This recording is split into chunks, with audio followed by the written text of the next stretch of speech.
Chapter 1. The sun was setting, and the sky was full of clouds. At dawn, Kalfa walked out of the vast forest and stopped in a very small village. Kalfa put his hands in his pockets, holding a leaf in his mouth, and walked on the path in the village. "Don't run! Catch her!" Suddenly, a noisy shouting sound came into Kalfa's ears, and Kalfa walked towards the source of the sound curiously. A figure wearing a bamboo hat and faintly revealing a few strands of white hair suddenly rushed out of the alley. Judging from the size of the figure, it was probably a girl. She bumped into Kalfa's arms, and the buns she was holding fell to the ground. Kalfa was slightly stunned. Just as he was about to reach out to help the girl, a roar came from the alley. "Catch her! This time, she must not be allowed to go back alive." Kalfa looked down the alley and saw several people running over with mops and brooms in their hands, their eyes full of murderous intent. When he looked back, the girl had disappeared long ago, and she didn't even pick up the buns on the ground. At this moment, the group of people came over breathlessly and grabbed Kalfa.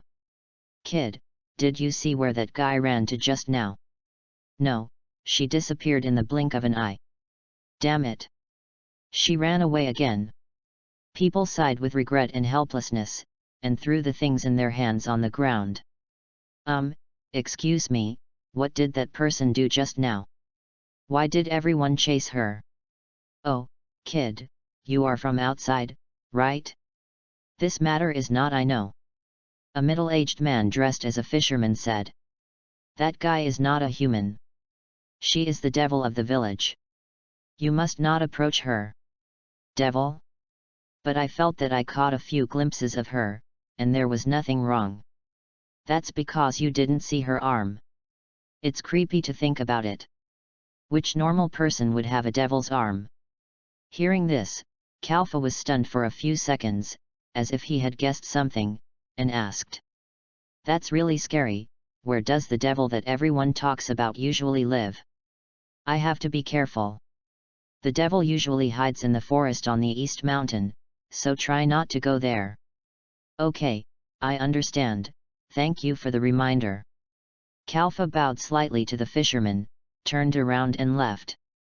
After a while, Kalfa was searching in the forest on the East Mountain with a small bag of meat buns in his hand. As he searched, he found a simple wooden house standing abruptly on the open space on the side. Kalfa walked up and knocked on the door politely. "Hello, is anyone home?" 1 second, 2 seconds, 3 seconds. With a creak, the door of the wooden house was opened a little, and a small head with white hair half poked out from the door crack. "Who?" Kalfa smiled, put the meat bun in his hand on the ground, took 2 steps back, and said with a smile, "I am a traveler passing by, I want to rest here, is it okay?" Click. "No? Please go back." Before Kalfa finished speaking, the door was mercilessly closed, and the childish voice coming from inside rejected Kalfa directly. Kalfa was a little embarrassed, but as expected, he sighed and shook his head. "Sorry to bother you. If you are hungry, you can take the buns at the door. I won't bother you." After that, Kalfa had to leave the place temporarily and walked into the depths of the forest. Well, how can I let her relax her vigilance? Kalfa held his head with both hands, looked up at the sunlight through the leaves, and thought. Suddenly, a girl's scream broke the silence.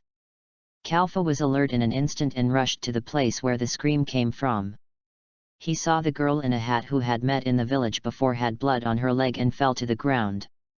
Not far away, there was a huge brown bear running towards her. In addition, it is noteworthy that one of the girl's arms is a dark green, hideous devil arm. "Change clothes! Deep scar!" Kalfa shouted, and a silver-grey sword suddenly appeared in his hand. He took a step to protect the girl behind him, and raised the sword to block the brown bear's claws. "You are the one from Murakami just now." Kalfa smiled back at the girl and said softly. "Yes, it's me, but please wait a moment." Then, Kalfa turned his head, took a deep breath, slightly twisted the blade, released the huge force of the brown bear, and then swung the sword like a ghost dancing. King Yu. Flow, ghost dance. In less than a second, the brown bear's body was instantly torn apart, blood gushed out from the place where the blade passed, and it fell lifeless at Kalfa's feet. Kalfa gently shook off the blood on the blade, turned around and walked to the girl and squatted down. "What are you doing? Did the people in the village ask you to come? Stretch out your legs, let me see your injuries." The girl looked at Kalfa vigilantly, covering her arms while trying to stand up. "No, I'm not. It hurts." Kalfa stood up and supported the girl, slowly helped her to the ground, and gently stretched out her injured leg. "Don't be afraid, I have no ill intentions, otherwise I wouldn't save you." The girl hid her arms behind her back and didn't agree to Kalfa. Kalfa took out a bottle of ointment from the dressing space. "It hurts a little, bear it for a while." "It's okay, I'm not afraid of pain." Even though the girl said that, she couldn't help but groan when Kalfa applied the ointment on her. Kalfa smiled lightly and put away the ointment. "Take your arm out, I saw it a long time ago." "You know about me?" "Yeah, I heard about it from the villagers." "Then why are you still around here? Aren't you afraid? Demons and such?" "No, because I know you're not a demon." You're just an ordinary girl, aren't you?" The girl was slightly stunned by Kalfa's words. After so long, she could still hear someone say that she was an ordinary girl. "Why do you believe me?" "Because we are the same, or very similar." Kalfa raised his head slightly and looked into the girl's eyes. "When I was a child, I was possessed by a monster because of an accident. He occupied my body, squeezed my mind, and made my body become like him. Therefore, I was regarded as a monster, abandoned by my parents, hated by my friends, and everyone looked at me with contempt." Kalfa looked at his hands and clenched his fists. The girl pursed her lips, as if she was recalling her own experience. "But, your body looks the same as that of a normal person." "That's because later I found out that the reason why I became a monster was because of a power called receiving magic, so I went to learn this magic, and was able to barely control the monster in my body." Hearing this, the girl showed an expression of surprise and hope on her face, and excitedly held Kalfa's hand. Then you mean that my arm can also be restored to its original state?" "Although I can't draw a conclusion so quickly, I think it can," Kalfa said firmly, slowly lifting up the girl's arm that had turned into a demon. "I understand how you feel now, it must be the same as how I felt at that time." The girl was silent for a while, tucked the arm that had turned into a demon in front of her chest, and hesitated for a while. "Help me. Please, please help me." Chapter 2. The girl looked at Kalfa with a longing look, and her left arm, which had turned into a demon, clenched into a fist, full of unwillingness and stubbornness. Kalfa smiled faintly and applied a layer of plaster to the wound on the girl's leg. Kalfa gently held the girl's left hand with both hands and looked at the girl's light blue eyes. "Do you believe me?" The girl's body trembled, and she subconsciously wanted to retract her arm, but soon the temperature of Kalfa's hand penetrated the scales of the demon and poured into the girl's heart, as if the curse of the demon had dissipated at this moment. "Believe? Can you tell me your name?" "Mirage. Milage Strauss." The girl excitedly said her name, and unconsciously exerted force on her hand to hold Kalfa's hand. "My name is Kalfa. I will help you learn to receive magic, but before that, your legs need to rest." "I'm fine. It's just a superficial injury." Miraja leaned on Kalfa and slowly stood up. Her injured leg was still shaking uncontrollably. Kalfa turned around and squatted down. "Don't be stubborn. Do you have a place to live? I'll carry you back." Miraja hesitated for a while, looked at her legs, and slowly lay on Kalfa's back. "Thank you. There is a wooden house ahead. My brother and sister and I live there." Well, I know. Kalfa carefully carried Maraja on her back and walked slowly. Maraja was a little embarrassed to lie on Kalfa's back, staring at his left hand in a daze. After walking for a while, the two came to the wooden house that Myra Jane mentioned. Myra Jane came back to his senses and patted Kalfa on the shoulder. "This is it, let me down." Kalfa nodded gently, squatted down, and slowly put Myra Jane down. "It is here, the house you mentioned. You know this place?" "Well, I came here when I came to find you just now, and was driven away by the people inside." "You are talking about Lisana, right? She is my sister. She drove you away just now, probably thinking you were sent by the villagers." "It's okay, it's not a bad thing to be more vigilant." Kalfa supported Myra Jane and limped walked to the door and knocked. "Lisana. Elfman. I'm back." Before Myra Jane finished speaking, the door of the wooden house was pushed open, and two small figures ran out and hugged Myra Jane. "Sister. You're finally back. Sister Myra, why did you take so long this time?" Myra Jane smiled faintly and touched the heads of the two little guys. "Don't worry, I'm fine. The youngest one is a girl, Marajana's sister, named Lisana, and the next is a boy, Marajana's brother, named Elfman." Lisana glanced at Kalfa, who was standing aside without saying a word, and moved behind Myra Jane timidly, pointing at Kalfa. "Sister Myra, who is that person? Don't be afraid. He's not a bad guy. I was accidentally injured just now, and he brought me back. By the way, sister, this person just gave us buns. But Lisana and I didn't dare to eat them." Mirage looked at Kalfa in surprise, and Kalfa smiled with narrowed eyes. "Okay, you guys go back to the house and rest first, and heal your leg injury as soon as possible. If you don't mind, you can come in and rest for a while."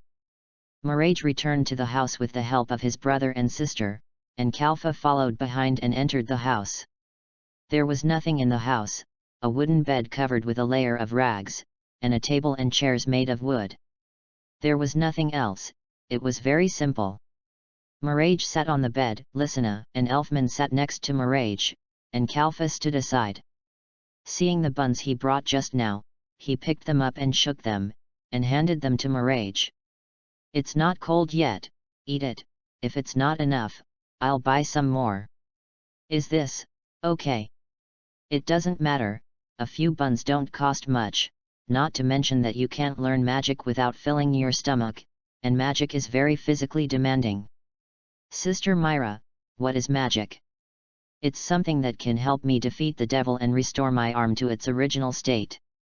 "Can this brother restore my sister's hand to normal?" "That's amazing." Looking at the three people laughing and talking in front of him, Kalfa couldn't help but feel a little bit of joy in his heart. With a slight envy, he walked out of the wooden house with a light smile, came to an open place, and sat down with his legs crossed. Kalfa slowly closed his eyes and mobilized all his magic power. After a while, a dark airflow floated out from under Kalfa, and the dark magic power surrounded Kalfa for a long time. Kalfa frowned slightly, 2 or 3 drops of sweat flowed on his forehead, and the black airflow around him became much lighter for a while. In this way, Kalfa concentrated his energy and meditated for an unknown period of time. Suddenly, a young hand slapped Kalfa's back and pulled Kalfa back from meditation. Kalfa turned his head and saw that it was Lisana and Elfman standing behind him with 2 buns. "That. Big brother, do you want to eat buns?" Kalfa smiled slightly, rubbed Lisana and Elfman and his 2 heads. "Thank you, I'm not hungry, you can eat these 2 buns." Elfman stood on tiptoe and stuffed the buns into Kalfa's hands. "Brother, you should eat one. After all, you bought these buns. We feel embarrassed to eat them." Looking at the 2 children in front of him who were almost as tall as his legs and stuffed buns into him, Kalfa had to pick up a bun and took a bite. "Thank you, how is your sister?" "Sister Myra just ate 2 buns and is lying in the room now." Kalfa nodded and smiled. Well, rest for a while, and the injury will heal faster. Listener hesitated for a while, looked up at Kalfa, and asked doubtfully. Big brother, Sister Myra's arm, can it really be changed back? Of course you can. You have to believe in your sister too. Well, of course we believe in Sister Myra. But, what about magic? Very wonderful, right? I thought so at the time. So, what is magic? Magic, I can't say for sure, but I remember the old man who taught me at the time explained to me, all supernormal powers are born in common sense. Magic is not a miracle power, but the airflow in the human body, which is specifically presented by the wavelength of the air flowing in nature. Magic is the result of concentrating mental power and concentration and injecting all your soul. If you care about the opinions of others, you can't improve the way of magic. I couldn't understand it at the time, and of course I don't understand much now, but I remember it. Go your own way, write your own poems, and then, become your own god. Kalfa clenched his fists and looked up at the sky, his eyes full of hope and determination for the future. Listener and Elfman also looked up at Kalfa, and hope ignited in their hearts. Kalfa breathed a sigh of relief, and then he realized that the sky had gradually darkened, and it was already evening. Let's go back, the forest is not safe at night. Yet. By the way, big brother, can you help me and Elfman pick up some branches? We need them when we go back to make a fire. Make a fire? Don't you need a light? There's no electricity. That's right. Yet. Then let's go pick up branches together. Yet. Just like that, Kalfa followed Listener and Elfman while picking up branches and walking towards home, chatting happily. Chapter 3. Bien Engzem Vn Bngc Cha Dch, Coth Kyo Sung Kwai Trang Chn Bn Dch. The next day, the sun rose high, shining brightly on the earth. Outside a wooden house in the forest, Myra Jane sat next to Kalfa, meditating with his eyes closed. I said, do these is there any meaning? Myra asked puzzledly. Yes, meditation can increase the activity of magic in your body and help you learn magic better. Kalfa and Miraja sat face to face and also meditated. Magic power flowed out of Kalfa's body and slowly drifted towards Myra Jane. Also, try not to talk while meditating. Oh. Kalfa's magic power penetrated into Mirajana's body, and Myra Jane frowned. The frown suddenly relaxed, and a surprised expression appeared on his face. I feel something inside me. It's flowing. Karfa raised his index finger and put it on his mouth. Shhh. Miraja quickly closed his eyes, covered his mouth, and continued to meditate. Listener and Elfman lay on the ground and teased him. Suddenly, Kalfa's eyelids trembled slightly, and he quickly stretched out his hand to pull Mileage behind him, and he also leaned forward, and a sharp dagger passed by the two of them. Jay was startled by the sudden attack, and quickly hugged Listener and Elfman, looking around vigilantly. Kalfa stood up, pulled out the dagger on the ground, faced the bushes to the west, and threw it hard. Hey, have you been discovered? A strange-looking man walked out of the grass, holding several knives in his hands. You are so murderous, you can't hide it. Karfa walked forward slowly, turned back, and signaled Myra Jane to protect Listener and Elfman. Who is coming? Me? You must have heard of my name, Becca. Man, he licked the blade in his hand with the tip of his tongue and smiled grimly. Of course I've heard of it. Half a year ago, he was expelled from the guild by the Four Hounds for colluding with the Dark Guild. Kalfa's face was emotionless. Slowly approaching Becca, a sword suddenly appeared in his hand. We have no grudges against you, why did you attack us right away? Well, because I just heard from the villagers in Murakami that there is the devil is haunting here, and they asked me to kill the devil. Oh. It cost a lot of money. Sorry, there is no devil here, please go back. Kalfa smiled faintly and pointed the blade at Becca, who grinned and said, I think for a moment, but, considering the IQ of those idiots, the devil they are talking about is the one behind you. That girl, right? Mirage shuddered when Becca pointed at him. Listener and Elfman also grabbed onto Mirage's trouser legs tightly. Hey, little brother, why don't you just ignore it? That's a lot. Let's kill her and hand her over to the villagers. We'll get 37 points for the bonus.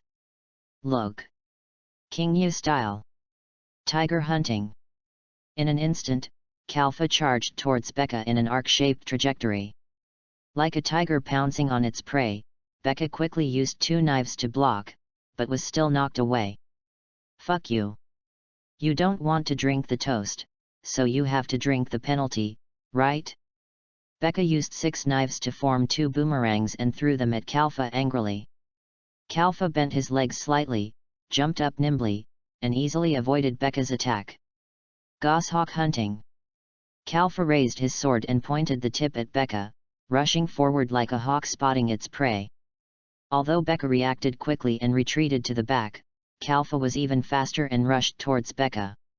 A shallow blood mark was cut on his chest. It was a false alarm. I think we can discuss the bounty again. Becca wiped the cold sweat off her head with a guilty conscience and took Kalfa ignored the 2 boomerangs that flew back and dropped the blade to the ground. There's no need for this. It's over. You're already dead. Kalfa turned his back to Becca and walked slowly towards Milage and the others. The sword in his hand turned into a light spot and dissipated. Becca's pupils suddenly shrank and she looked at Kalfa in fear. Break it, deep scar. Becca, the bloody wound on the chest instantly burst out of Becca's body, shredding all of her internal organs, and splitting Becca in half from the chest. Blood spurted out like rain. Sorry, I scared you. Kalfa wiped the blood off his face a little embarrassedly and apologized to Milage and the others. No, it's nothing. I'm very brave. Miraja covered Lysina and Elfman's eyes in advance and shook her head, but she was also timid when she saw the broken bodies on the ground, and her legs were a little weak. Karfa smiled awkwardly and signaled Miraja to leave here quickly. Okay, go back first and take a rest. Well, that person's body, don't you want to deal with it? No, the beasts will help clean it up later. Afterwards, Miraja and Karfa took the terrified Lysina and Elfman back to the wooden house. Sister, what should we do? Will they send people to kill us in a few days?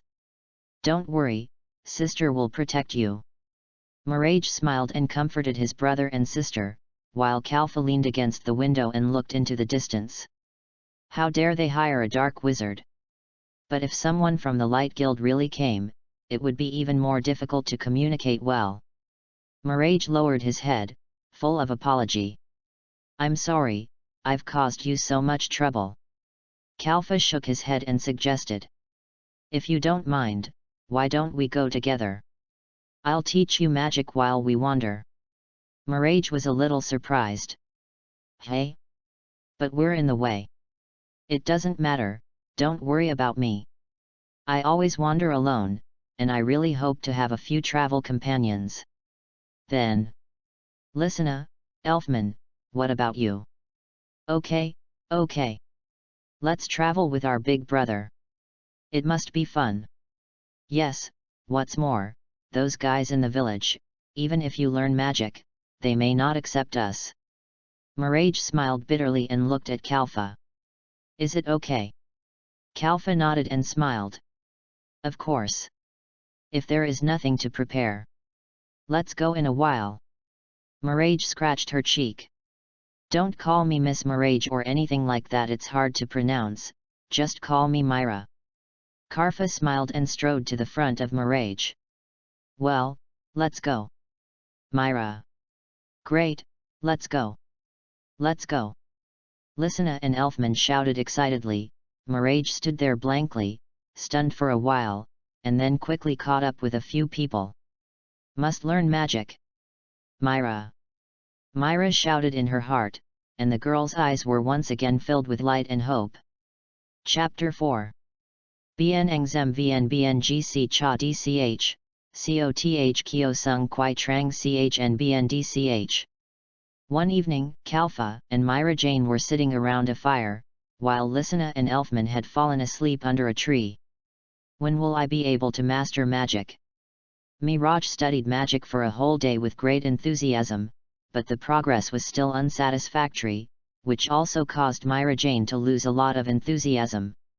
He lay on the ground exhausted and said, "Of course, magic is not so easy to learn. Don't be discouraged so early." Kalfa sat beside Myra Jane, carefully maintaining his sword, and encouraged the tired Myra Jane, "And think about it, the more difficult it is to control the power, the more the stronger it gets, isn't it?" Miraj was silent for a while, then slowly spoke, "It doesn't matter whether it's strong or not, anyway, I don't plan to use any demonic power, I just want to live like an ordinary person." Miraj looked at Kalfa wiping his sword, and asked with some curiosity and confusion, "By the way, Kalfa, you can live like an ordinary person now, why do you still wander around?" Kalfa stopped wiping the blade and thought for a while, "Because I haven't fully mastered the monster in my body yet. All I did was suppress him and prevent him from controlling my body. Maybe I am just a stubborn person, always thinking, since you like to control others so much, then I must let you have a taste of being controlled. Things like the feeling of control. Or maybe it's because I've been wandering around for a long time, and I've gradually understood that in this world, how terrible it would be if there was no power." After listening to Kalfa's words, Myra Jane sighed slightly and sat up again. "So do you have any plans for the future? You can't just keep wandering like this." "If I were to. I've actually been looking for a place that can accommodate me for a long time, but where can I put a time bomb like me?" Karlfa's determined eyes suddenly flashed with a fleeting sadness and loneliness. Yes. This moment of sadness happened to be seen by Myra Jane, who pursed his lips and said to Kalfa very firmly, "It will definitely happen. Karlfa is a gentle and strong person. There must be a place that will accept Karlfa." Karlfa was slightly stunned after hearing this. God looked at Myra Jane. Myra Jane blinked, suddenly felt a little embarrassed, and whispered, "But before that, you have to teach me magic first." "Okay." Karlfa looked at Miraja, smiled and said, "Because it's Myra, so, it will definitely work." Miraja's fatigue was swept away by Kalfa's words, and hope and fighting spirit were rekindled. "Yes. It will definitely work." Miraja Raj smiled at Kalfa, hugged his bent knees with both hands, and leaned against the tree trunk. Suddenly, a cry for help came from not far away. The sound was so loud that it woke up Lysina and Al, who were sleeping. Even the elfman started to quarrel. Kalfa stood up suddenly and clenched the sword in his hand. "Myra, go and take care of Lysina and Elfman. Something is coming." After hearing this, Mylaja quickly pulled the two of them to hide behind a nearby tree trunk. The air around them was silent, and only the sound of the burning fire could be heard, and the shouts and roars that were getting closer and closer. "Help! Don't eat me!" A woman with tears on her face rushed out from the dense tall grass in a panic. In an instant, Kalfa rushed up with a sword in his hand, stepped over the woman in 2 steps, and stared at her. In the bush behind him, Karlfa quickly swung out his sword. With a ding, the blade collided with the claws of a huge grey-white demon wolf, making a crisp sound, super A level. Karlfa frowned and turned his head. The body swung out the sword King Yu style, ghost dance. 3 more knife marks instantly appeared on the claws of the demon wolf, but it was obvious that these were only superficial injuries. The demon wolf quickly retreated and jumped onto a tall tree nearby, roaring at Kalfa, who half crouched. The two sides were in a stalemate for a while. Finally, the magic wolf roared and ran into the depths of the forest. Seeing that the magic wolf's breath had disappeared, Kalfa put down his sword with confidence and turned around. Raj wrapped his arms in his cloak and was comforting the frightened woman with Lysina and Elfman. "Thank you. Thank you." The woman was still shaking, her face was pale and bloodless. Are you okay? Kalfa walked over slowly, leaned over, and asked. The monster shouldn't live here? What happened? The woman was stunned and didn't speak. It seemed that she hadn't recovered from the shock just now. Myra Jane shook her head helplessly. Let her relax for a while. Elfman, check your bag to see if there is any water. Elfman nodded, took out a bottle of water from his bag and handed it to the woman. After a while, the woman seemed to calm down gradually. Can you tell us what happened? Why did the monster chase you? The woman nodded and said slowly. I was originally a merchant in a caravan, transporting goods with a few partners to a nearby village to rest for a while. Suddenly, the monster rushed out and tore several people into pieces with one claw. The few of us who were alive at the time were all scared, but there were a few fools who wanted to take some more goods and escape, but they died before they could touch the goods. I am timid and not so greedy, so I ran away without thinking about it. Otherwise, I might not have lived to meet you young heroes. You are almost eaten by wolves, and you are still thinking about money. Mirage said. By the way, what are you transporting? Meat? It can attract such a big wolf. It's not meat. The woman shook her head and said. It's a very precious ore, otherwise those guys wouldn't risk their lives just for a piece of meat, right? That's right. Karlfa said slowly. Although the monster just now was ferocious, it didn't like to eat meat, but fed on ore. It should live in the mine cave. By the way, there seems to be an abandoned mine cave not far from here. Did it run out from there? The woman said. Just go south from here, about 1,000 meters away. Karlfa hesitated for a while and nodded. It should be not far from the village, right? You should go to the village to rest. The woman looked at Karlfa in confusion, and then looked at Milaja and the others. Young men, what are you going to do? Karlfa smiled and shook his head. Nothing. The woman was stunned for a moment, and quickly stood up, thanked the few people again, and left the place quickly. Then, Elfman pulled Karlfa's trouser leg. Brother Karlfa, we are not going to find that big wolf, are we? Mirage knocked Elfman's head and said with a little dissatisfaction. Hey, why are you so cowardly? Lisana also looked relaxed and grabbed Kalfa's wrist. Yes. With Big Brother here, wolves and tigers are no problem. Elfman looked at Kalfa and sighed. Okay then. Kalfa smiled and touched Elfman's head. Don't worry, it's okay. Chapter 5. The old man was very happy. This kind of monster has a strong sense of territory and rarely leaves its territory. Now it has actually left the mine where it lives so far. I guess something happened in the mine. Kalfa explained as he moved forward. Miraja followed behind him and cast an admiring look at him. Kalfa, how do you know everything? It's nothing great. I've lived in the wild for so many years. Anyone would know. Kalfa smiled gently. Be careful, we're almost at the mine. You never know when the monster will rush out. I know. Mirage took out a very sloppy handmade wooden sword from the package and held it in his hand. What are you doing? Kalfa was a little confused, looking at Myra Jane swinging the sword at the air. Myra Jane scratched her face awkwardly, hid the wooden sword behind her, and her face flushed slightly. I saw you swinging the sword very majestically, so I wanted to try it too. Karfa covered her mouth and smiled. Okay, you can try it if you think you are suitable for using the sword, I can also teach you.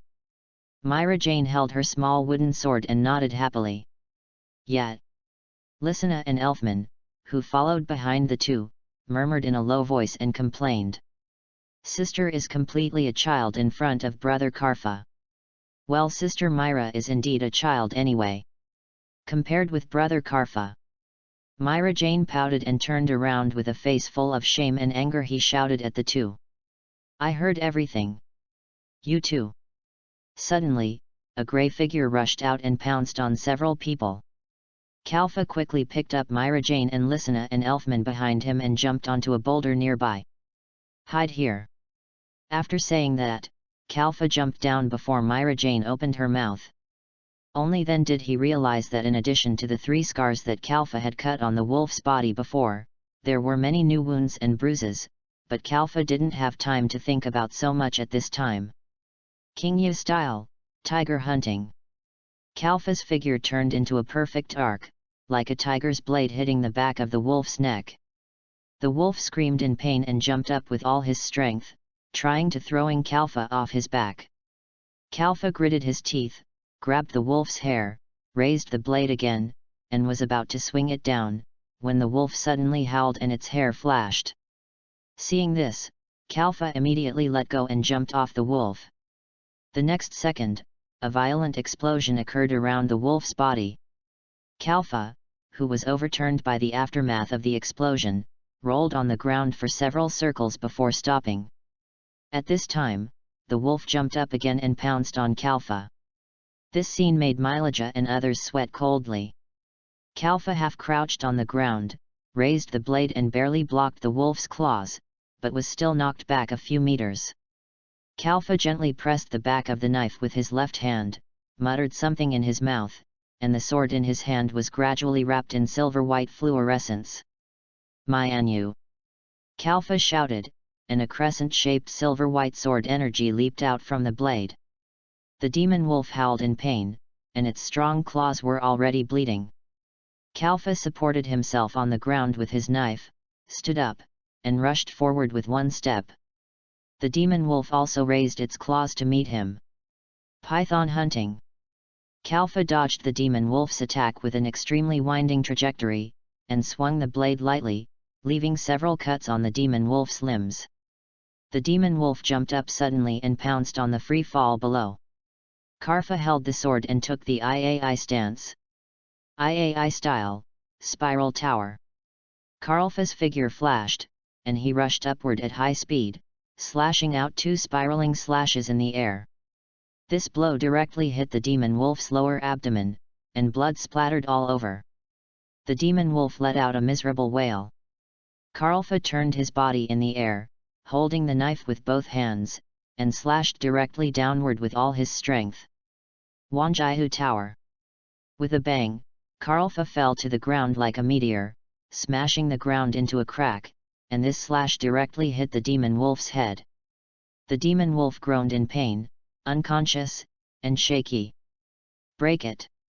The next second, the slash marks left on the demon wolf were detonated again at the same time, and the demon wolf was instantly torn apart and died suddenly on Karlfa's blade. Karlfa stood up and shook the blood off the knife. He sighed, looking a little tired.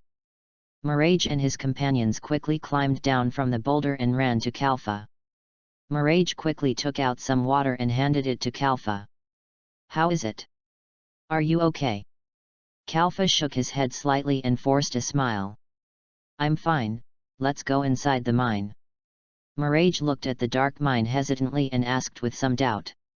"The monsters, haven't they been solved?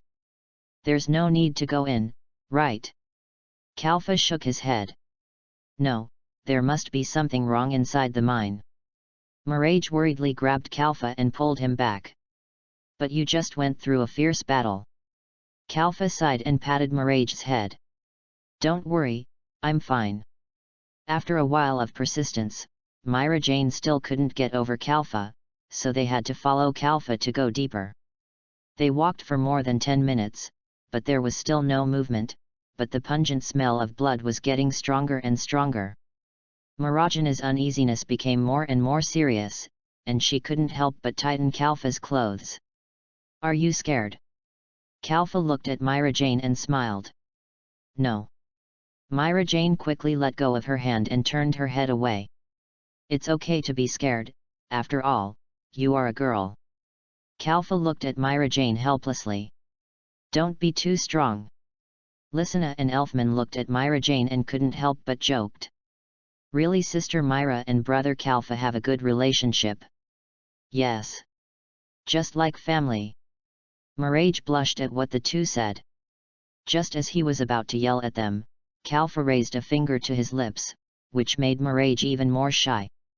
SHH. But soon, the moaning sound like the whisper of a devil from deeper in the mind swept away the shyness on Mirage's face. What's that sound? Elfman trembled and pulled Kalfa's clothes, and Lysina hid behind Kalfa in fear. Kalfa stood in front of the few people, summoned the magic sword Deep Scar, and moved forward slowly. Slowly, the few people came to a wide open space, where a huge magic circle was drawn on the ground with blood. In the middle of the magic circle, a person in red knelt on the ground, seemingly praying. Just when everyone was still afraid, when he was puzzled, the blood in the magic circle on the ground suddenly lit up red and rushed towards the man in the middle. Oh no! It's blood sacrifice magic! Karlfa reacted and quickly swung his knife towards the man, but it was too late. The blood wrapped the red-robed man and turned into a blood blade that pierced the red-robed man's chest. A powerful magic burst out and threw Karlfa away. Myra Jane jumped and caught Karlfa. The two slid for several meters before stopping. Lysina and Elfman hurried to the two and helped them up. At this time, a tall figure with a goat-like head, a monkey-like body, a dragon-like claws, and a bison-like tail slowly walked out of the smoke and stared at Karlfa and others with empty eyes. You are good, ha ha ha ha ha ha. The demon suddenly started laughing crazily, and threw magic bullets at Kalfa and the others. Kalfa quickly stood up and swung his sword to block the attack. But a few magic bullets were missed and hit Kalfa mercilessly. Kalfa.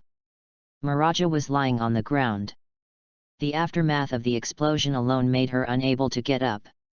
Seeing Kalfa being hit continuously, she could only shout in worry. Chapter 6. The smoke cleared, and Kalfa fell to his knees in a mess. The smoke cleared, and Kalfa was covered in blood. Myra Jane hurried to Kalfa's side. Kalfa, let's run. Kalfa covered his lower abdomen, looked at the crazy demon in front of him, and gritted his teeth. Take Lysina and Elfman away from here.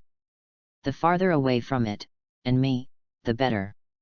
Myra Jane was stunned and shook his head firmly. Impossible. I will never abandon Kalfa. You haven't taught me magic yet. Although Lysina and Elfman were scared, they still sat on the ground stubbornly. Yes. We won't abandon Kalfa, brother Fa. Kalfa looked at the approaching demon and sighed helplessly. 3 fools. After that, Kalfa straightened his body and rushed towards the demon. Goshawk hunting. The demon stretched out his claws and wanted to hold the blade that was stabbing straight at him, but the next moment, Kalfa's figure appeared behind him, and Kalfa put the back of the knife on his shoulder. Giant bear hunting. Kalfa turned forward for a circle and chopped the knife with all his strength. The demon raised his arm to block it. The blade collided with the demon's arm, but it was obvious that Kalfa was at a disadvantage. The demon swung his arm hard and directly hit the bear. Alpha was repelled far away, and the demon laughed and rushed towards Kalfa. III style. Ridge. Kalfa swung his sword upwards, and was surrounded by white sword energy, forming a barrier. But due to insufficient magic power, the demon smashed the barrier with just one collision, and then hit Kalfa's wound with a heavy elbow, knocking Kalfa into the air. Then the demon jumped up, grabbed Kalfa's arm, and threw it heavily at the stone pillar on the ground. With a loud bang, the stone pillar was smashed into pieces, burying Kalfa under the stone. Mirage stumbled to the pile of stones, digging the rubble desperately, looking for seeing Kalfa. The demon raised his arm and condensed a magic bullet. Lysina and Elfman held back their tears of fear and opened their arms to block Myra Jane. Before, it was always Sister Myra and Brother Kalfa who protected us. Now we have to protect them too. The demon laughed mockingly and fired a magic bullet. Myra Jane hurriedly pushed Lysina and Elfman away. Run! With a bang, the magic bullet exploded between the 3 people, blowing them all away. Myra Jane coughed up blood and looked up to the front. A person stood up in the ruins of the rock. Is that Kalfa? That's probably Kalfa, that's not Kalfa. The man looked through the smoke. He had a pair of wide wings, huge horns on his head, a long and thick tail behind him, and monster-like claws on his hands and feet. But when the smoke cleared, the man's appearance was indeed Kalfa. The demon looked at Kalfa with a little doubt for a few seconds, and threw a magic bullet at him again. Kalfa grabbed the demon's magic bullet and squeezed it lightly, and the magic bullet exploded instantly. Ha ha! A crazy laugh resounded through the cave. With a grimace on his face, Kalfa rushed towards the demon at such a high speed that the demon didn't have time to react. Kalfa's arms, or rather his claws, were attached with a dark purple magic power. He clenched his fists and smashed them hard on the demon's face. Instantly, the demon's scales shattered like biscuits, and his head was bleeding. Kalfa licked his bloody claws, and his eyes gradually became crazy and excited. Kalfa raised his hands, and a dark purple magic ball condensed in his hands. Annihilation of light. Kalfa dropped the magic ball, and a hemispherical purple light wave quickly expanded, enveloping Kalfa and the demon. The powerful energy caused the cave to tremble. Then, look at watching the demon groaning in pain on the ground, hesitating to say something, Kalfa raised his right leg and looked down at the demon with contempt. Scum! Ha ha ha! Ridiculous! Pathetic! He stepped down hard, opening a huge hole in the demon's chest, and blood splashed on Kalfa's face. Ha! Ha ha! Ha ha! Kalfa laughed crazily, lifted up the demon's body, and threw it into the sky with all his strength. Then Kalfa flapped his wings, flew into the air, and smashed the demon back to the ground with force. All of a sudden, a big hole was smashed on the ground. Kalfa fell back to the ground, looking at the demon's body soaked in blood, and there was a bit more madness and excitement in his terrifying eyes. Kalfa! Kalfa picked up the demon's body and threw it against the stone wall. This throw directly embedded the demon's body on the stone wall. With a smile on his face, Kalfa walked towards the demon's body step by step, slowly raised his arm, and attached magic power. Smash it! He threw a punch with force, and blood splashed with bone fragments and meat. Then Kalfa raised his other hand and punched left and right. He punched faster and faster, and became more and more excited. Ha ha! Ha ha ha! Ha ha ha ha ha! Ha ha ha! Kalfa laughed crazily. The demon's head had been smashed to pieces. Then Kalfa smashed its chest again. Mouth, limbs, stomach. Miraja covered Lysina and Elfman's eyes, trembling all over, and looked at the crazy Kalfa with tears in her eyes. After fighting for a few minutes, the demon's body had long been unrecognizable and bloody, and Kalfa's face was full of enjoyment. Kalfa raised his fist again and swung it down with all his strength, but his other claw suddenly grabbed his arm. Then Kalfa knelt on the ground, shouting in pain. Go back, Nidhogg! Don't resist me! Isn't this good? I can destroy all your enemies for you. I don't need you must, stop occupying my body. Nidhogg! Kalfa! The claws penetrated the scales and pierced into Kalfa's flesh and blood splashed out, the pain woke Kalfa up, and the strange features on his body disappeared instantly. Kalfa raised his head exhausted and looked at Myra Jane, and Myra Jane recognized at a glance that the current Kalfa was the gentle boy she knew. Seeing that Myra Jane and the others were safe, Kalfa forced out a smile and fainted. Myra Jane rolled and crawled to Kalfa's side and lifted up Kalfa's body. At this time, Lysina, an AI Elfman, also dragged his embarrassed body over. Sister Myra. Is Brother Kalfa okay? No. He must be okay. Miraja sniffed and wiped the tears from the corners of her eyes. Let's go. Take him to a nearby hospital. But sister, how can we pay for the medical expenses? Miraja paused, carried Kalfa's body, and moved with difficulty. Lysina and Elfman quickly supported Miraja. There will be a way. There must be a way. Miraja muttered, but her eyes went black, she fell forward, and fainted. Chapter 7. Bien engzem vn bngc cha dch, coth kio sung quai trang chn bn dch.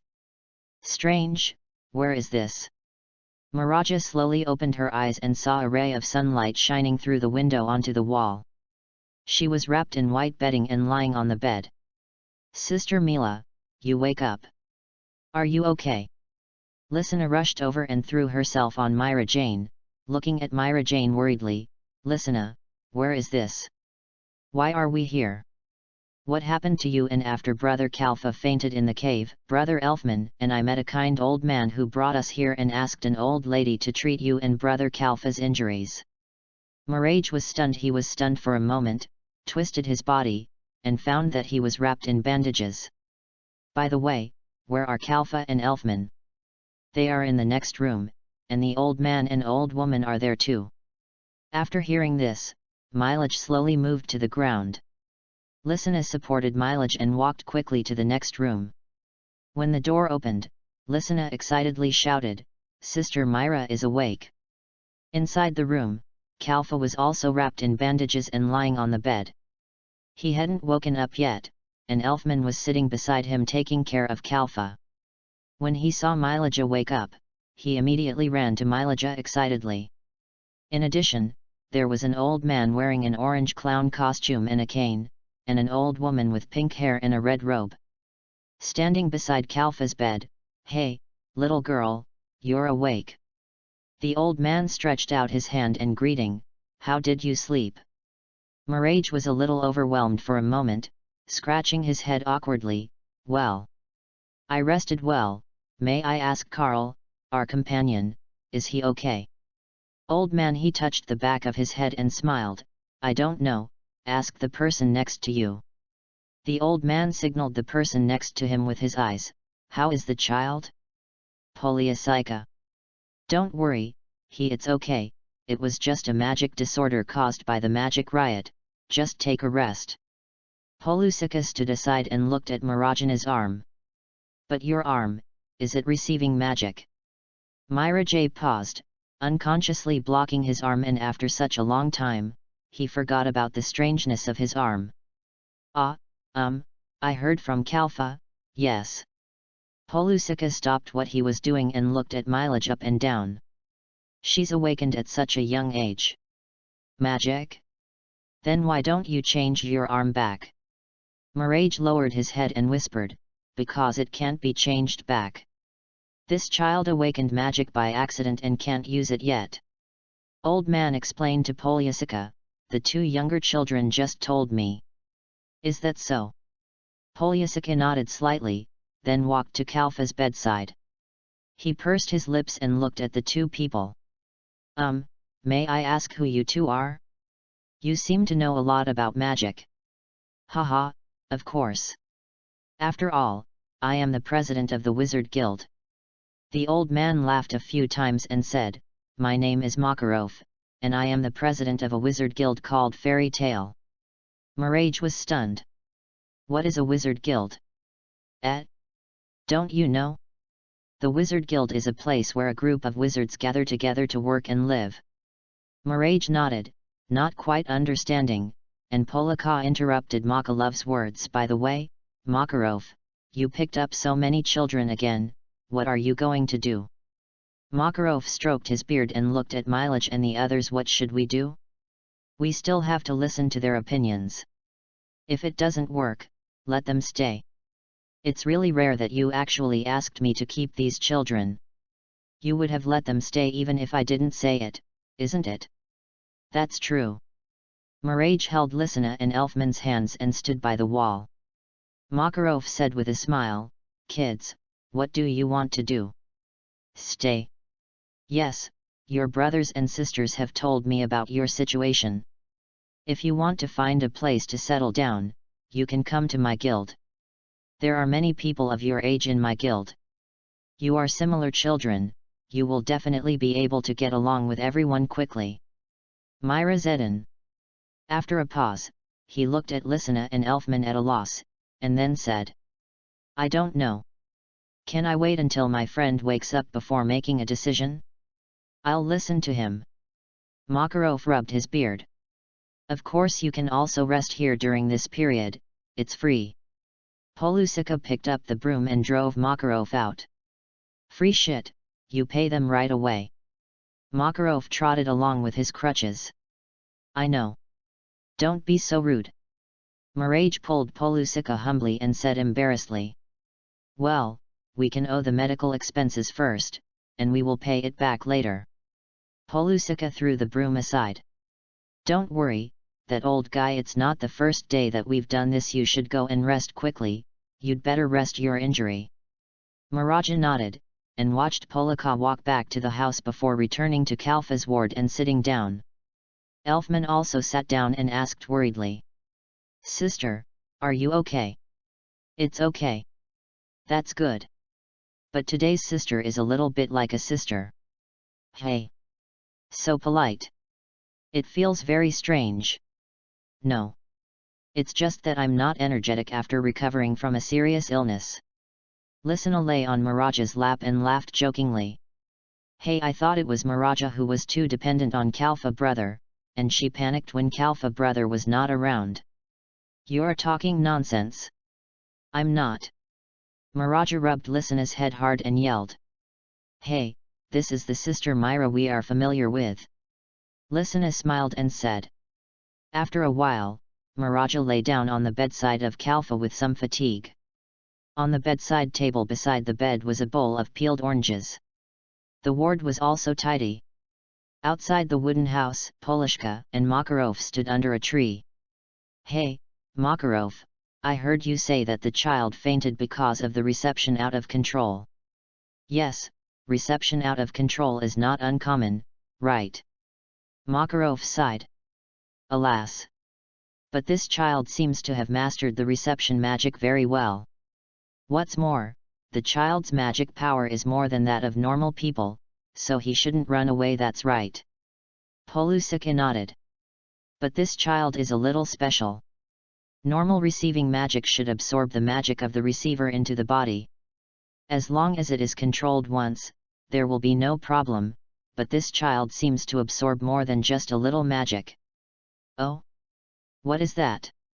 It is an incomplete soul and a consciousness, which causes the receiver in the child's body to parasitize his body and share the same body with him.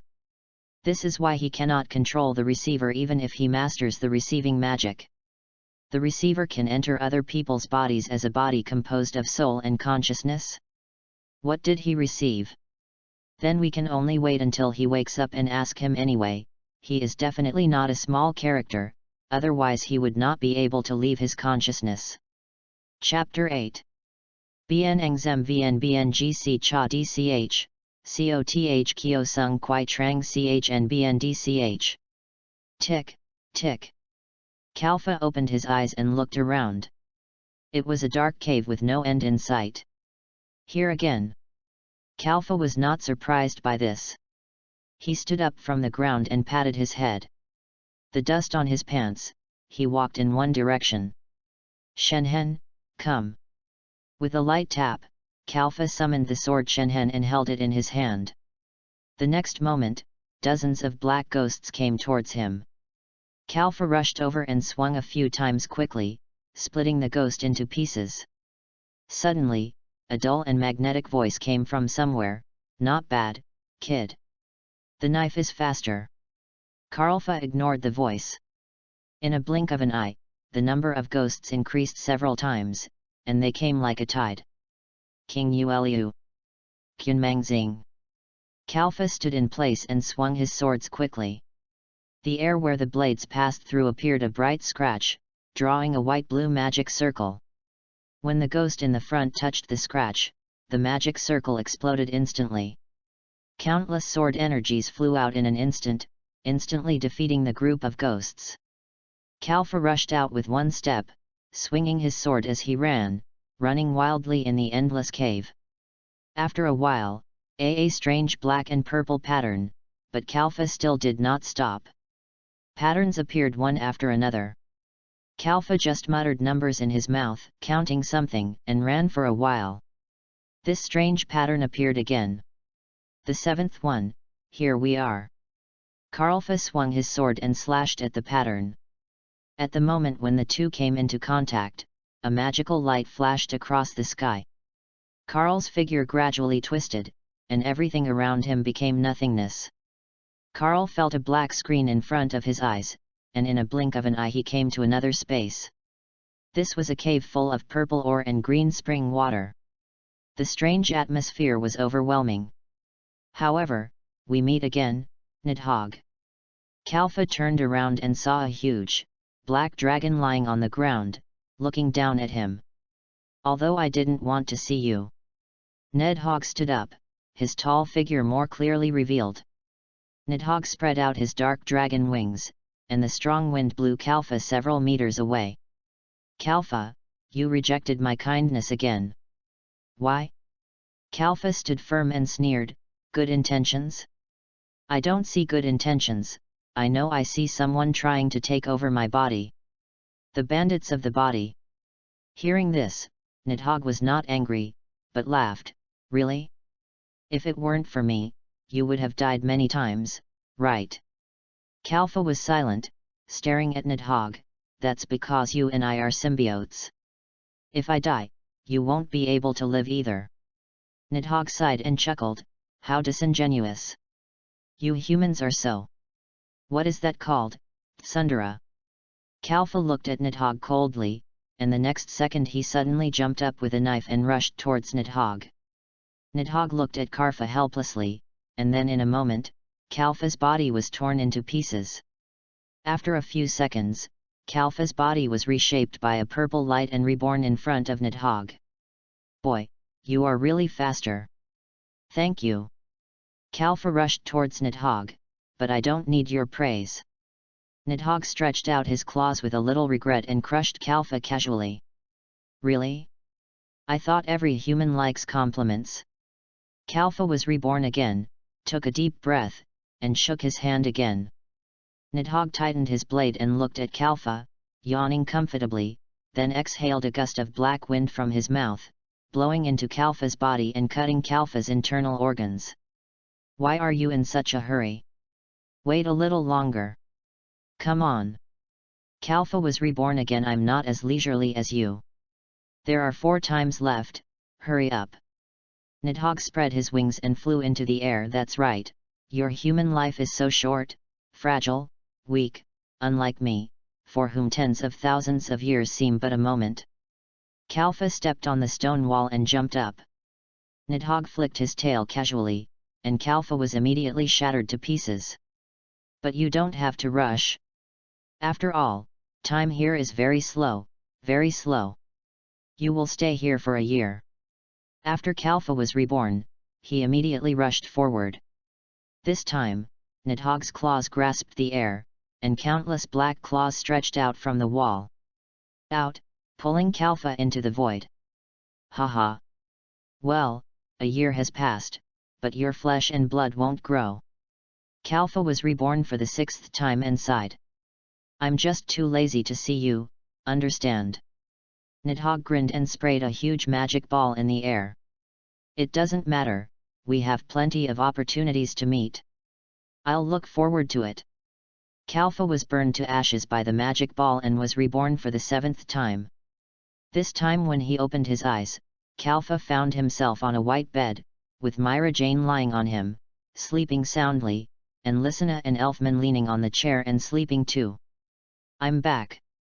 Kalfa smiled softly, turned his head and saw a plate of peeled oranges, and looked at Marajana's yellowed fingers, and his heart couldn't help but warm a little. Creaky. The door was pushing the door open slowly. Makarov slowly walked in. Ah! When did you wake up? Makarov asked in surprise. Kalfa looked at the two of them in confusion, but still motioned them to keep their voices down, and pointed to the sleeping Myra Jane and the others beside him. Makarov nodded, made an okay gesture, walked to Kalfa's side with light steps, and explained the situation to Kalfa. So it was you, the old man, who saved our lives. I'm so sorry. Kalfa thanked him softly. You're welcome. By the way, my name is Makarov. Makarov. Kalfa was stunned for a moment. Are you one of the 10 holy wizards, the president of the Wizard Guild Fairy Tale. Makarov looked at Kalfa in surprise. Oh, you know me? Kalfa nodded quickly, with a little more smile on his face. Respect. Of course. Even a wanderer like me often hears about big shots like you. After being praised by Kalfa, Makarov could hardly hide the smug expression on his face. What's more, Fairy Tale is one of the most famous wizard guilds now. Makarov's beard was raised to the sky. Is it very famous? In what aspects?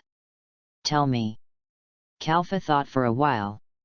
For example, strength, activity, and the most famous is destruction. Ahem. After hearing the sensitive words, Makarov immediately interrupted Kalfa's words. That, young man, I want to ask you a few questions. Kalfa nodded. Please ask. Makarov touched his beard. What is the monster in your body? I don't know exactly what he is. What? Probably a dragon, a giant black dragon, but he claims to have killed gods. Then, do you know his name? His name is Nidhogg. Hearing this, Makarov paused. Nidhogg, black dragon, killing gods, could it be? Makarov suddenly thought of something. The creature that only appears in legends, the black dragon that destroys the world. Karlfa recalled. It seems, that's what he said. How did you meet him?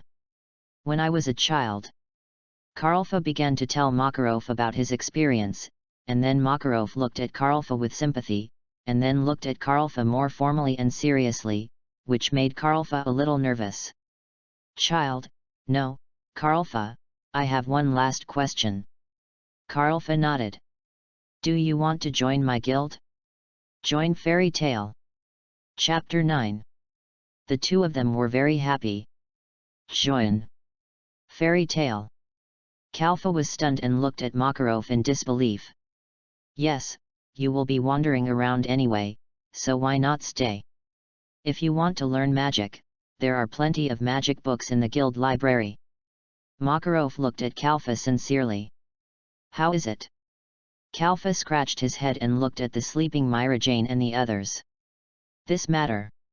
I can't make a decision alone. Makarov smiled. I asked your friends, and they said they would listen to you. If you stay, they will stay, and if you leave, they will continue to follow you. Kalfa was still hesitant and did not give an answer. Makarov was concerned about this. Not surprising. It's okay. If you're unsure, you can go to the guild for a few days and try it out. Otherwise, you should take a break, right? Will that not be too much trouble for you? No, it's better to have a lively guild. There are a few more kids in the guild recently, so you don't have to worry about having no friends. Okay. After Makarov's earnest invitation, Kalfa finally nodded slightly. When they wake up, I'll ask them. If they have no objection, we'll go to the guild to find you. Makarov nodded with satisfaction, jumped off the bench, and walked away slowly. Okay, it's a deal. Our guild will go east from here. In the town, it is a wooden tavern, very easy to recognize. I am free anytime these 2 days. Kalfa nodded and said goodbye to Makarov respectfully. Okay, I will bother you when the time comes. Early in the morning of the next day, Myra Jane climbed up from Kalfa, stretched a huge lazy waist, and looked at the sunlight through the curtains with sleepy eyes. Thank you for your hard work, Myra. Did you rest well? Kalfa smiled slightly. Myra Jane was stunned at first, then immediately reacted, looked up at Kalfa looking at him with a smile, and hugged him excitedly. Great, Kalfa, you are finally awake. Kalfa raised his hand and touched Marajana's head, smiling and saying. Sorry, I made you worry. Myra Jane blushed and shook her head, raising her head from Kalfa. No, I'm glad you're okay. Kalfa stared at Myra Jane lying on him, pondered for a while, and said. Myra, do you know the Wizard Guild? Myra Jane turned around and sat on the bed, looking at Kalfa. That old man also told you, right? He invited us to join his guild. Yes, he said we can go to the guild during these few days of recuperation. What do you think? Myra Jane lowered her head, was silent for a while, and didn't speak. It doesn't matter, just say whatever you think. I think it's pretty good. After all, Lysina and Elfman haven't made friends because of me. Maybe I can help them make friends by taking this opportunity. Kalfa nodded. Then let's go to the guild and take a look. Mirage hesitated for a while. Or I will. No, we have to go together. Then, let's go together. Kalfa got off the bed, put on his shoes, and patted his shoulder. Okay, don't think about anything else. Going to the Wizard Guild will surely help you learn magic. Hearing Karfa's comfort, Mirage's burden was immediately relieved. Then, the two called Lysina and Elfman who were helping Polaka to work and set off for Fairy Tale. Is this the place? Lysina looked up and saw a huge tavern. Yes, it says Fairy Tale on it. Kalfa pointed at the sign on the tavern. Brother Karlfa, we don't know how to read. Kalfa smiled awkwardly. Sorry, I'll find time to teach you how to read later. Mirage clenched his fist nervously and poked Karlfa. Will you go in? Kalfa smiled helplessly. Of course. After saying that, Karlfa walked up and knocked on the door. Dong, dong, bang. Kalfa hadn't finished knocking on the door when he heard a loud noise coming from inside the house. Flame bastard! Stop right there! Catch me! Ice exhibitionist! The door of the guild was slammed open, and a boy with cherry hair and a boy with black hair ran out of the guild, followed by a girl with crimson hair. Natsu! Gray! No fighting! Kalfa rubbed his head, which was red from being hit by the door. What's going on? Are you having a conflict? Miraja couldn't help but mutter, watching the people running away. Yo, you're finally here. Makarov raised his cane and knocked on Kalfa's shoulder. Come in quickly. I've been waiting for you for a long time. Kalfa looked down and saw Makarov holding a wine glass and pouring wine into his mouth. Well, then we sorry to bother you. Karfa took Mirajana's hand and followed Makarov inside. After entering, the layout of the guild was exactly the same as that of a tavern. It was full of people smoking and drinking. Some of them looked at Karfa and his friends curiously. A blue-haired man leaned against the bar and joked to Makarov. Hey, President, did you kidnap the kid again?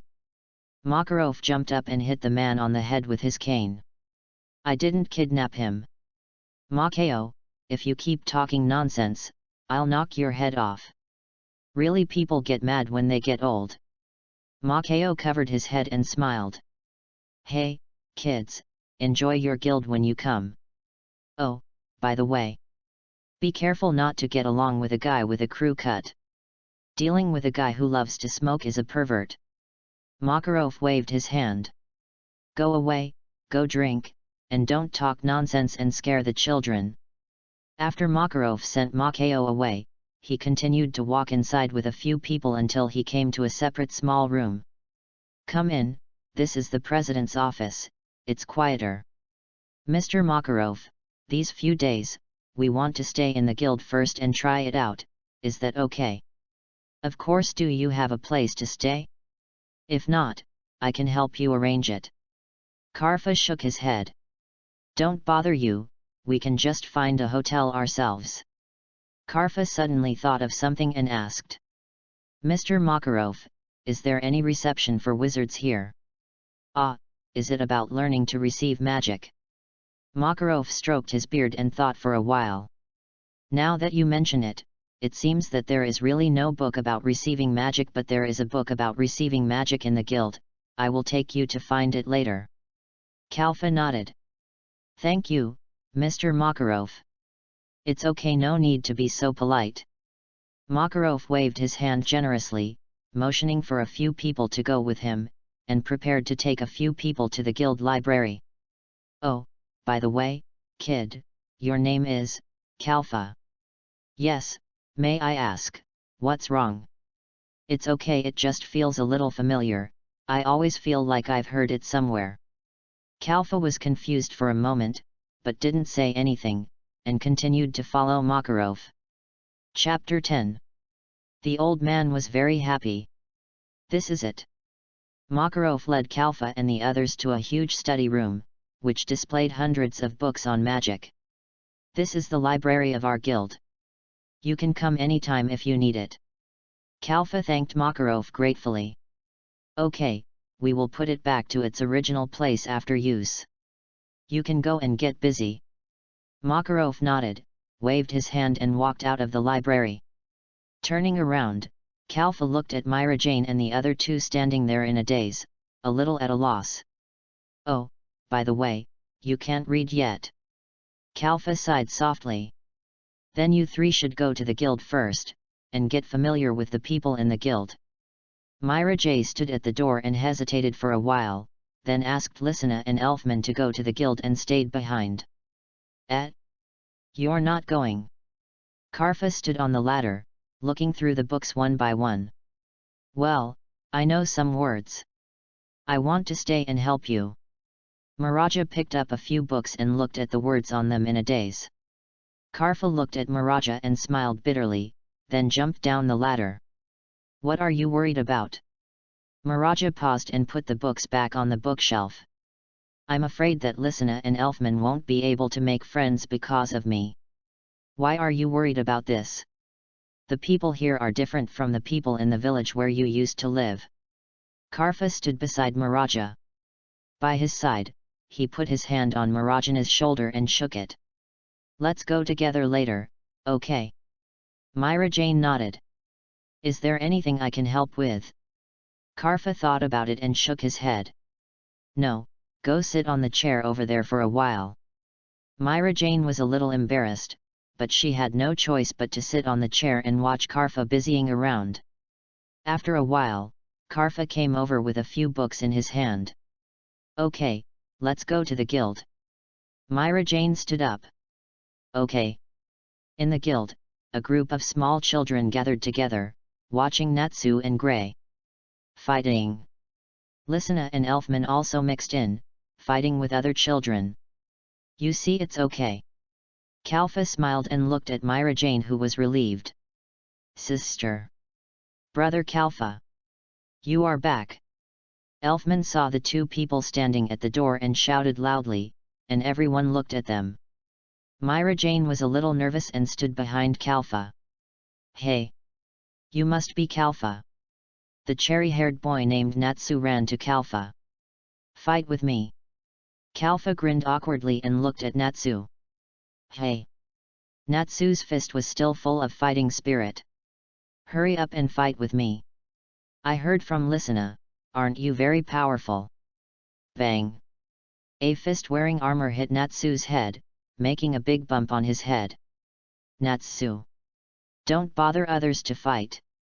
A girl with long crimson hair wearing armor picked up Natsu. I'm sorry to cause you trouble. My name is Urza.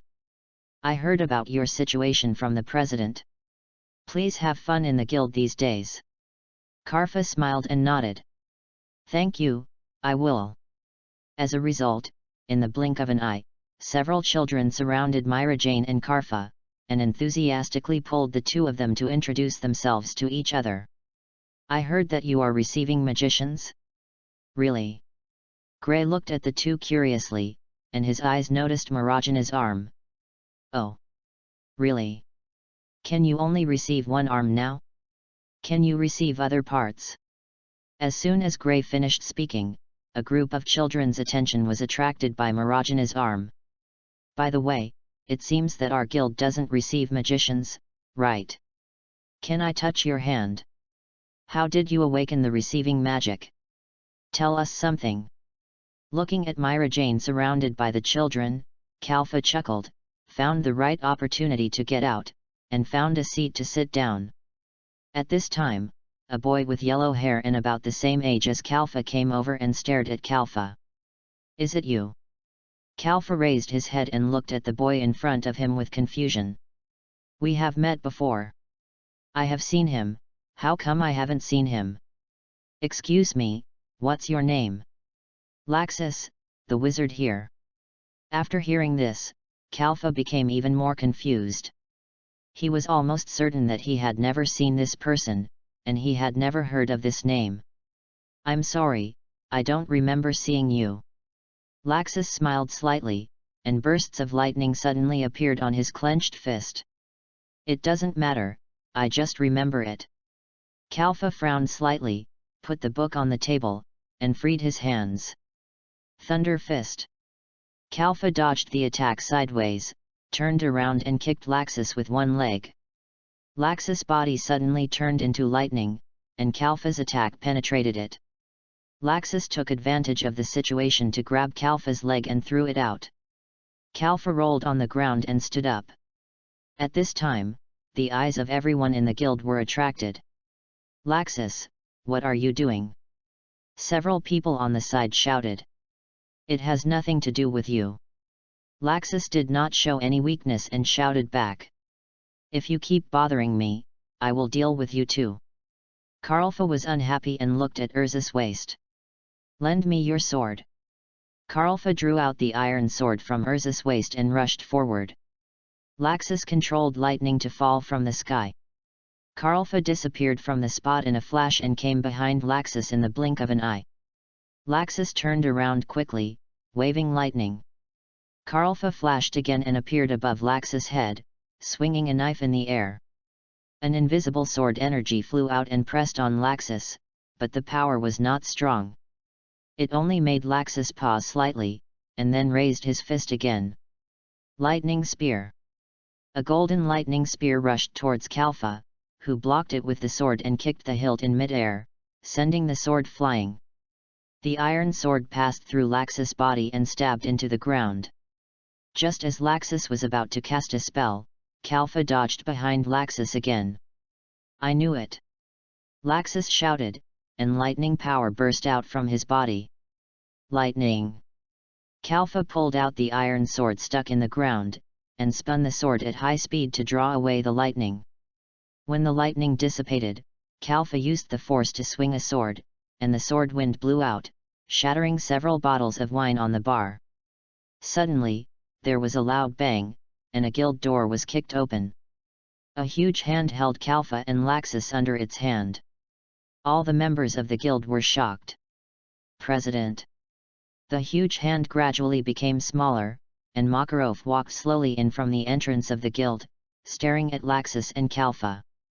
Laxus looked unconvinced, walked straight past Makarov and left the guild. Kalfa got up from the ground and returned the iron sword to Urza. Thank you. No. It's okay. Kalfa walked up to Makarov and bowed deeply. Sorry, Mr. Makarov, I'm causing you trouble as soon as I arrived.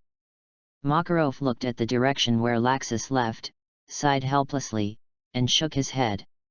No, I think you are right about this. Chapter 11.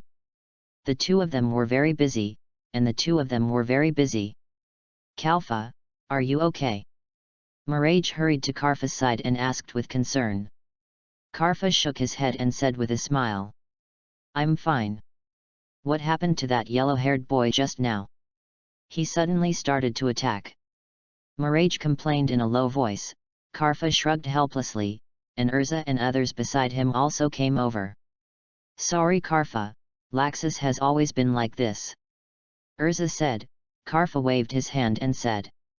It's okay, don't worry about it. But Karfa Alpha, you are really awesome, fighting Laxus on equal terms. Levi, holding a book, said.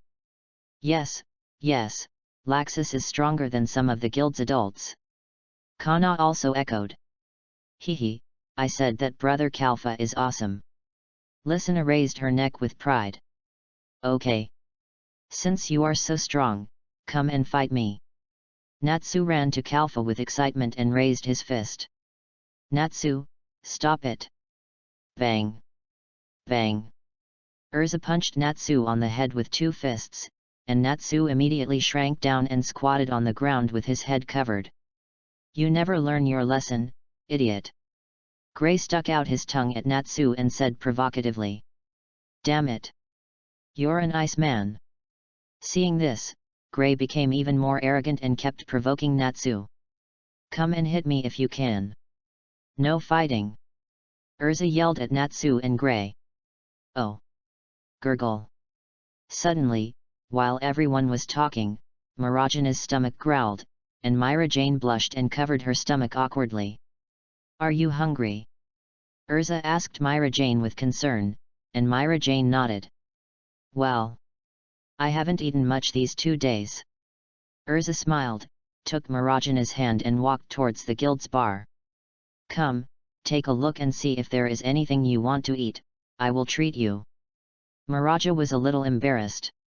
No, I will go to the street later, let Kalfa buy it. Iluza shook her head and insisted on treating. No, I will treat you, there are a lot of food in the guild. If you don't know what to eat, I can recommend you a few. When Urza didn't look at them, Natsu and Gray started to make a fuss, and the children on the side also gathered around, and Lysina also squeezed in among the big guys. How is it? How does the guild feel? Kalfa asked Elfman. Yeah. It feels very happy to play with everyone. Everyone here is very nice, willing to play with us. Kalfa smiled and nodded, and suddenly his eyes were attracted by a photo on the bar. Kalfa walked over quickly and he picked up the photo and looked at it. What's wrong? This is a photo of me and my friend. Isn't he handsome? Makarov sat at the bar and asked. Mr. Makarov, the person in the photo. Kalfa pointed to a person in the photo. The person was wearing a hat, had pale hair, and a knife on his waist. He is a friend of mine. He was also a wizard in the guild before, but later he quit the guild and wandered around the world. Kalfa muttered after hearing this. Grandpa Sada. Makarov paused and raised his head in confusion. Do you know him? Kalfa nodded and slowly told Makarov about his past with the old man. Oh? It turns out that the kid he saved in the letter was you. Makarov laughed a few times. What a fate! Karfa also laughed and said. I didn't expect that this is the guild where my benefactor used to be, and he saved my life again.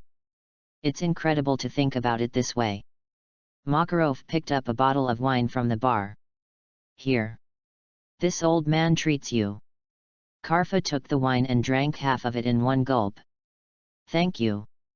Makarov touched his beard. By the way, did that guy say anything to you, something difficult to understand? Karfa thought for a while and spoke slowly. All extraordinary powers are born in common sense. Magic is not a miracle power, but the airflow in the human body, which is in line with the wavelength of the air flowing in nature. Magic is the result of concentrating mental power and concentration and injecting all your soul. If you care. If you don't care about other people's opinions, you can't improve your magic and move forward on the path you believe in. This is the magician of fairy tale. Makarov nodded and smiled with satisfaction. This sentence is the purpose of our guild. I didn't expect that guy to teach you this sentence. The two were silent for a while. Makarov drank another bottle of wine, and said.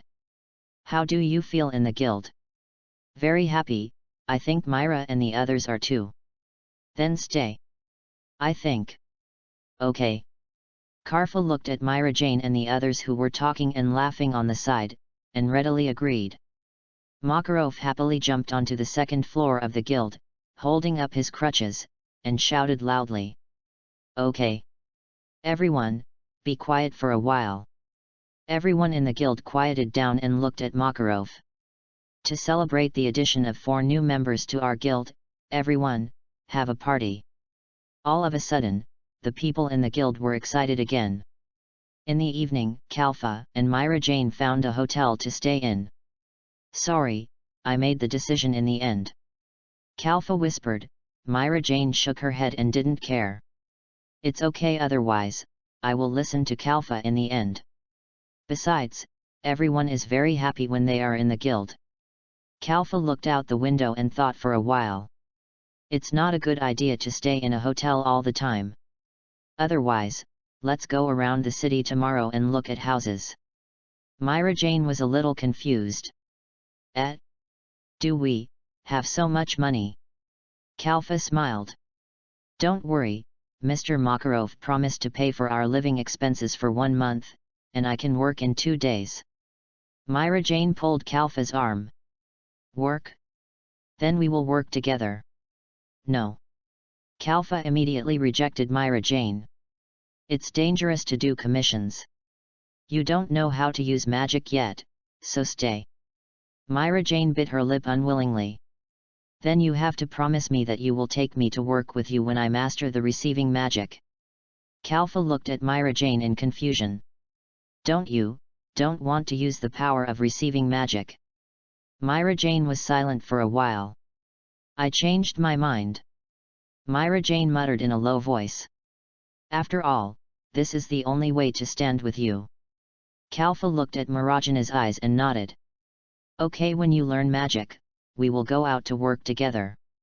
After hearing this, Myra Jane smiled with satisfaction and went out. Chapter 12. Bien Engzem Vn Bng Cha Dch, Coth Kyo Sung Kwai Trang Ch and Bn Dch. The next day, after leaving Lysina and Elfman at the guild, Kalfa and Myra Jane went to look for a suitable house together. Myra Jane followed Kalfa listlessly, looking all right. Cheer up. Didn't you insist on coming with me this early in the morning? Kalfa looked at Myra Jane helplessly. Are you hungry? I'll buy you something to eat. Mirage rubbed his stomach and nodded. I want to eat. Kalfa looked around and soon ran to buy a basket of buns. Here. Mirage took the buns were burned when I took a bite. It's hot, be careful, are you afraid that I will snatch it from you? No. Mirage shook his head and swallowed the bun in his mouth. No. Mirage covered his scalded mouth and rubbed it. As soon as I ate the bun, I remembered that I met when I was with you. Okay, don't recall the past suddenly. If you want to eat, I will buy it for you anytime. Kalfa took a bottle of drink and knocked on Milage's head. Want to drink? Mirage smiled and nodded quickly, taking the drink. Kalfa took the map and rental advertisement he got from Makarov and looked at it. There's an apartment up ahead that looks good. Do you want to go over and take a look? See. Mirage nodded while eating the buns. This apartment is very close to the Fairy Tale Guild and not far from the market. The only drawback is that it is far from the commercial and entertainment areas. The landlord introduced the house to Kalfa and Myra Jane. The shower room is also very spacious. In addition to the shower, you can put a bathtub. And look at these 2 bedrooms. The lighting is very good and the space is also large. Kalfa turned his head and looked at Myra Jane, who looked confused. Myra, how do you feel about this place? Myra Jane smiled awkwardly. It feels pretty good. You decide. Kalfa, after walking around the house again, he turned around and asked the landlord, how much is the rent? The rent is 130,000 J a month. Kalfa lowered his head and pondered for a while. 130,000 J is a bit too expensive, right? You said this place is close to our guild, but it takes more than 20 minutes to walk there. The market is half an hour away, and the location here is already very remote, right? Not to mention that it is not close to the station. You have to know that wizards travel a lot, and every time they go to the station, they have to walk so far. It's very inconvenient. The landlord didn't know how to answer for a moment, he just leaned over and smiled, and this living room is not big. Although it looks spacious now, if you put in complete furniture, the space will suddenly become much smaller, not to mention we have 2 children.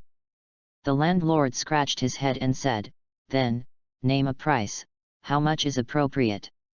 Kalfa hesitated and said, 100,000 J per month, is that okay? If so, we'll rent it.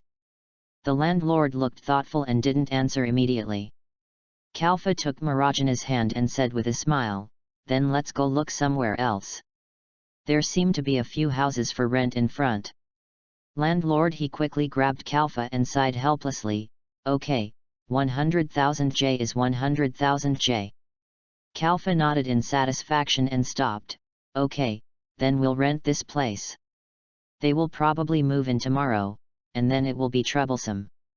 The landlord nodded and sent the two out. I didn't expect you to know about houses. Nothing, and I have some experience. Experience? Have you bought a house before? House? Yeah. I sold a house. Hey. Nothing strange about that, right? I've been wandering around before, so I have to find a way to get living expenses. Karlfa pulled Marajana's arm and smiled, let's go, it's time to go look at furniture and other things. There are still many things to buy. I'll write later a list to go to the president to claim reimbursement. In the afternoon, Myra Jane and Kalfa returned to the guild. Makarov was explaining magic to Lysina and Elfman. Hey, you're back. Have you rented a house yet? Kalfa. The written list was handed to Makarov. Well, I've bought everything. I'm really sorry to bother you, President. Makarov smiled, glanced at the list, and put it in his pocket. It's okay. Oh, by the way, Kalfa, are you going to go on a mission in 2 days? Kalfa nodded. Well, I can't always bother you. Makarov waved his hand. Look at you, kid, why are you so polite to me before you accept the mission? Let me take a look first. Although I believe in your strength, your situation is a bit special. For a mission that is too dangerous, I think you should not take too many risks. Kalfa knew that Makarov was referring to the Nidhogg. Nodded obediently. Okay, I got it. I'll let you take a look before I accept the mission. Makarov nodded with satisfaction. Okay, then I'll be fine. I'll go and pay for you. As he walked, Makarov muttered with a smile.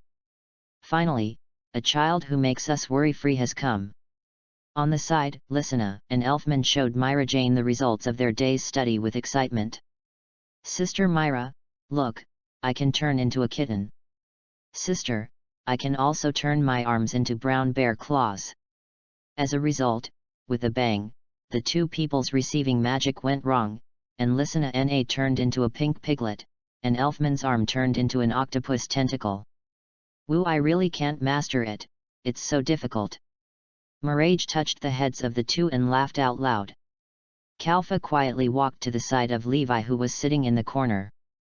Levi, who was reading a book, was frightened by Kalfa.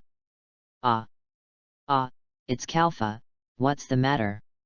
Kalfa sat opposite Levi. I do need your help with something. What's the matter? Just tell me, if I can, I will definitely help. Well, will you go on a mission now? Levi shook her head.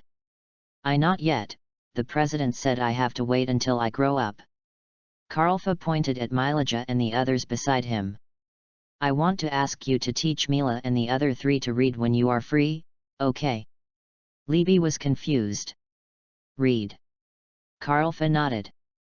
Yes, because I will be on a mission in 2 days and will not be here, but if they don't know how to read, it will be inconvenient for them to live, so can you teach them to read and write? Libby patted her chest and promised. Of course. Leave this little thing to me. Karlfa stood up and thanked him. Thank you very much, and come to me if you have anything in the future. Chapter 13. After lunch, the moving company placed all the furniture that Kalfa had ordered in the house, and several people immediately moved into the new house with their luggage. Yeah, the new house is so big. Lysina ran around excitedly in the house. Okay, don't run around, be careful not to fall. Mirage told Lysina. Put down the luggage quickly. Kalfa and Elfman took the luggage in a cardboard box and put them in the living room. Brother Kalfa, do you have anything else? Kalfa smiled at Elfman. No, thank you for your hard work. Mirage looked at the cardboard box under Kalfa's feet and asked in confusion. Hey, Kalfa, What's in that cardboard box? I didn't remember you bought it yesterday. Kalfa squatted down and answered while unpacking the cardboard box. On the way back to the hotel last night, I remembered that I forgot to buy bedding, so I went to buy it myself. As he said, Kalfa took out 2 sets of sheets and quilts from the box. Myra, go choose a bedroom and make the bed. You and Lysina will be in one room, and I and Elfman will be in another room. Maraja took a set of bedding from Kalfa, hesitated for a while, and chose a bedroom closer to the kitchen. Then, let's sleep in this room. Kalfa nodded and walked into another bedroom. No problem. After a while, Kalfa was making the bed, and Lysina ran in with a bunny doll. Kalfa brother, did you buy this doll too? Kalfa looked at it. Ah, that doll was given to me by the boss lady when I bought the bedding, do you like it? Lysina nodded. Brother Kalfa, can you give it to me? Kalfa smiled. Of course, take it if you like it. Lysina ran happily into the next bedroom holding the rabbit doll. After a while, Kalfa made the bed and opened the curtains. A funny face was lying on the glass and staring at Kalfa. Wow! Kalfa was immediately frightened, as if he was going to call out the sword in the next second. Natsu. Kalfa looked again and found that the person lying on the glass was Natsu. Kalfa quickly opened the window, pulled Natsu in, and as a result, brought in a shirtless Grey. You two, this is too dangerous. This is the second floor. Natsu and Grey shook their heads. It's okay. Karlfa shook his head helplessly. After a few days of getting along, Karlfa also roughly knew the personalities of these 2 people. What's wrong with you two? Natsu and Grey looked at each other. Can't you come if you don't have anything? Karlfa was speechless for a moment, not knowing what to say. Then can you please come in through the front door next time? After hearing the voice here, Myra Jane and others walked in from the living room. Hey, Natsu, Grey, why are you two here? Myra Jane asked. We are here to fight with Kalfa. Natsu and Grey shouted in unison. Didn't you just say that you were fine? Kalfa looked at the two speechlessly. I didn't say that. Neither did I. Natsu and Grey looked at Kalfa seriously. Kalfa, come and fight me. Natsu shouted excitedly. Wait a minute. Fight me first. Grey also shouted not to be outdone. I'll fight you first. That's because I was pulling you from the roof. The two started arguing again, and Kalfa sighed helplessly. Why are you fighting again? Looking at the two people who didn't give in to each other, Kalfa also had a headache. You two stop making trouble. I'll fight you two together, okay? Natsu and Grey raised their heads and looked at Kalfa, and Kalfa nodded. Well, I'll fight you two alone. Natsu and Grey smiled. Then you can't regret getting beaten. Kalfa nodded. No regrets, but let's go outside if we want to fight. Natsu and Grey smiled and jumped out of the window. Hey! These two! Kalfa turned his head to look at Lysina and Elfman, nodded with relief, and went out and downstairs. Standing on the street, Natsu and Grey looked at Kalfa ready to go. We're going to go. After that, Natsu and Grey rushed up together. Fire Dragon's Iron Fist. Ice Make. Bang. Bang. Kalfa imitated Urza and punched Natsu and Grey, but his fist seemed stronger than Urza's. It hurts. Kalfa, you hit too hard. Kalfa helplessly helped the two people lying on the ground up. I have tried my best to hold back. Maraja, who was watching the battle upstairs, leaned on the window and shouted. Hey, Kalfa, why don't you bring them up to rest for a while? So, Natsu and Grey stayed at Kalfa's house for the whole afternoon and didn't leave until the evening. By the way, I have a mission tomorrow and won't be back for several days. Kalfa said while making dinner in the kitchen. Hey, can't you rest for 2 more days? Maraja, who was washing vegetables, was puzzled equals. You're not in a hurry to use the money, so it's okay to take a rest, right? Karlfa shook his head. That won't do. If I don't move, my body will get rusty. Besides, I haven't wielded a sword properly for several days. I'm afraid my swordsmanship will become rusty. Mirage sighed and started talking. Well, then, remember to come back soon. Karlfa chuckled. Okay, I know, go tell Lysina and the others, I'm almost done with dinner. After a while, Karlfa brought dinner to the table. Okay, let's eat. Elfman looked at the food on the table in surprise. Brother Karlfa, can you cook? Yes, I've had some experience with cooking before, let's try it. Lysina picked up a piece of tofu. It's delicious. Kalfa nodded with satisfaction. As long as it tastes good. Several people sat at the dining table, chatting and eating. After dinner, Karfa went out alone and came back after a while. At this time, Myra Jane and the others had fallen asleep. The next morning, Karfa went out early and came to the station. Go to the northern village and help the villagers hunt wild beasts. The commission is 1 million J. Although it's a bit far, the commission is very good. Kalfa looked at the commission and waited for the train. To the northern border. It takes a whole day to take the train. I guess this trip will take many days. In Karfa, while Alpha was talking to himself, the train arrived at the station. Kalfa also hurriedly checked the ticket and boarded the train to the north. At this time, Myra Jane, who had just woken up from the bed, climbed up hazily and saw the box placed beside the bed. Inside, a large cat doll lay quietly. Myra Jane. I guess I'll have gone on a mission when you wake up. I'm sorry, I just left you alone at home after settling down. I haven't had time to teach you magic. But I asked Lay-By in the guild to teach you to read these days. I put the book about receiving magic on the bookshelf in the living room. If you don't understand anything, go and ask the president. Also, this doll is an apology. I don't know what animal you like, so I bought a cat that I like. I hope you won't dislike it. Kalfa. Myra Jane took the doll out of the box, was stunned for a moment, threw himself on the doll, and got into the bed again. Chapter 14. The snow was falling, and the ground was covered with frost.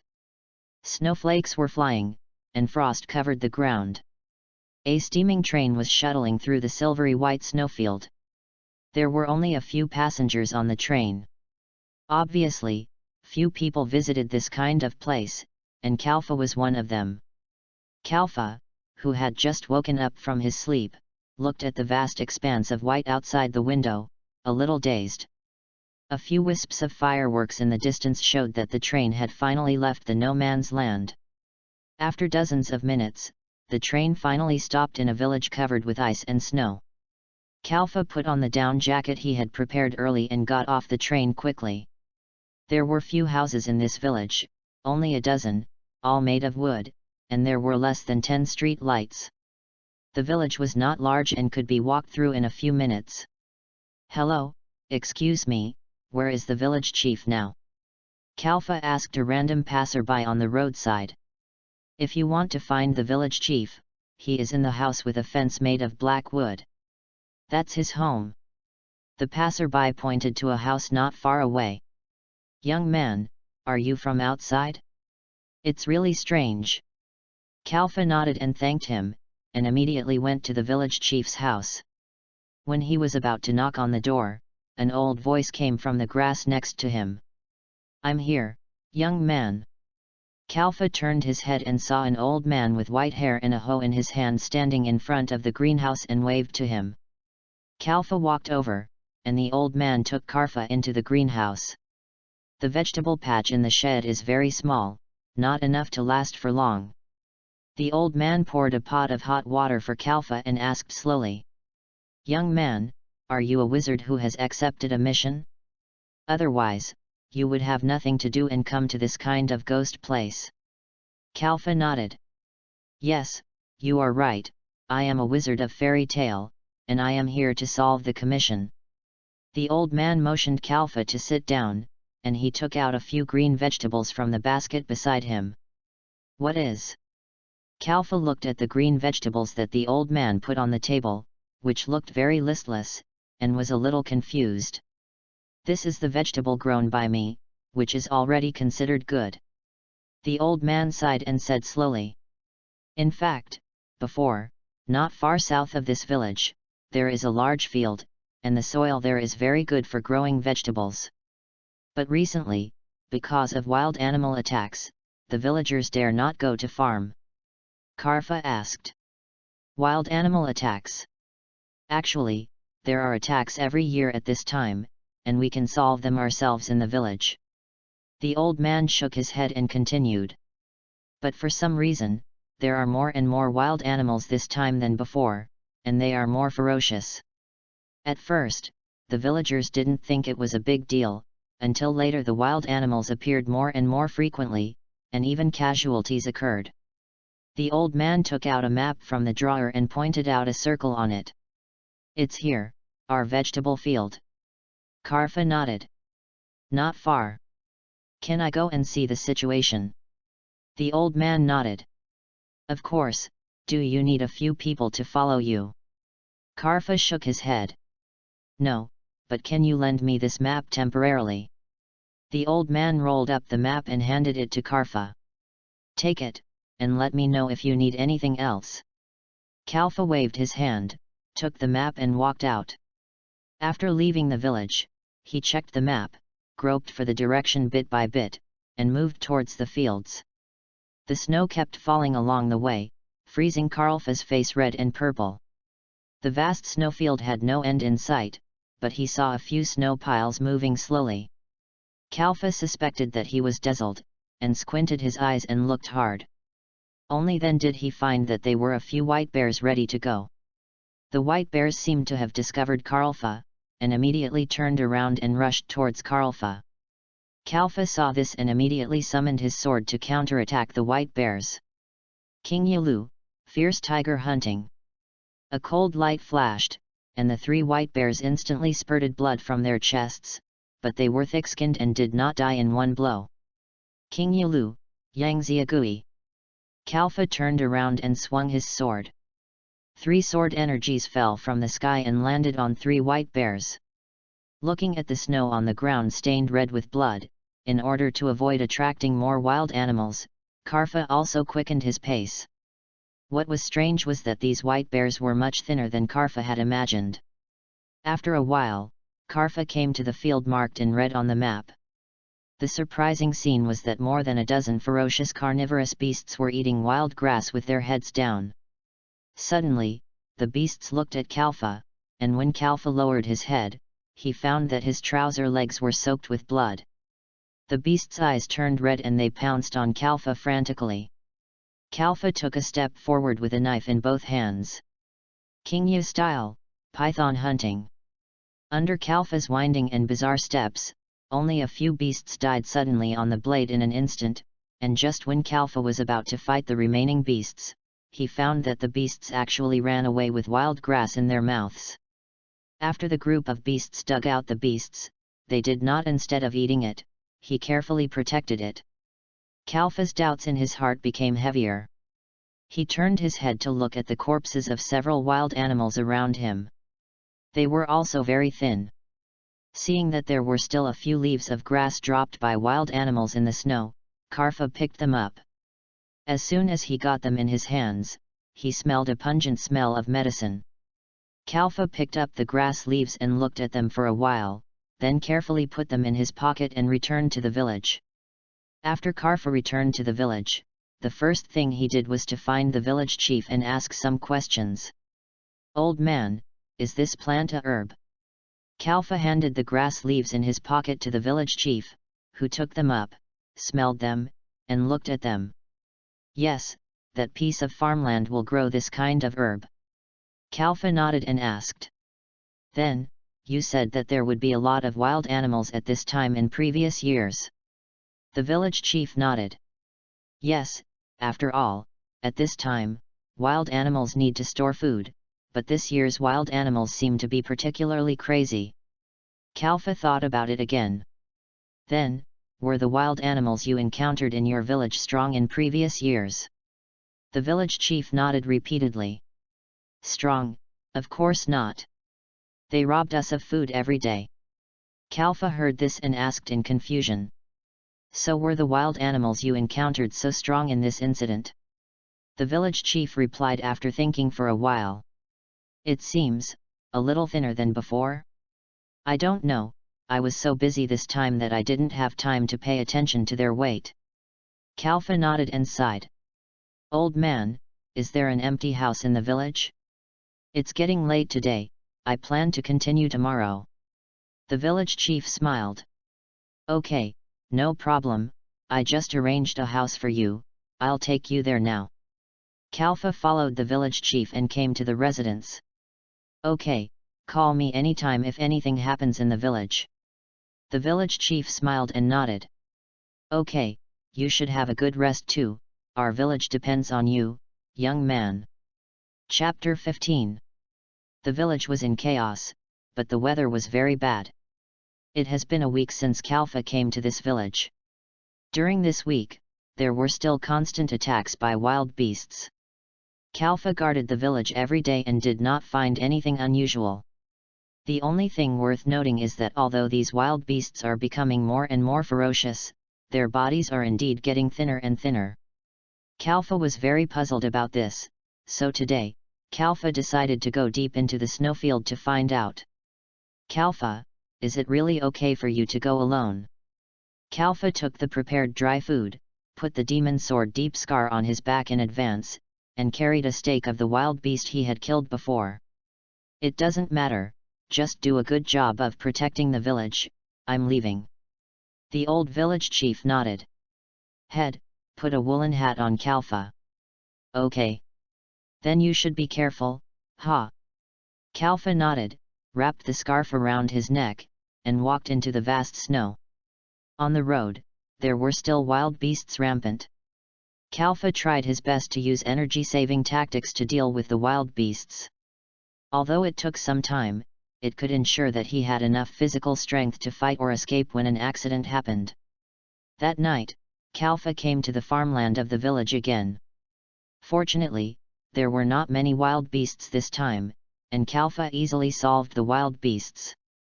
Kalfa picked a few herbs on the ground, crushed them and sprinkled them on the stakes prepared in advance, rolled them together and rubbed them, and then got some blood from the corpse of the beast he had just killed, poured it on the stakes, and threw it on the ground on the farm. He hid himself. After a while, as expected, several wild beasts came and circled around the piece of meat in the farmland, sniffing it vigilantly with their noses. Fortunately, Kalfa hid his breath deep enough and concealed enough, so he was not discovered. After confirming that there was no threat, the beast held the piece of meat in its mouth and protected it as if it were a treasure. It walked straight in one direction. Kalfa followed the beast quietly and followed it carefully.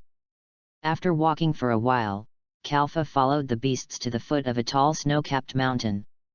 Kalfa raised his head and looked at the tall snow-capped mountain. He was shocked for a few seconds. As a result, when he turned back, the beasts had lost him. Damn it! Kalfa ran a few steps in a hurry, but still did not find any traces of the beasts. The wind and snow were too strong.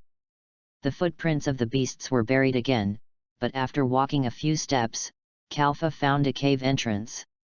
Kalfa stood at the cave entrance and looked behind him. He had completely forgotten the way he came here, so he had to take an adventurous attitude and head towards the unknown cave in front of him.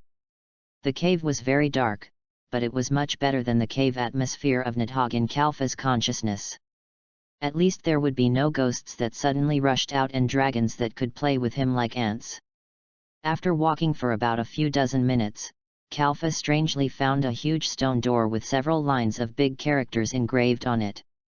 One stroke of heaven, one stroke of earth, heaven and earth merge, and become one. There are 18 on the left and 18 on the right. 2 4 equals 8, and 1 8 equals 8. The sun sets in dismay.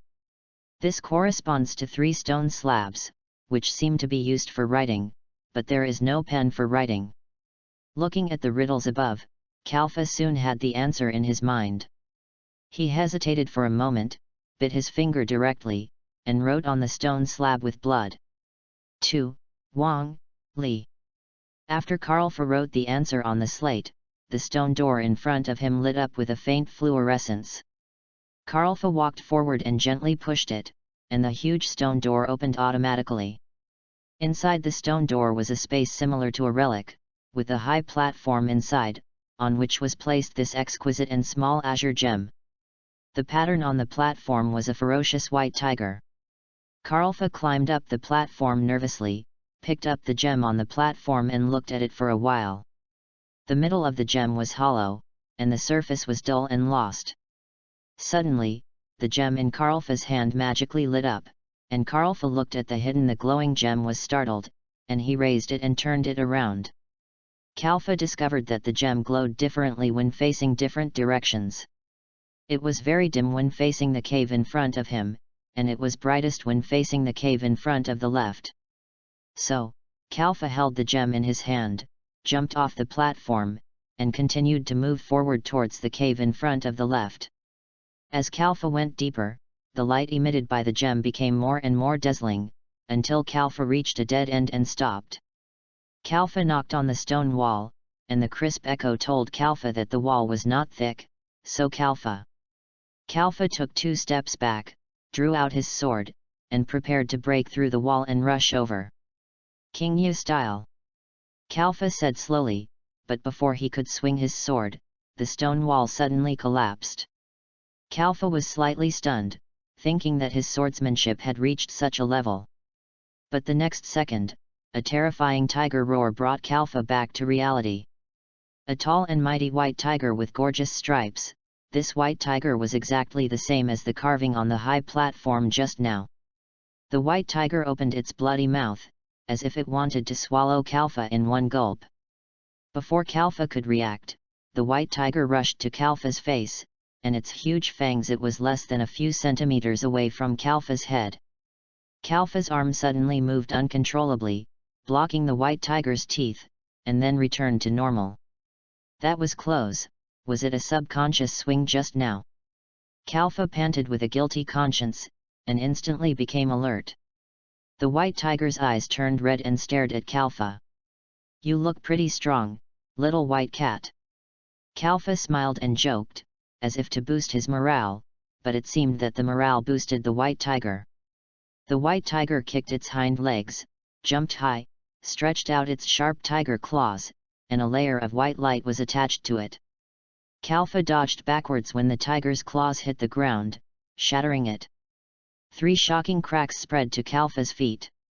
Kalfa quickly raised his knife to block, and with a crisp collision, Kalfa was knocked back several meters. Magic! While Kalfa was surprised, the white tiger opened its huge mouth, and a white breath spurted out, twisting the surrounding rocks. King Yu style. Kunmangxing. Kalfa instantly launched a spell and blocked it with sword energy. The 2 attacks collided, and the shock caused shattered the entire ground. King Yu style. One-man show. Kalfa's figure disappeared in an instant, and the next moment, 3 Kalfa's figures appeared at the same time. The white tiger didn't care about that, and it exploded directly and rushed towards Kalfa. 1, 2, 3, and none of the 3 Kalfa's real bodies were real, all of them were phantoms. And the real Kalfa quietly appeared above the white tiger's head, holding the sword tightly, and stabbed down. The white tiger's claws shook the ground, and a transparent barrier expanded around the white tiger. The blade and the barrier collided with each other, and it was difficult to tell the winner for a while. Under the high-intensity compression, the entire ground collapsed, and Kalfa and the white tiger fell into a deep pit with no end in sight. Chapter 16. Bien Engzem Vn Bngc Cha Dch, Coth Kyo Sung Kwai Trang Chn Bn Dch. King Yilu. Qing Feng Ping. Kalfa swung his sword downwards, and the sword energy gathered under his feet like the wind. Kalfa stepped on the wind blade and landed steadily. Looking around, he saw nearly 100 beasts. At this distance, the ground was full of food, and the stake that Kalfa had used as bait before also appeared here. In the middle of the food, there was a rock pedestal, and the white tiger was now standing on the pedestal. The white tiger bared its teeth and glared at Kalfa. It roared, and all the surrounding beasts fled in all directions. Within 10 seconds, this crowded space became an arena for Kalfa and the white tiger in front of him. "No wonder you are so fat."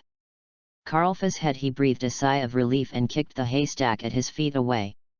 "So it seems that if I get rid of you, this mission will be successfully completed." The white tiger suddenly jumped up, and with a hoarse sound of breaking through the air, it pounced on Kalfa. King Yulu. Kalfa sat up. He leaned forward and said, "Ghost dance." In the blink of an eye, Kalfa leaped onto the back of the white tiger, and 3 scars appeared on the white tiger's claws. Goshawk hunting. Kalfa fell like a meteor, holding a knife in both hands. Then, the blade went straight to the heart of the white tiger and stabbed. The next moment, the hair on the white tiger fluttered slightly. Kalfa was slightly startled. The white tiger in front of him suddenly disappeared. Kalfa stabbed the ground with a knife. There was only a sound of air being torn apart. The sound rang out, and 3 touches instantly appeared on Kalfa's chest. Seeing the shocking scars, Kalfa's feet softened and he knelt on the ground, leaning on the handle of the knife. He raised his head in embarrassment, and saw the white tiger flashing out like a ghost, walking towards Kalfa step by step. Kalfa stood up with difficulty, while he retreated, swinging his sword, King Yulu, Kunmangzing. Several sword energies slashed out, sweeping towards the white tiger. The white fox stretched out its sharp claws, easily tore through the sword energy, and pounced on Kalfa. "Break it!" Kalfa knocked on the hilt of the knife, and several cold blade beams exploded on the white tiger's arms and claws, and the snow-white fur was stained blood-red. Kalfa held his breath and strode towards. He rushed forward, leaped with all his might, and thrust the blade into one of the white tiger's eyes. Kalfa shouted loudly, and a blade burst in the white tiger's eyes, blood spurted out like a fountain, and intense pain filled the white tiger's head.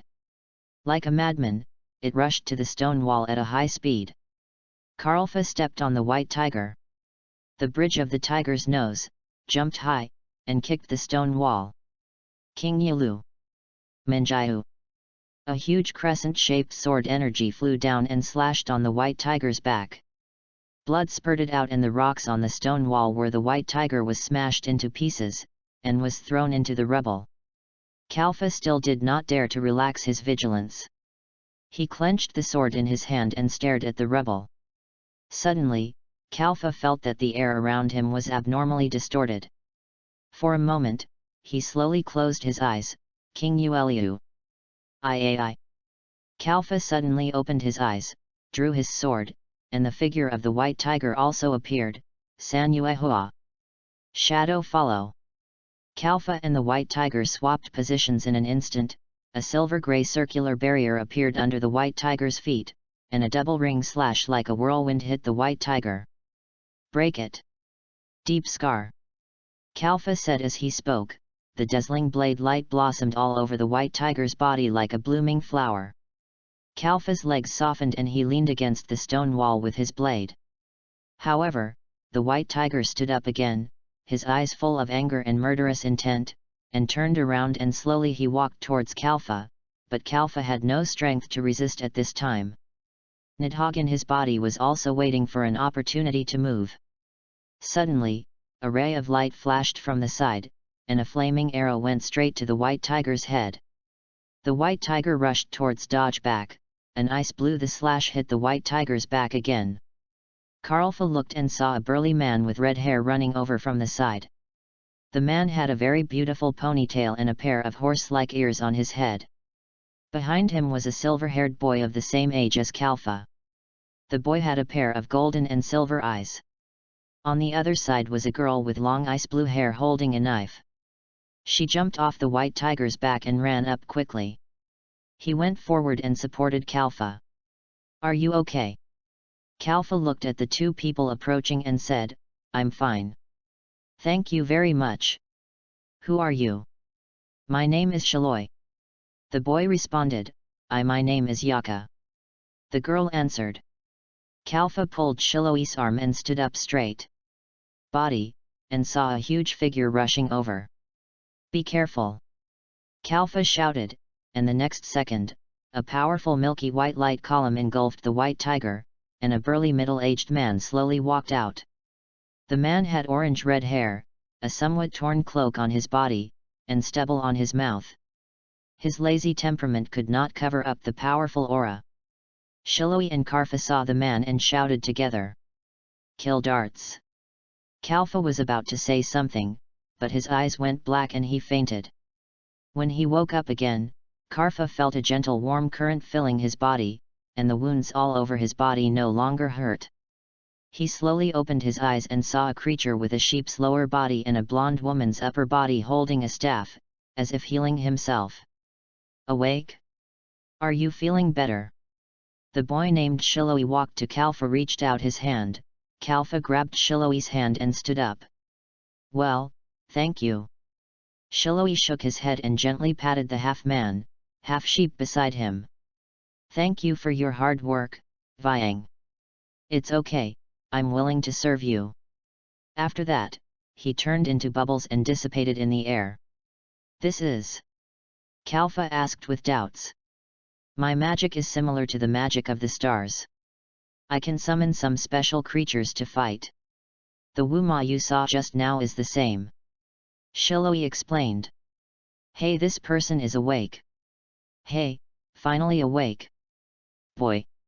Gildarts came over from the side and greeted Kalfa. Hello. Kalfa responded to Gildarts, and the girl named Yaka also followed Gildarts.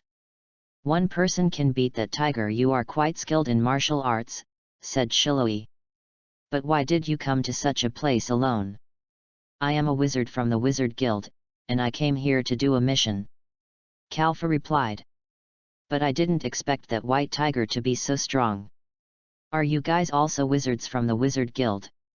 Shaloy shook her head and pointed at Gildarts. I and Yaka are not, but you are. Yaka walked up and said.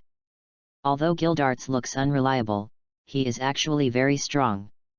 He saved Shaloy and me not long ago. Kalfa nodded and looked at Gildarts with a proud face. I can see from the attack just now that it is indeed very powerful. Gildarts walked up and asked. By the way, young man, I see that you are not very old, you are not an S-class wizard yet. Right? Why would you accept a commission of this level alone? Karfa shook his head and replied. I just joined the Wizard Guild, and this commission is my first job.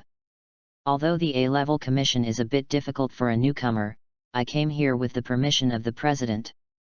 A-level? Just based on the commission of the White Tiger just now, it is also S-level. Gildarts said. Your president is really bold to let a newcomer do this level of task alone for the first time. Which guild are you from? Karfa showed his guild emblem. Fairy Tale. Oh. Gildarts was stunned, and Yaka on the side poked Gildarts, and Shaloy also reminded him. Uncle, Fairy Tale is not. Gildarts blinked and suddenly shouted. Wait a minute, you are a wizard of Fairy Tale.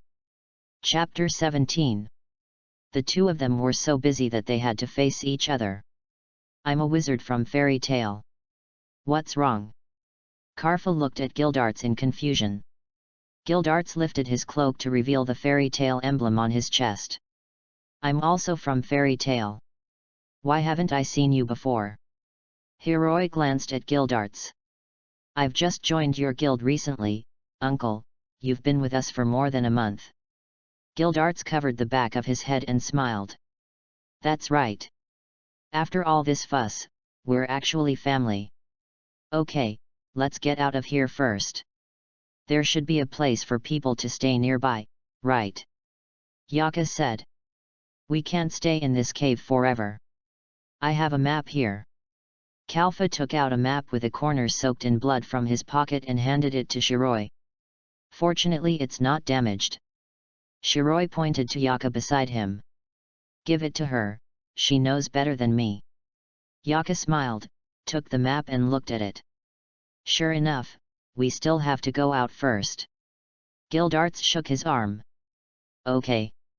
Then you choose a direction. Let's go out. Yaka quickly stopped Gildarts. Don't be so rude. Besides, you won't be able to find the direction after you go out like this. Yaka sighed and chose a direction. Let's go in this direction. Shiroi looked at Kalfa. Hey, are you okay? Is it okay? Do you need help? Kalfa smiled and waved his hand. No, thanks to your magic, my body is fine. After listening, Shiroi walked to Yaka silently, and the few of them walked together. Under the leadership of Yaka, the few of them successfully returned to the village where Karfa was before. The village chief warmly entertained them. That night, Karfa came to the village chief's house to receive the commission.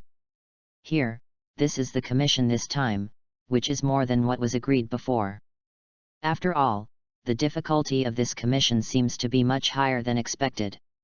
After counting the commission, Karfa put it away, and took it out from his arms. The gem I got in the cave before. By the way, old man, I got this gem from a snowy mountain. Take a look and see if you recognize it. The village chief took the gem and looked at it, then put it back in Kalfa's hand. I've seen this gem in the literature. It belongs to the mountain god of that snowy mountain. Mountain god? Kalfa asked in confusion. Is it a huge white tiger? The village chief nodded. Yes, one of them is a white tiger, and it seems that the other one is orange-red. Kalfa shook his head. No, just a white tiger. The village chief scratched his head and shrugged indifferently. Who cares? No one in our village has ever seen one. It has nothing to do with us in our 8 lifetimes. Kalfa looked at the gem in his hand. Then this gem, should I leave it to you? The village chief smiled and shook his head. It's useless for us to keep this thing. It might attract wild animals. But I remember you are a swordsman. Kalfa nodded. Yes. The village chief nodded slightly and smiled. Then this thing should be useful to you. Can I keep your sword for one night? I'll probably return it to you tomorrow morning. Kalfa summoned the sword. Of course I can, but what are you going to do? The village shook the gem. Don't worry, you'll know tomorrow. Please have a good rest tonight. The next day, Kalfa and Gildarts came to the station, preparing to return to the guild. The village chief hurriedly ran to deliver Kalfa's knife. The handle of deep scar was inlaid with a row of ice blue gems, which were polished very smoothly and roundly, and would not wear hands. In this way, the power of your knife will be greatly enhanced, and it can also inherit some of the power of the mountain god, which will surely be useful to you. Kalfa took the sword gratefully, waved it, and took it back with satisfaction. Great, thank you. The village chief smiled heartily and waved his hand. Nothing. I wish you a smooth life in the future. Good hunting luck. The train is here, remember to come back and play later. After thanking him again and again, Kalfa and Gildarts boarded the train. I heard Shiloi introduce her magic before, so what is Gildarts and Yaka's magic? Kalfa asked. My magic is ice magic, and I also know some swordsmanship. Yaka replied. My magic is shattering magic that can shatter objects. Gildarts replied. What about you? Kalfa immediately summoned the sword. I am a magic swordsman, this is my weapon, a magic item, and I mostly rely on this sword in my battles. Then, Karfa took out nearly half of his commission and divided it into 3 parts. By the way, everyone, if you hadn't helped me, I would probably have died. Kalfa pushed the money to several people. I don't have any gifts now, although it's a bit hasty, but this money can be regarded as a thank you gift. Gildarts pushed the money back at once. What's this for? We are all family members of the same guild, and we are still short of this little money? Besides, if I, a grown-up, ask for money from a kid like you, I'm afraid the guild will laugh at me to death. Yaka shyly returned the money to Kalfa. I don't want this money, take it back. It was Shiroi who found you, and it was Gildarts who solved the white tiger, and I didn't do much. Shiroi, who was sitting next to Kalfa, grabbed the money and stuffed it into Kalfa's hand. Don't always talk about money. If you really want to thank us, you should owe us a favor, okay? Kalfa had no choice but to take the money back. Okay. Then I will owe you a favor in the future. If there is anything I can do to help, I will do my best to help. Gildarts leaned against the window of the train. By the way, Shiroi and Yaka, you two are also going to join Fairy Tale, right? The two nodded. Then you two and Kalfa, one after the other, the guild suddenly has 3 new members. Kalfa interrupted Gildarts and said, well, actually, I have 3 companions who joined the guild with me. Gildarts asked in confusion. Then why didn't you go on the mission together? The 3 of them can't use magic, so they stayed in the guild.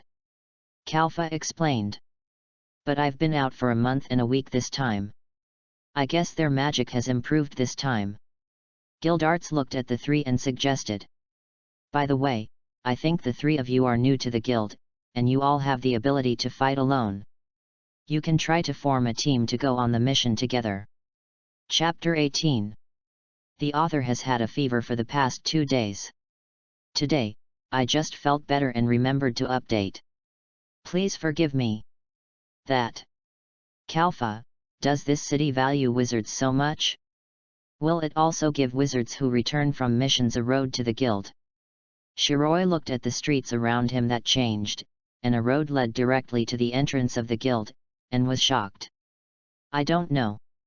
Kalfa also looked around in shock. Just now the broadcast said Gildarts mode. Could it be that this is a mode specially prepared for Gildarts? Yaka looked at the one walking in front, with a smile on his face that was hard to tell whether it was proud or embarrassed. Aha! Don't talk about this, hurry back to the guild. Several people stood far away outside the door. I heard the noise in the guild. I'm back. How are you guys doing? Gildarts pushed open the door, strode in, and greeted everyone. Gildarts. You finally remembered to come back to the guild. Every time you come back, you make the whole town buzz. It's really a face. Everyone shouted. Hey, Kalfa is back too. Did you come together? Makarov sat at the bar and looked at the door. And those 2 new faces over there, did you come together too? Gildarts smiled and took the wine from Makarov's hand naturally. The 2 over there are Shiroi and Yaka, the kids I met on this mission, and they said they want to join the guild. Makarov reluctantly took another bottle of wine from behind the bar and called a few people over. President, although there were some accidents, but this mission has been completed. Kalfa reported the mission to Makarov. By the way, I see that Myra and the other 3 don't seem to be in the guild. Are they still at home? Makarov nodded. It's only morning. They usually take another hour to get to the guild. If you are worried, go back and check it out first, or you have to put your luggage back. Kalfa nodded, left the guild, and walked towards his house. Makarov began to introduce the guild to Shiroi and Yaka again. After arriving home, Kalfa took out the key to open the door and put the luggage in at the entrance. I'm back. Kalfa called out in a gentle voice, and then heard a burst of hurried footsteps. Kalfa. Mirage ran out of the room, hugged Kalfa, and said with a smile. You're finally back. We were so worried about you not coming back for half a month. Kalfa looked at Mirage with a smile. Sorry, there was a little accident this time. I will come back as soon as possible next time. Mirage blushed, let go of Kalfa, and asked in a low voice. By the way, did you notice that I was different from before you left? Kalfa was puzzled. Hairstyle. Mirage pouted, looked at Kalfa with dissatisfaction and raised his hand. It's my hand. Didn't you notice that my arm has returned to normal? Kalfa then realized that both of Mirage's arms had returned to normal, and smiled awkwardly. I didn't really notice it just now, I said. Myra must be fine. Miraja was immediately pleased when Kalfa praised her. In this way, it won't take long for me to fully master receiving magic. Kalfa tilted his head and looked at Lysina and Elfman, who were peeking from the door frame. What are you two doing there? Lysina and Elfman came over with a smile and said. I'm afraid of disturbing you. Sister Myra misses you so much, and has been talking about you these days. Miraja blushed and stuttered. I didn't. You ask me every day when Brother Kalfa will come back. Lysina patted Miraja and smiled. Sister Myra, don't be embarrassed if you keep going like this. Brother Kalfa will be snatched away by someone else. Miraja blushed immediately and pinched Lysina's face and rubbed it. Damn, I told you not to talk nonsense. Kalfa looked at the two people making a fuss, smiled helplessly, and asked Elfman beside him. Where did Lysina learn all this nonsense from? Elfman pointed to the bookshelf in the room. Novels. I started trying to read them after learning to read from Levi, although I don't know where she borrowed them from. Kalfa sighed and pulled Myra Jane and Lysina apart. Okay. Let's go to the guild. A new partner has arrived. Then, Kalfa took the three of them back to the guild. Along the way, Myra Jane had endless topics to talk about with Kalfa. As they walked and talked, Lysina did not forget to tease him. Just as Kalfa and the others were talking and laughing, the door of the guild was suddenly kicked open, and Laxus walked out of the guild quickly. Kalfa and Laxus looked at each other, and after the air condensed for a while, Laxus smacked his lips, turned into a lightning, and disappeared in front of everyone. Then, Kalfa and the others walked into the guild in confusion, and saw Makarov also looked unhappy, sitting cross-legged at the bar and drinking. President, what's wrong? Is that Laxus in trouble again? Makarov waved his hand and sighed. It's okay. Don't worry about him. Mirage also rushed forward and said with concern. President, don't get angry with that kid, you'll get sick. Makarov jumped off the bar, his anger eased a lot, and waved his hand. I'm fine, I'm used to that kid's bad temper. After that, he walked out of the guild, and everyone in the guild breathed a sigh of relief. Mirage muttered in confusion. Why did the president recruit such a person into the guild? Iluza shook her head and said. You don't know, Laxus is actually the president's grandson. After hearing this, Kalfa and the others were stunned in disbelief. Mirage asked in confusion. No way. The president is so good-natured, why is his grandson a bad boy? Iluza sighed. I don't know, it seems to be because of some accident. At this time, Shiroi and Yaka walked into the guild and looked around. Hey? Where's the president? Shiloi muttered in confusion and walked to Kalfa. Forget it for now. Kalfa saw Shiloi coming over and said. What's wrong? Shiloi touched the tip of his nose and smiled. Nothing, do you remember Gildarts's proposal on the train before? Kalfa thought about it. You mean to let us form a team and go on a mission together? Shiloi nodded. Yes. How do you feel? If possible, let's go on a mission together in 2 days. Kalfa nodded. Of course, I'm happy to. Mirage pulled Kalfa's arm on the side. Hey! Kalfa, what about us? What about the three of us? Kalfa smiled and touched Mirage's head. You three don't know magic yet. We said before that after you master magic, we will go on a mission together. Shiroi looked at Myra Jane with a smile and poked Kalfa with his elbow. Your girlfriend? Kalfa was stunned and waved his hand awkwardly. No. But Shiroi didn't seem to care what Kalfa said, and turned to Myra Jane and said. Are you worried that we will steal your boyfriend away? Yaka patted Shiroi's head from the side, turned to Myra Jane and explained. That. You don't have to care about what this guy said. We just formed a temporary team to help each other get familiar with the work of the guild. When you can go on missions in the future, Kalfa can go out with you at any time. Myra Jane nodded and let go of Kalfa's arm. I know. Lysina is now next to Myra Jane.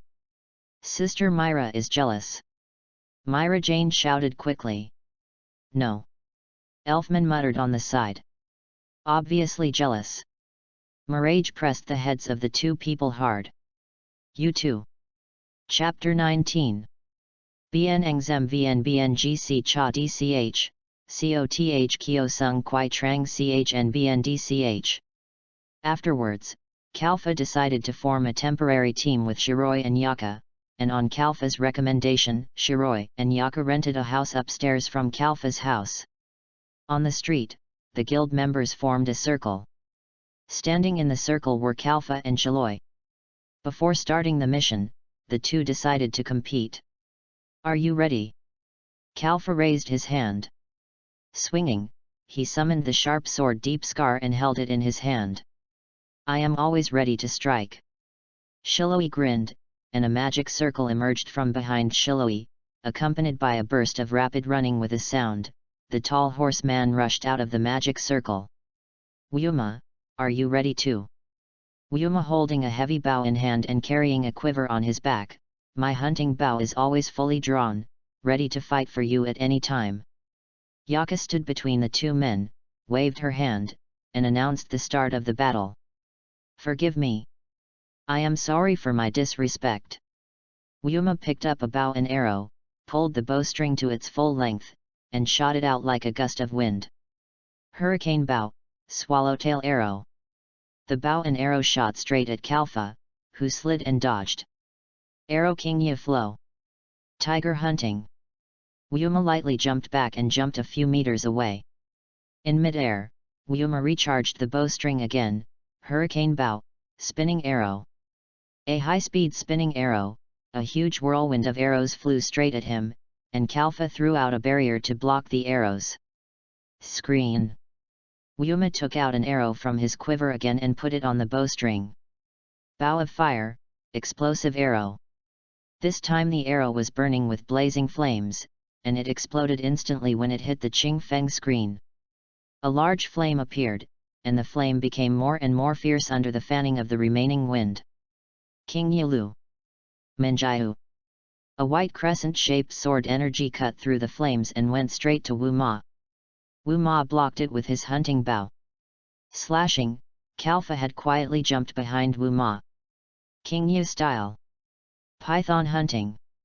Kalfa twisted his body and left a long and winding cut on Wuma. Sorry, I heard from Shiroi that you wouldn't die, so I was a little heavy-handed. Please don't blame me. Wuma shook his head.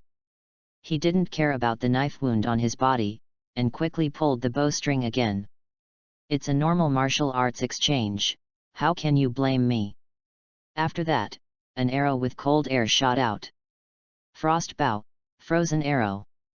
The arrow was dodged by Kalfa and hit the ground, which instantly froze into a layer of ice. Seeing this, Kalfa slid on the ice and rushed towards Shiroi. Catch the thief first. Shiroi Roy dodged Kalfa's attack by bending down, and grabbed Kalfa's arm with his backhand, trying to throw Kalfa away. Kalfa broke free from Shiroi and stepped back. I'm sorry, although I counted on my friends are fighting, but I am not powerless either. Shiroi took a stance and waved his hand, come on. Please teach me. Wuma stood behind Shiroi and pulled the bowstring to its full length. A flaming arrow was placed on the bow. Is this a 2-on-1 fight? Kalfa smiled lightly, took a step and rushed forward, the blue gem on the knife flashed slightly King Yalu. Kalfa swung the knife while running, Shiroi dodged backwards, Wuma shot an arrow, and the fire started up again. Kalfa jumped back and avoided the flames. Seeing this, Shiroi immediately chased after him. Explosion! Kalfa shouted loudly and gently tapped the gem on the back of the knife, making a crisp sound. In an instant, the knife marks that Kalfa had just drawn in the air with his sword were instantly detonated. Wuma immediately put down his hunting bow, a sprint brought Shiroi out of the dangerous area. Then, Kalfa gently stroked the back of the knife, and the blade of deep mark was covered with a layer of hazy white.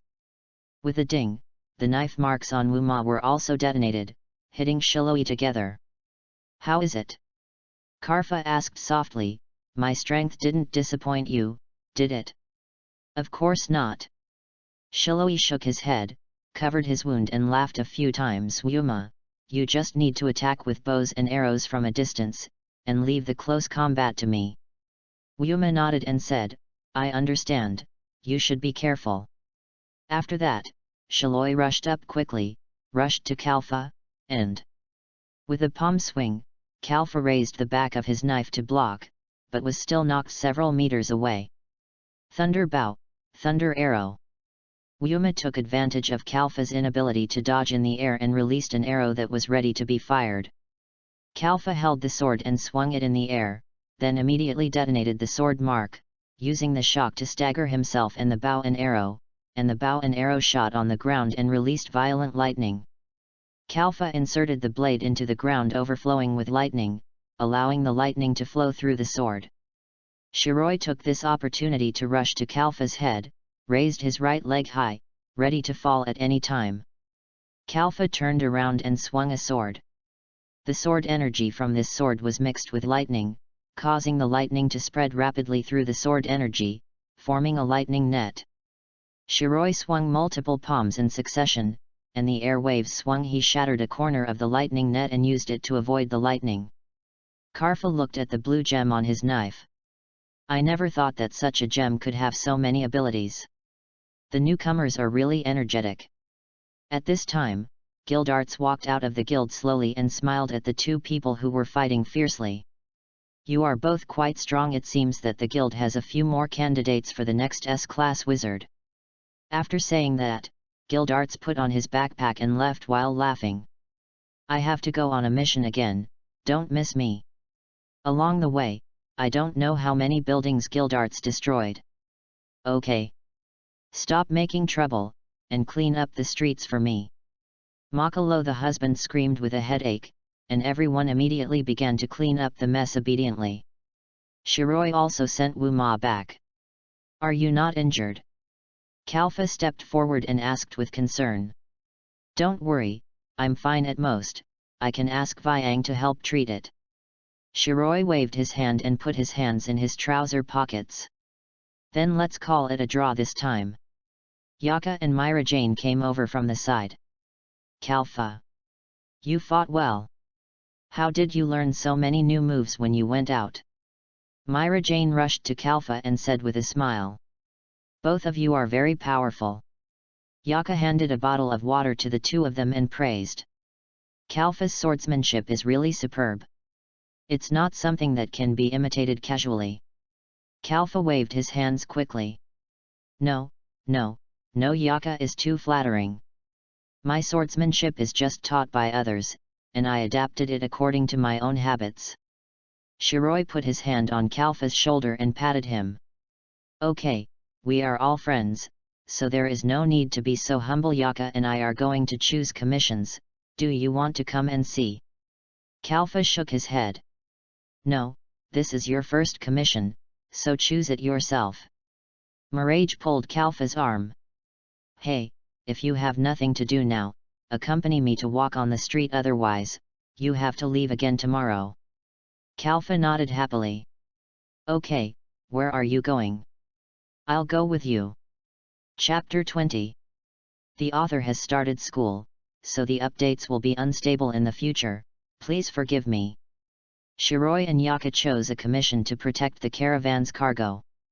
The next morning, they called Kalfa, and the three of them set out together to the commission location. According to the description on the commission, it's nearby, right? Yaka stood there confusedly with the commission sheet. "But it doesn't look like there are people here. There's not even a road for people to pass, let alone a caravan." Shiroi leaned on a rock nearby. Is it possible that they were fooled? Or was the caravan wiped out on the way here? Kalfa smiled bitterly. It's not that bad, is it? Shiroi closed her eyes and basked in the sun. Who can say for sure about this kind of thing? Okay, stop talking nonsense, the caravan seems to be coming. Yaka pointed to a few people pulling a cart slowly moving forward from the bottom of the earth slope not far away and said, "Is that the caravan? The scale is too small, can they afford the commission?" Shiroi stood on the rock and looked at the caravan. After all, they are merchants. No matter how shabby they still have hundreds of thousands of right? Kalfa said. Besides, look at the person sitting in the car, he doesn't look like he has no money. Kalfa looked at the fat man sitting in the car. After a while, the caravan arrived at the place where several people were. You are the wizards who accepted the commission, right? The fat man glanced at the three people. Big boss, I saw you guys from a distance. Why didn't you come over to pick me up? Karfa's mouth twitched slightly. But didn't we agree to meet here? Besides, we can't be sure that the caravan entrusted to us is you. The fat man leaned proudly on the sofa on the cart. Okay, stop making excuses. Let's go, I'm very busy. Shiloi jumped off the rock and landed on a box of goods on the cart. Hurry down, add weight to the cart, it's so slow. Don't step on the goods. As soon as Shiloi jumped to the ground, the fat man yelled. I trademark. Shiloi gritted his teeth, and his anger rose all of a sudden. The three of us together are not as heavy as you, fatty. Okay, don't be angry, the mission is important. Yaka hurriedly comforted Shiloi. What are you mumbling about? Let's go quickly, okay. The fat man yelled back again, and Kalfa patted Shiloi to tell him not to be impulsive, although Kalfa's face was also full of dissatisfaction. I'm here, I really kept you waiting. Shiloi's eyes narrowed into a slit, and he smiled and smiled. Kalfa looked at Shiloi's narrowed eyes. Are you thinking about something bad? Shiloi scratched his face and turned to look at Kalfa. Really? I'm not that kind of person. Let's go quickly, or I'll urge you again in a while. Afterwards, Kalfa and his men followed the caravan and walked forward in a field. Ah, I'm so tired. Yaka rubbed her thighs while walking and complained. We've been walking for a long time, how far is it? It's only been a short time, are you guys reliable? If you talk less nonsense, you won't be tired. The fat man leaned on the sofa and roared without turning his head. Damn! Kalfa gritted his teeth and muttered softly. Shiloi beside him chuckled and looked at Karfa. Hehe, you can curse? This is the first time I hear you swear. Kalfa smiled awkwardly. I really don't curse people much, and the people I curse are basically not people. Yaka nodded, agreeing with Karfa's words. It's so far, you're sitting here swaying, you must be thirsty, right? Shiloi walked forward, holding a bottle of drink, and handed it to the fat man. I prepared this in advance, it's not opened yet, please accept it. The fat man took a look and saw that it was a new brand he had never seen before, so he accepted it. You know something. Then, the fat man opened the drink and drank it down, and Shiloi returned to the back of the car with satisfaction. Shiloi, this bottle, could it be that this drink is? Yaka asked with some concern. Shiloi waved his hand and smiled. It's okay. Kalfa, who was standing by, looked at Shiloi's smile and suddenly felt a chill on his back. After walking for a while, the fat man suddenly stopped the convoy. Wait a minute. I have something to do. I'll leave for a while. After that, he was looking for something in the package behind him. At this time, Shiloi took a few steps forward and took out a pack of tissues. You are so anxious. Wipe your sweat first. The fat man took the tissue and ran out in small steps. Keep an eye on the goods for me. Karlfa asked Shiloi in a low voice, seeing Shiloi laughing so happily. The tissue. Shiloi smiled faintly, said nothing, took out a small roll of toilet paper from his pocket and threw it on the car. After about 5 minutes, a scream was heard, and a surprising scene happened. A big bird caught the fat man in the air and circled. "Wow! This bird is so strong!" Shiloi exclaimed. "What are you looking at? Come and save me! What do I hire you for?" Karlfa called out the sword and was about to rush up, but was stopped by Shiloi. "Ye stopped him! What can we do? It's flying so high, there's nothing we can do!" Shiloi shouted. "Why don't you try and take off your clothes? We'll definitely catch you." The fat man was so scared that his nose was running and he was swaying from side to side. "Don't be kidding! Save me!" Shiloi shouted anxiously. "This is really hard to do." The big bird flew higher and higher, and the fat man didn't even have the courage to struggle. "Save me! I'll give you double the commission." Shiloi smiled. "This is not a matter of money. We really don't know."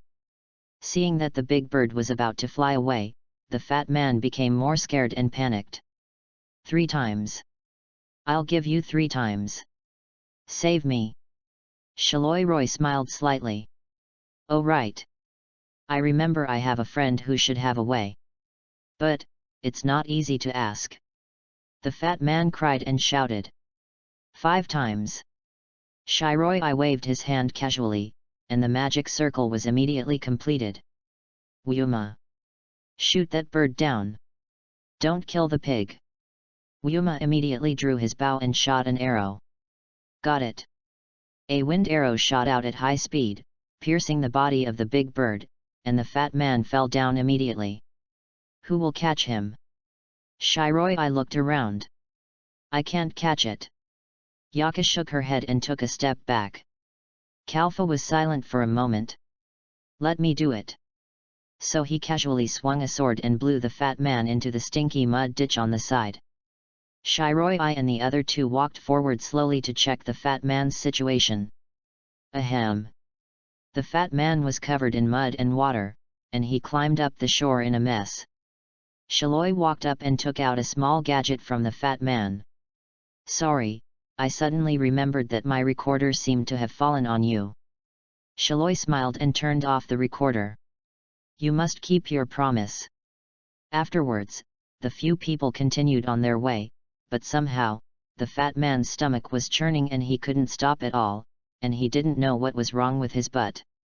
Whether he was sitting or lying, it hurt so much that he could only stand. After getting 5 times the commission, the 3 people of Kalfa left with satisfaction. After returning to the guild, Kalfa learned another piece of news from Yakana that Shiloi's other summon, Vyang, could not only heal, but also make poison. Chapter 21. The time has passed, and more than a month has passed since Kalfa, Shiloi, and Yaka formed a team. With their outstanding abilities, the 3 of them have become one of the teams with the highest task completion rate in the guild. On this day, Makarov returned to the guild after a routine meeting and gave a difficult task to Kalfa and the other 2. In this routine meeting, the main topic was the news of the demon that appeared in a forest. Originally, this matter was not that big, but more and more people were killed. Some people even said that this demon was the product left by the black wizard Ziref who wreaked havoc hundreds of years ago. So the guild presidents decided to form a joint team of 3 guilds, Fairy Tale, 4 Hounds, and Snake Princess Scales, to fight the demon. On the Fairy Tale side, Makarov decided to send Kalfa, Shiloi, and Yaka to go. "I didn't expect such an important task to be given to us newcomers who have just joined the guild for a month." Yaka was very happy about this. "After all, compared with Makao's group, we are quite reliable, but I heard that there is a group of guys called Thunder Gods in the guild, and they are also very famous. Why didn't the president let them go? They have been in the guild for a longer time, right?"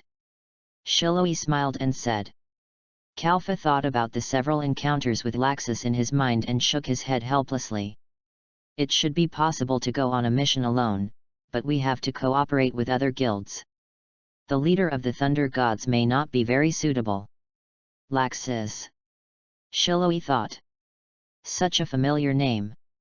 I think I've heard of it too. Karlfa said. He is also a wizard in our guild. He is quite powerful. He is said to be the most likely to become the next S-class wizard in the guild.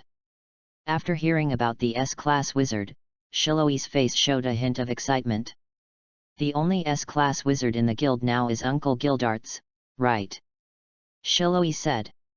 Although I haven't seen that Laxus, the second man who can stand shoulder to shoulder with Uncle Gildarts will be me. Karlfa looked at the high-spirited Shiloi. You are so motivated. Shiloi looked at the smiling Karlfa and asked. What? Don't you want to become an S-class wizard? I say, let's have a competition. Kalfa was a little confused. Compete? What? Of course, who will become an S-class wizard first? Shiroi said. How about it? You won't refuse my invitation, right? Kalfa thought about it and nodded. Okay, I accept your challenge. Yaka looked at the two with a smile. You two are really full of fighting spirit. It's time to go to the commission site, so keep up this fighting spirit until the end of the commission. Several people got off the car and came to the agreed place in advance. It was an abandoned church, very desolate. Several people walked in and found that they were not the first to arrive. Oh, it seems that someone has arrived. Kalfa saw two people standing in the church. One of them was older and bald, and the other was a girl with dark pink hair. Sorry for waiting, we are wizards sent by Fairy Tale. The three of Kalfa greeted the two people in front of them. The bald man responded with a kind smile. Hello everyone from Fairy Tale. We are the wizards of the Wizard Guild, the Scale of the Snake Princess. My name is Jura. Jura pushed the girl standing behind him again. This is Shirley from our guild. Please give us your guidance. While they were chatting and laughing, there was a sound of footsteps from the church gate. A man staggered in. He was shirtless, holding a wine gourd in his hand, and looked drunk. Everyone, you are here so early, burp. The man burped and poured another sip of wine into his mouth. I am the wizard representing the Four Hounds. You can just call me Pakaz. It seems that everyone is here, right? Then let's go quickly, burp. Kalfa saw that he looked drunk and said with a wry smile. Mr. Pascal, do you want me to wait for you to calm down? Can you carry out the mission normally like this? Pakaz laughed a few times and took a few more gulps of wine. It's okay. I'm like this usually, burp.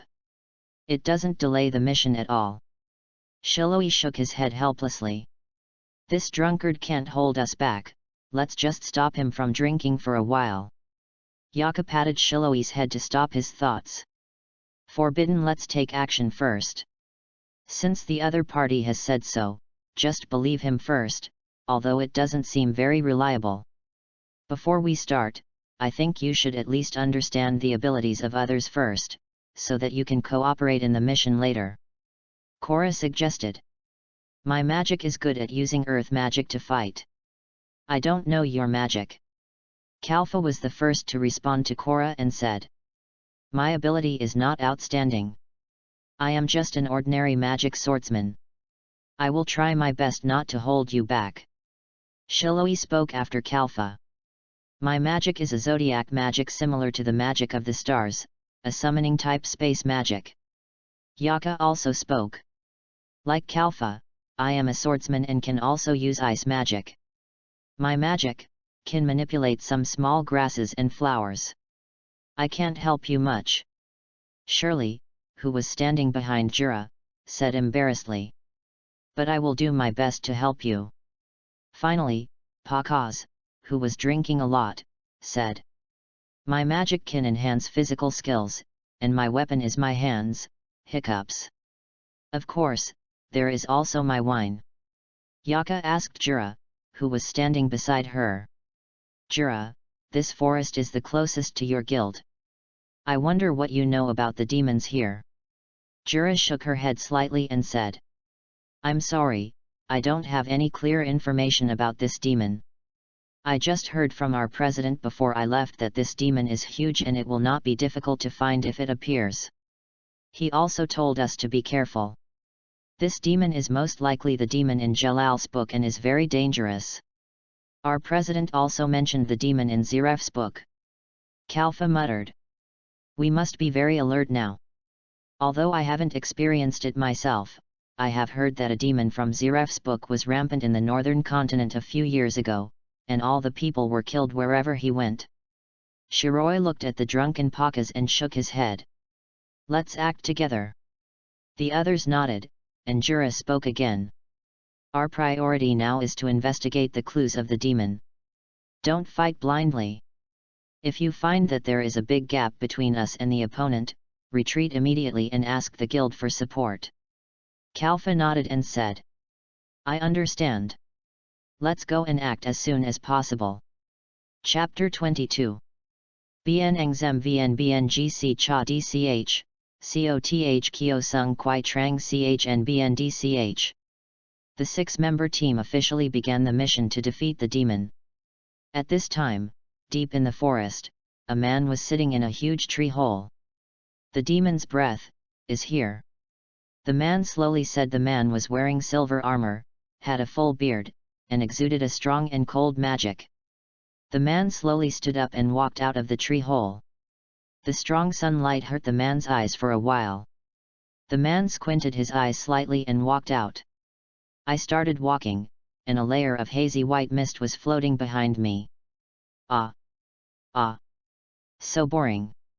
Shiloi picked up a stick, gestured with it, and complained loudly, we can't keep going like this, right? Is there no way to lure out the devil? Karlfa, isn't your brain pretty useful? Can you think of a solution? Karlfa sighed helplessly, I never said I have a good brain. Besides, I've never seen a demon like this before, I don't even know the habits of demons, what can I do? Okay, brother, stop complaining about this, burp. Pakas patted Shiloi's back and handed the wine gourd to Shiloi. If you're bored, just have a drink.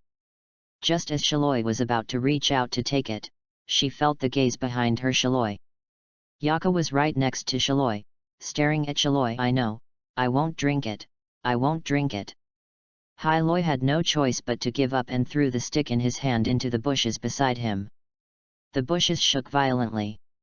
Everyone immediately became alert and stared at the bushes. As a result, only a few rabbits ran out of the bushes. After that, the bushes stopped shaking and returned to normal. What? I got excited for nothing. Shiroi looking at the rabbit running away, he smacked his lips unhappily, you, just walk quietly. Yakara held Shiroi's arm and strode forward, so you, hiccup. You're afraid of girls. Friends. Pakas joked, and Shiloi pointed at Kalfa who was walking in front and said, there are people who are more afraid than me. Kalfa heard this clearly and turned around to retort, I don't have that kind of relationship with Myra. Besides, how could I be afraid of her? Shiroi smiled and said, oh, yes, you are not afraid, you just simply pamper her. In the eyes of several people while chatting and laughing, Shirley, the snake scale, stopped and looked at the bushes in a daze. Shirley? What's wrong? Cora noticed Shirley's behavior and asked with concern, is there any problem? Shirley shook her head, but looked at the bushes for a few more times. No, let's go. After everyone left, the bushes suddenly shook violently, and then a large clump of grass shook like a rat, it burrowed into the ground without leaving even a trace. Hey, the delicious snacks are here. An ethereal voice sounded strangely out of nowhere, talking to itself.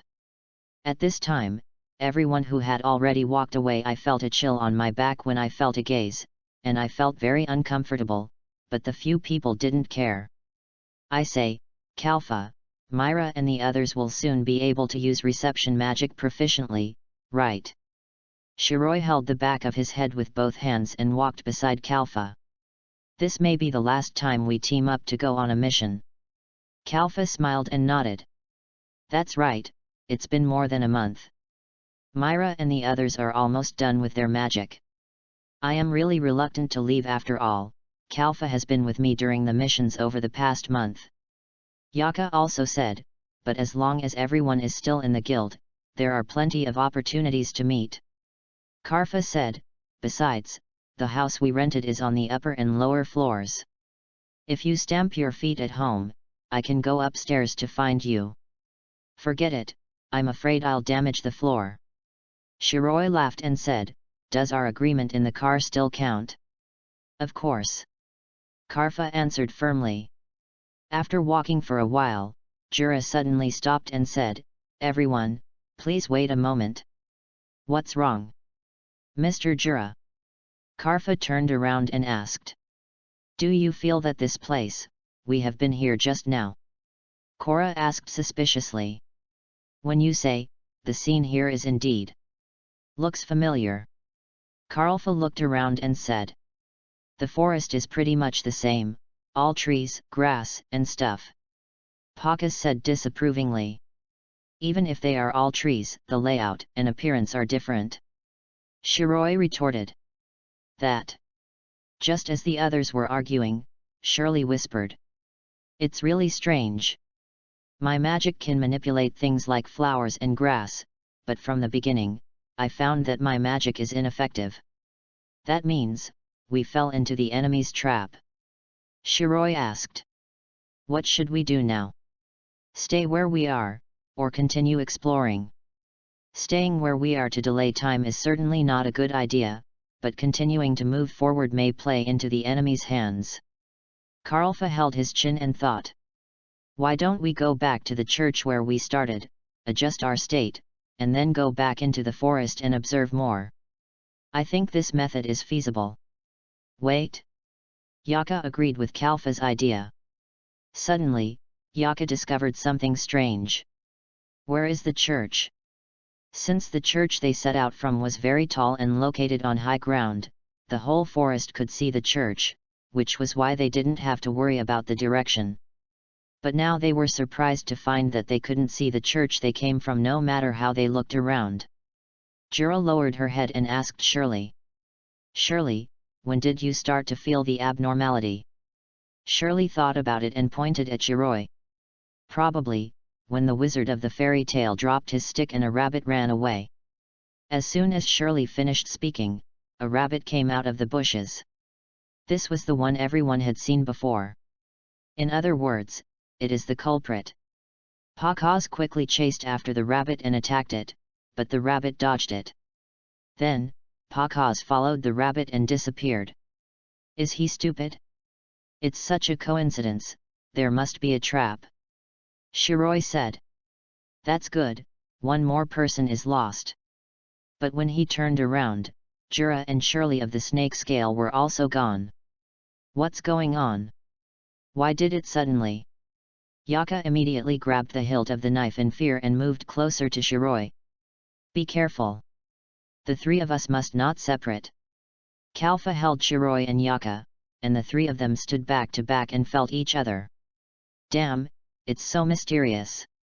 Shiroi muttered, the magic circle in his hand was ready to go, and Karfa also summoned his magic sword Deep Scar.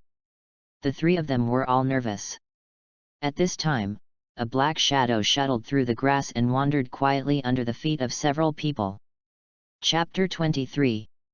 Bien Engzem Vn Bngc Cha Dch, Coth Kyo Sung Kwai Trang Ch and Bndch.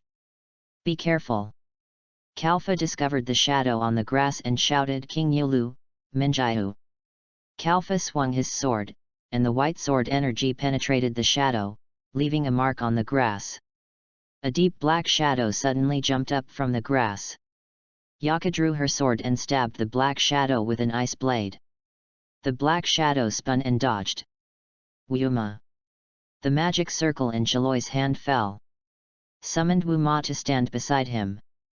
The shadow gradually condensed, and finally condensed into an octopus-like monster in front of everyone. Is this the devil? So disgusting. Yaka muttered, frost flower. Yakaka waved the knife in his hand, and several ice flowers flew out. The black shadow raised 2 tentacles and rushed forward. With one swing, the ice flower was shattered. Flame bow. Explosive arrow. A flaming arrow followed closely behind the ice flower, passed through the gap between the demon's tentacles, and hit the demon's face. With a bang, the arrow hit the demon's face. The demon roared, wrapped itself with several tentacles, and threw it away.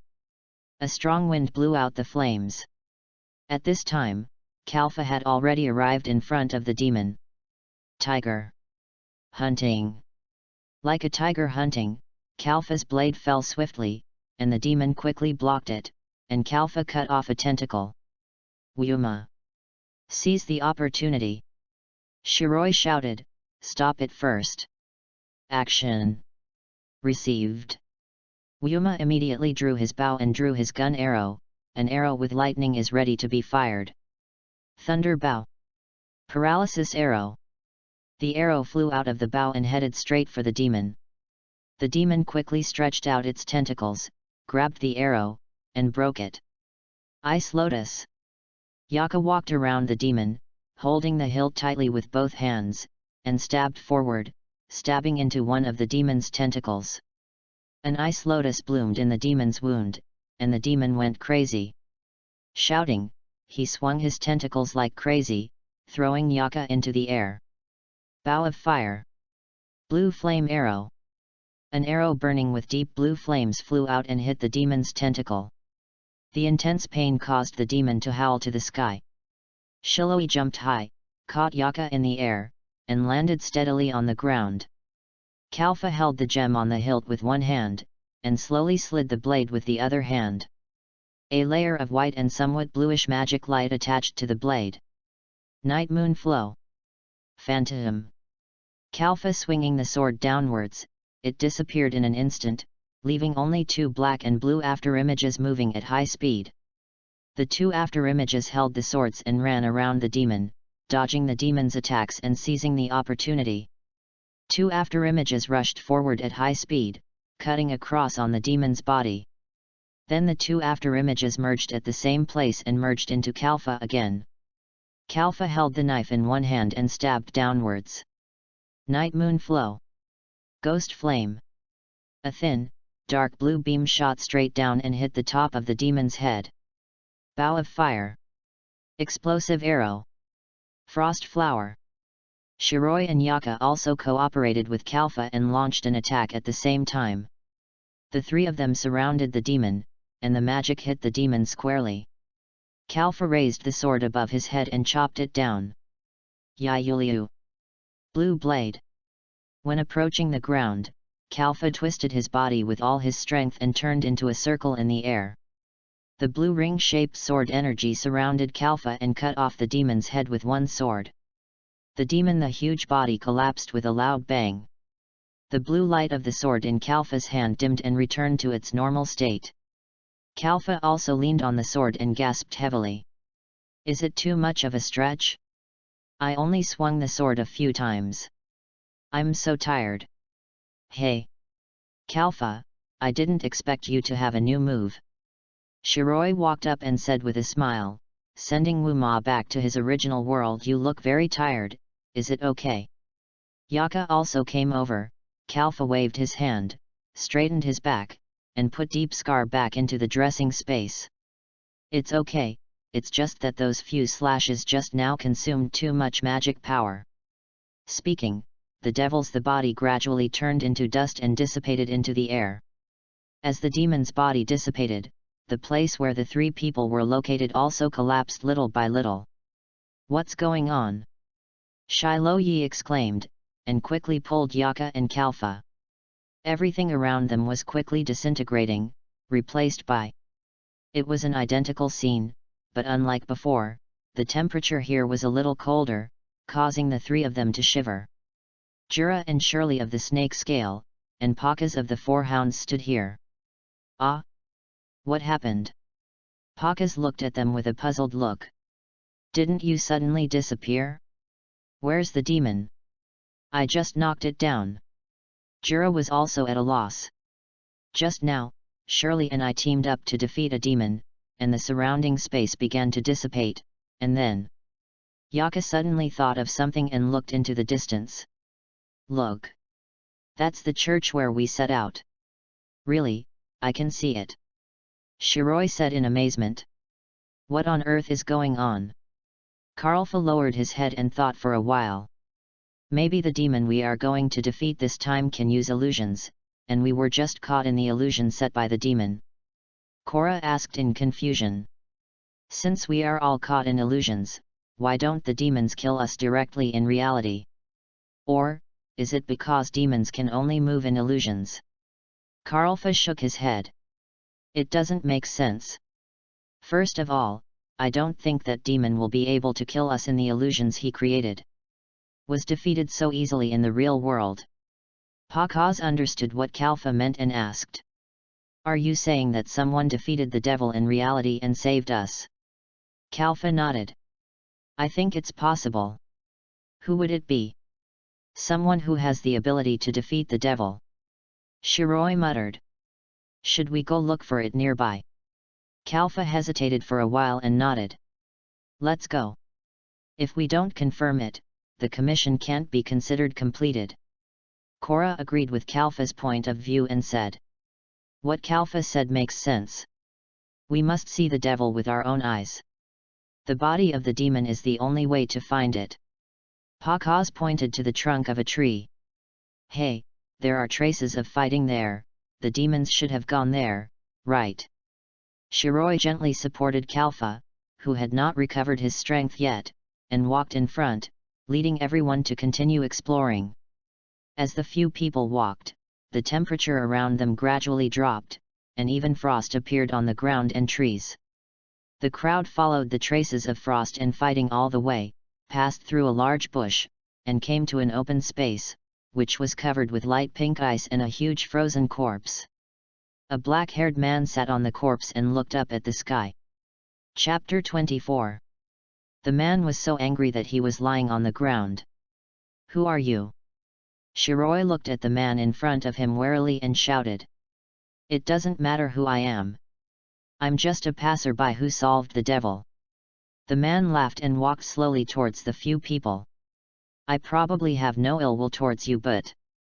The man's eyes fell on Kalfa. You seem different. A strong chill emanated, but the Nidhogg in Kalfa's body became hot, and madly hit Kalfa's psychological defense line. Kalfa clenched his teeth, sweating profusely, and his already tired body staggered and almost fell. Hey! With a fist-like wind, Shiloi's fist went straight to the man's face. Stay away from Kalfa, suspicious person. The man dodged Shiloi's fist and took a few steps back. Kalfa crawled on the ground, took a long time to calm his breath, and controlled the rioting Nidhogg. This guy actually knows Nidhogg. What is his origin? Kalfa stood up and clenched the sword in his hand. Kalfa, how is it? Are you okay? Yaka stepped forward and asked, and the others looked at the man in front of them with full vigilance and took a fighting stance. Do you want to fight? The man grinned with a mocking smile, not taking them seriously at all. Asshole! Who are you looking down on? Feeling that he was despised, Paka was very angry, raised his fist and rushed towards the man. The man just stretched out his hand slightly, and a large amount of cold air was released, instantly freezing Pakaz in the ice. Sir Pakaz! Cora immediately controlled the ground, caught Pakaz, and transported him back to a safe place. That sign. Cora noticed the guild emblem printed on the man at this time. Gate of Hades. As soon as this was said, everyone stared at the man in horror. Really? How did we encounter the so-called most mysterious dark guild? Shiroi muttered. What should we do? Fight or run? Mr. Cora, take Mr. Pakaz and Shirley back to the gathering point first, try to contact the guild, call for reinforcements, the three of us are here to fight him. Kalfa turned to Jura and said. Jura was a little worried, so she asked. Are you three, really okay?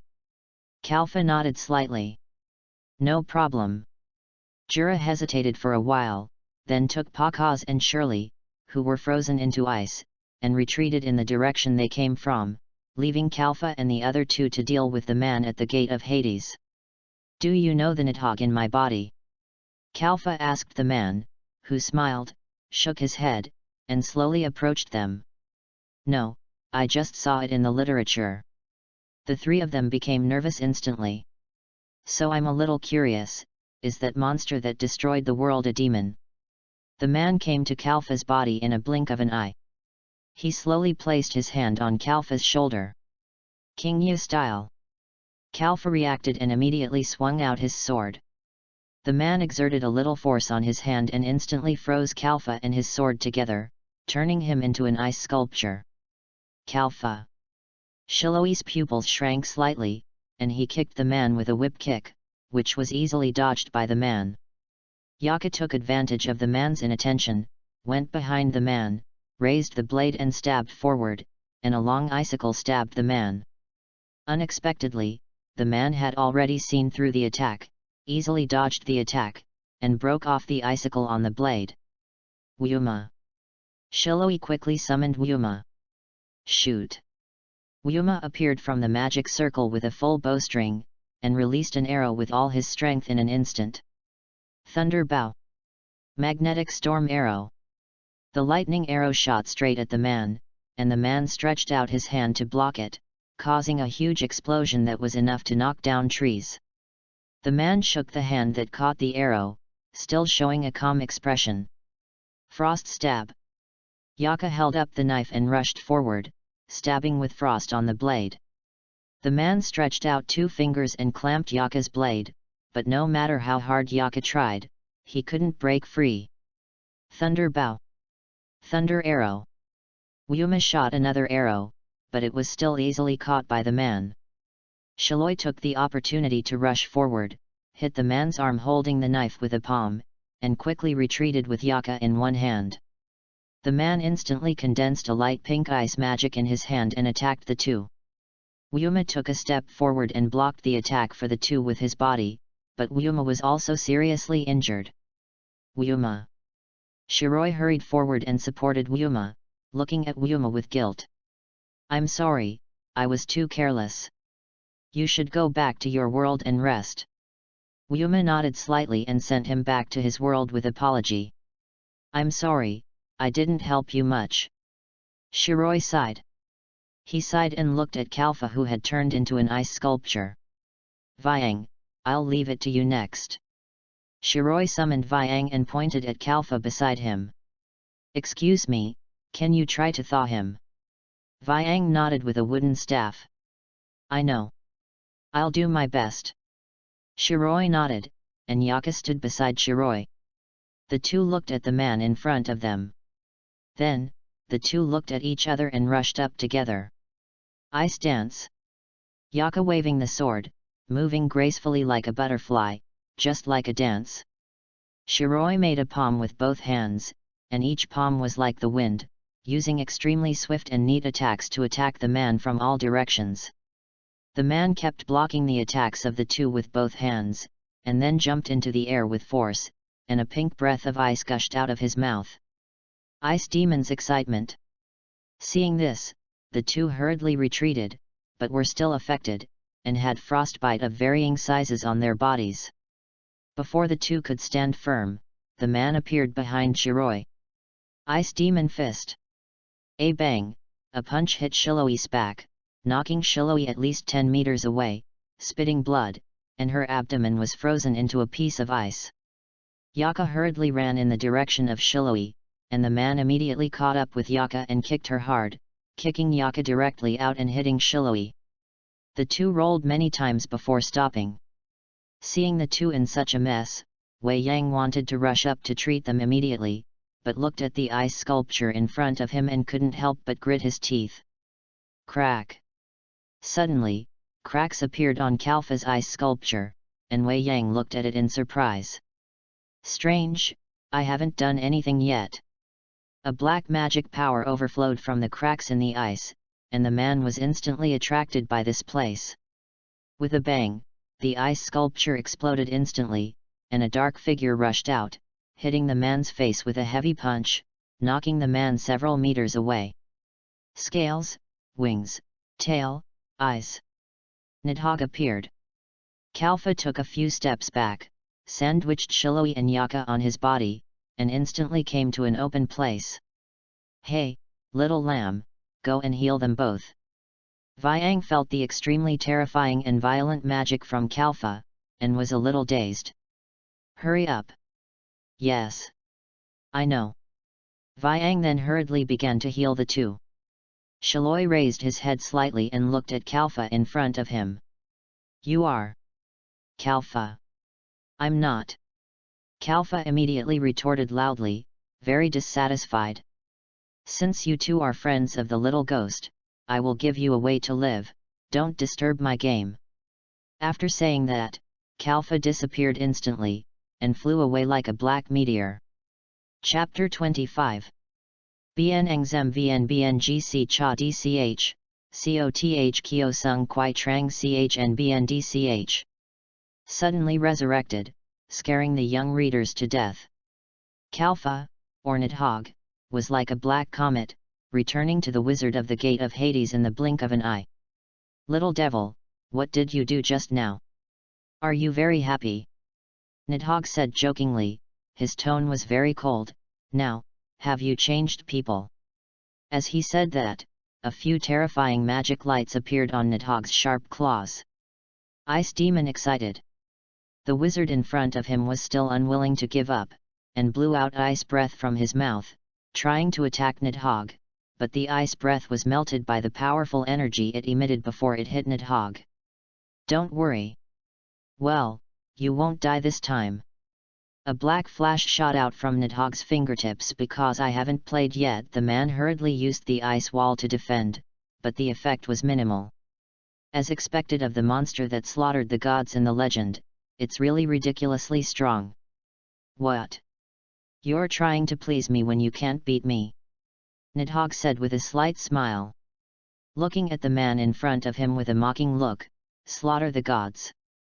I like this word. But for those gods, using the word slaughter is a bit too much." Nidhogg seemed to recall the memories of ancient times. "It should be crush them. Trample them. They are just a bunch of ants with high aspirations but poor skills." Nidhogg became more and more excited as he spoke. "What a pity! What a pity that I am now sealed in the weak body of a young boy and cannot escape. The overwhelming power, there are only a few remnants left." Nidhogg calmed down. "How about you? Where did you get all this information? There shouldn't be that much information about me in this world." The man shook his head and stood up. "This is all thanks to my great guild." The man rushed forward with his fist raised high and hit Nidhogg hard. Nidhogg did not dodge, but easily blocked the attack. "Want to launch a sneak attack? You are too slow." Nidhogg grabbed the man's arm. He threw the man out with force. The man slapped the ground, turning the surroundings into a world of ice and snow. Countless ice crystals flew towards Nidhogg.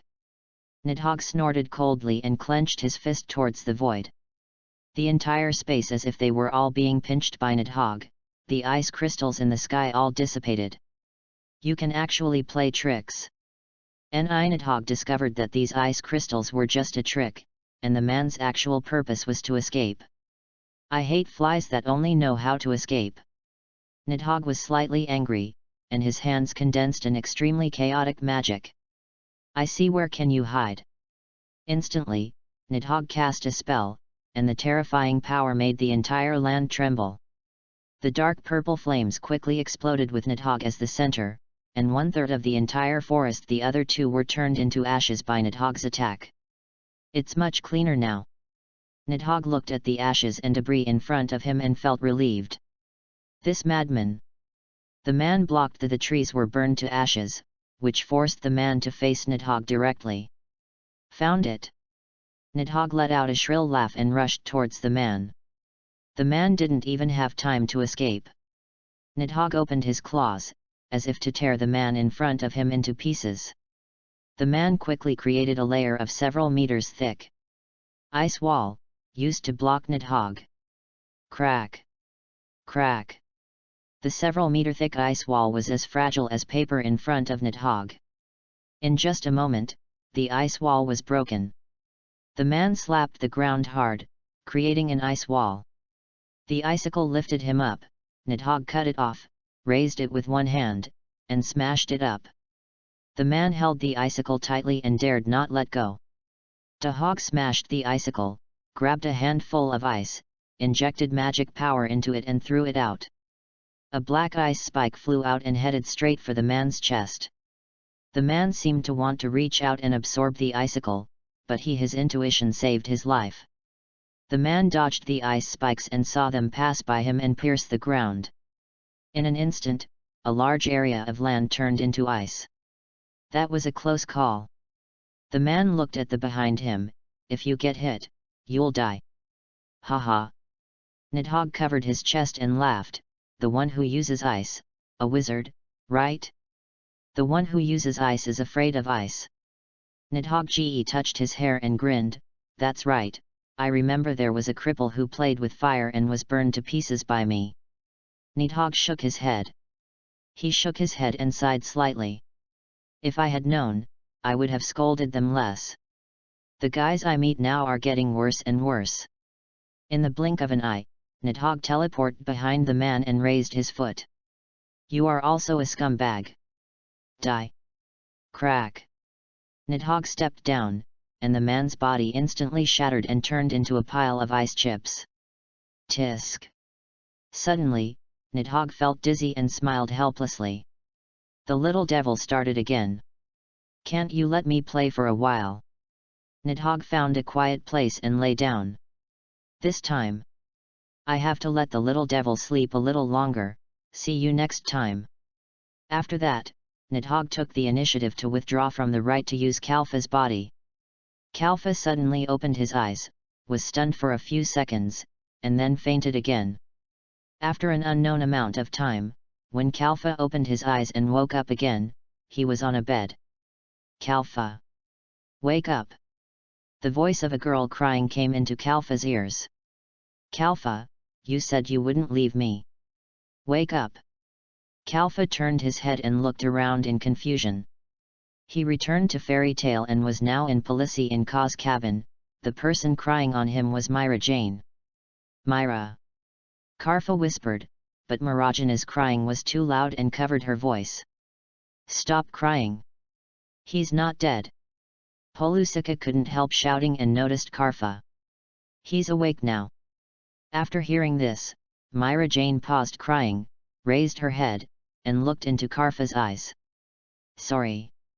Karfa smiled embarrassedly and said. I made you worry again. Myra Jane pursed her lips, her face slightly red, and suddenly threw herself into Karfa's arms and hugged him. Karfa, you're like this again. I told you to be safe. Karfa touched Marajana's head and gently wiped her tears.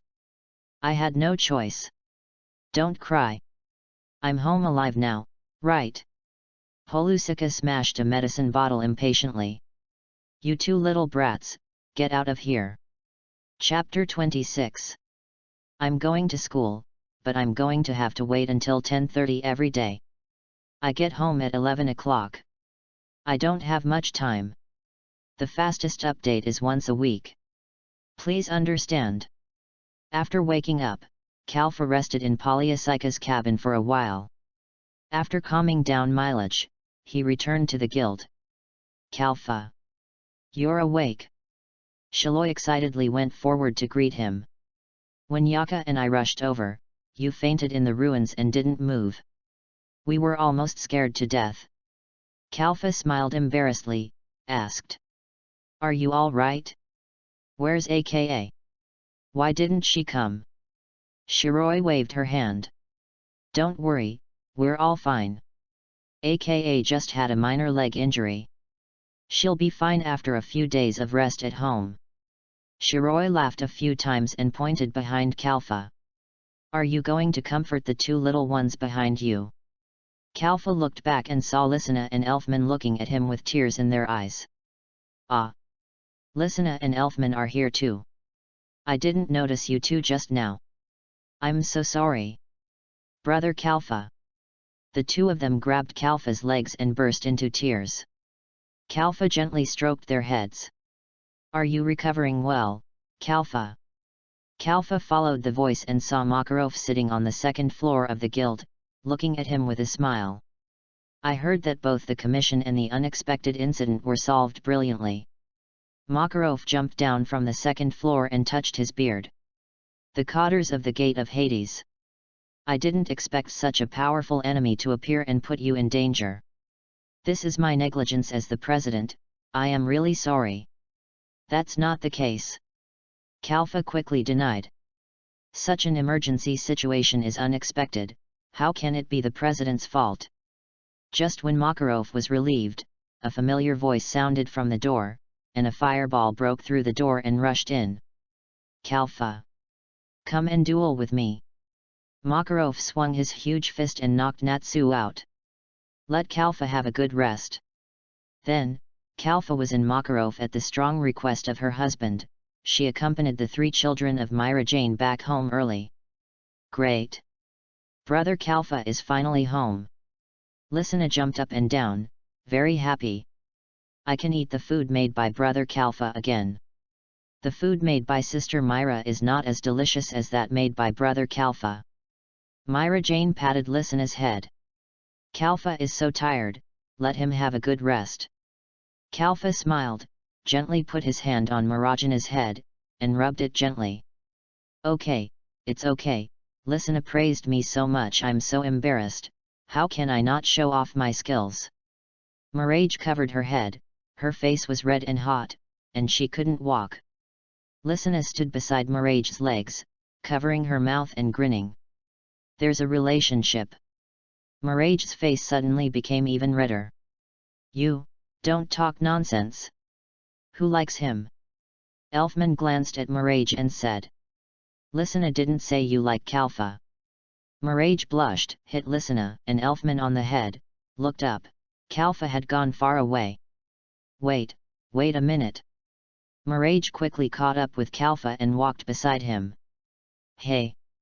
Kalfa, don't you notice that I'm different from before? Kalfa was slightly stunned and looked at Mirage carefully. Is my hair longer? My face is rounder? Or? Kalfa spoke hesitantly. Mirage pouted and stared at Kalfa with dissatisfaction, interrupting Kalfa. It's not these insignificant things. Mirage stretched out her two white and tender hands, a proud face. Look! I learned how to use magic. My hands are back. Kalfa smiled in surprise and held Marajana's hand.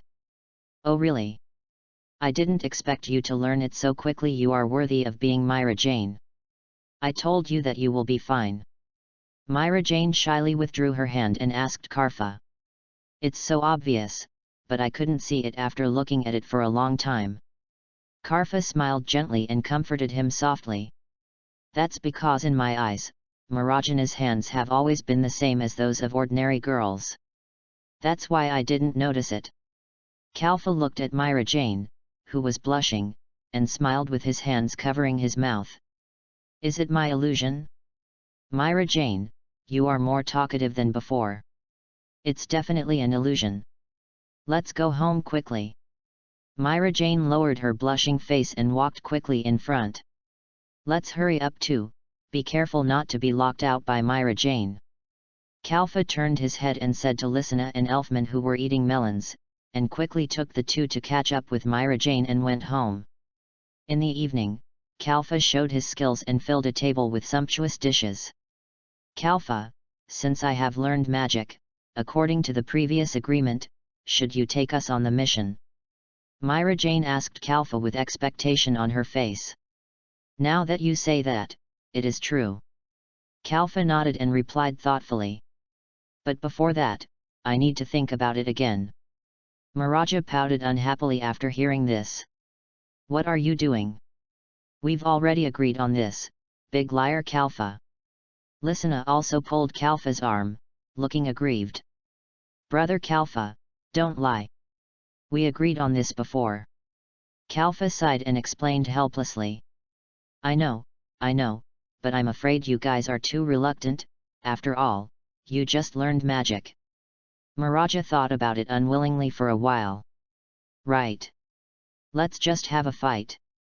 As long as we beat you to your heart's content, there won't be any problem. Elfman also followed suit. Yes. Brother Kalfa, don't underestimate us. Kalfa smiled bitterly and sighed. Have you been led astray by Natsu? There's no other way, let's do it tomorrow morning. Great. Miraja and the other two smiled at each other and cheered together. Chapter 27. Bien Engzem Vn Bngc Cha Dch, Coth Kyo Sung Kwai Trang Ch and Bn Dch. Brother Carl. Get up. Listener jumped up and jumped on Carl. Carl, who was immersed in a beautiful dream, was forced to return to reality. What happened? Listener. Kalfa gently pushed Listener away, holding her stomach and asked, Really, it's too late, didn't Brother Karfa agree to duel with us? Listener shook Karfa's arm so early. Are Myra and the others awake? Karlfa wanted to struggle a little longer and sleep a little longer. Sister Myra has already gotten up. She is warming up outside now. Karlfa rubbed his eyes and sighed. I've never seen her so diligent before. Hurry up, Brother Kalfa. Listener hugged Kalfa's arm and said coquettishly, Brother Elfman is ready too, just waiting for Brother Kalfa to come.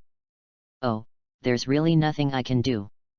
I was planning to sleep in, but now it's good. Karlfa smiled bitterly and climbed out of bed. You still have to abide by what you said. After a while, after Kalfa simply brushed his teeth and washed his face, he quickly rushed to the place where he had agreed to meet with Myra Jane. Myra Jane and Elfman were waiting there early. When Myra Jane saw Kalfa, his eyes lit up and he shouted, Kalfa, you idiot, come here. You're late.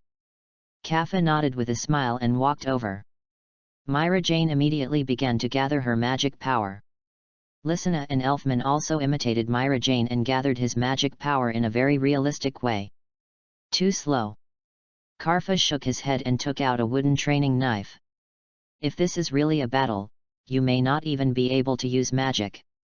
Bang, bang. After two sounds, Listener and Elfman were wrapped in a white mist. Listener turned into a piglet, and Elfman turned his arms into crab legs. Kalfa couldn't help but stop, burst out laughing. What the hell are you two doing? What kind of magic is this? Stop laughing. Listener flapped her two short pig trotters hard. Even if this is the case, you can fight. Elfman didn't give up, waving his claws and running towards Karfa. Really? Karfa sighed and hit Elfman's head hard. It hurts. Karfa with a helpless look on his face, really, what are you doing? You can't participate in the mission like this. Karfa held a glimmer of hope and looked at Myra Jane on the side. Myra Jane lived up to expectations and completed receive. It actually worked. Miraja shouted excitedly, it turned out to be a coincidence. Karfa's mouth twitched slightly, and he turned around and was about to leave. Come back.